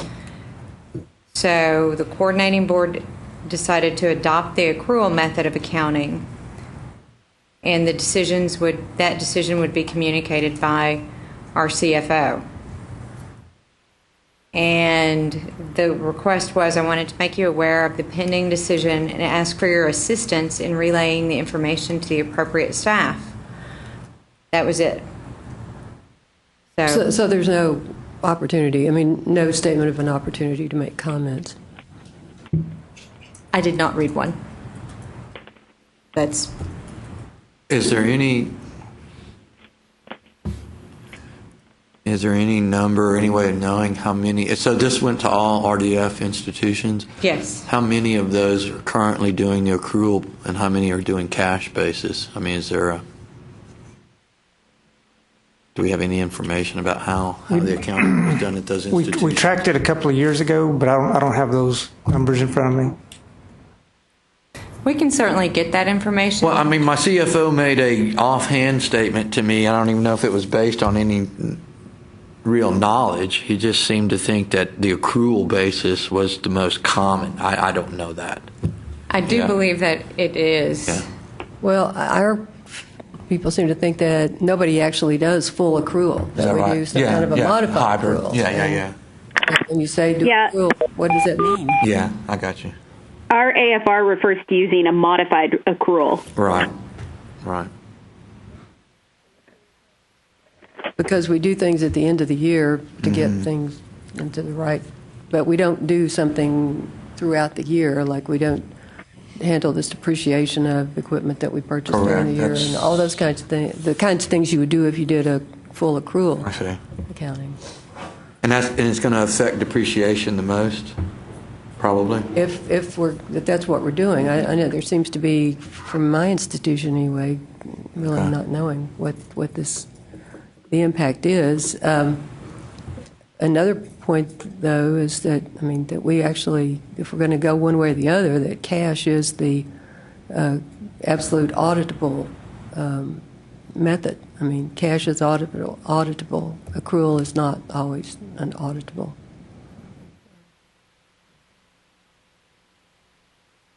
So my suggestion is that you all provide your information and responses back. Unfortunately, we didn't get that information from institutions when you're loosely asked, if it's a broad definition of the term, but we broadly interpret things around here, as this group is well aware. So, so send your comments. We're going to send you out correspondence related to the other information. Feel free to respond back to that as well. So, and maybe you could provide us with some sort of definition of what a modified accrual method actually is. Right. I think that our staff struggled with understanding what that is and what that actually means. I know that there's actually a meaning for accrual and there's actually a meaning for cash, but I think that it's difficult to have a modified accrual. Well, one of the financial people at my institution said that was sort of a Texas invention. We invent many great things in the state. The modified accrual was the. So obviously it affects. I think the impact is the timing of when certain expenditures are reported or realized. I don't know about reporting, and so that can have some consequences. We just need to understand what those consequences are. Right, and it seems like if everybody does the same thing every year, there is no impact. Correct. It's only if you. Well, that's why I asked. I appreciate that feedback, status? and that is out of my purview in particular. However, I will go back to the reality that we had an audit, and this was a finding in our audit, and this is where we're going to go. So if we need feedback from the institutions, we need to hear from you. So we want to hear from you. Well, we're not shy about it. We just need the invitation, and so we've got an invitation to send some information, send some language on the absolutely yes expenditure classification. Yes. So it sounds like we'll have an opportunity to send in feedback on the accounting process. modified accrual. Stacy, should that come through their CFOs? They've got and stuff? Reinhold's Yeah, it's got to come through the CFO. address on this email that went out. Yeah. So Are we going to send that to Reinhold? Is that? My name. My name is on there. Yes. It is. Yeah. A question should be I'm addressed sure to they you. knew I that know. his name was going to be on there, but oh well. So yeah. But again, we do want your feedback. We want your comments. That doesn't mean we're always going to agree with you, and that doesn't mean we're not going to have to change. I don't understand that. I don't understand. So we do have to respond to the audit, and we will respond to the audit. So that's the way we have to go. So, but back when you agreed with the audit, well, yeah. Again, I appreciate your feedback and your comments. Thank you guys for being here. Okay, y'all have safe travels.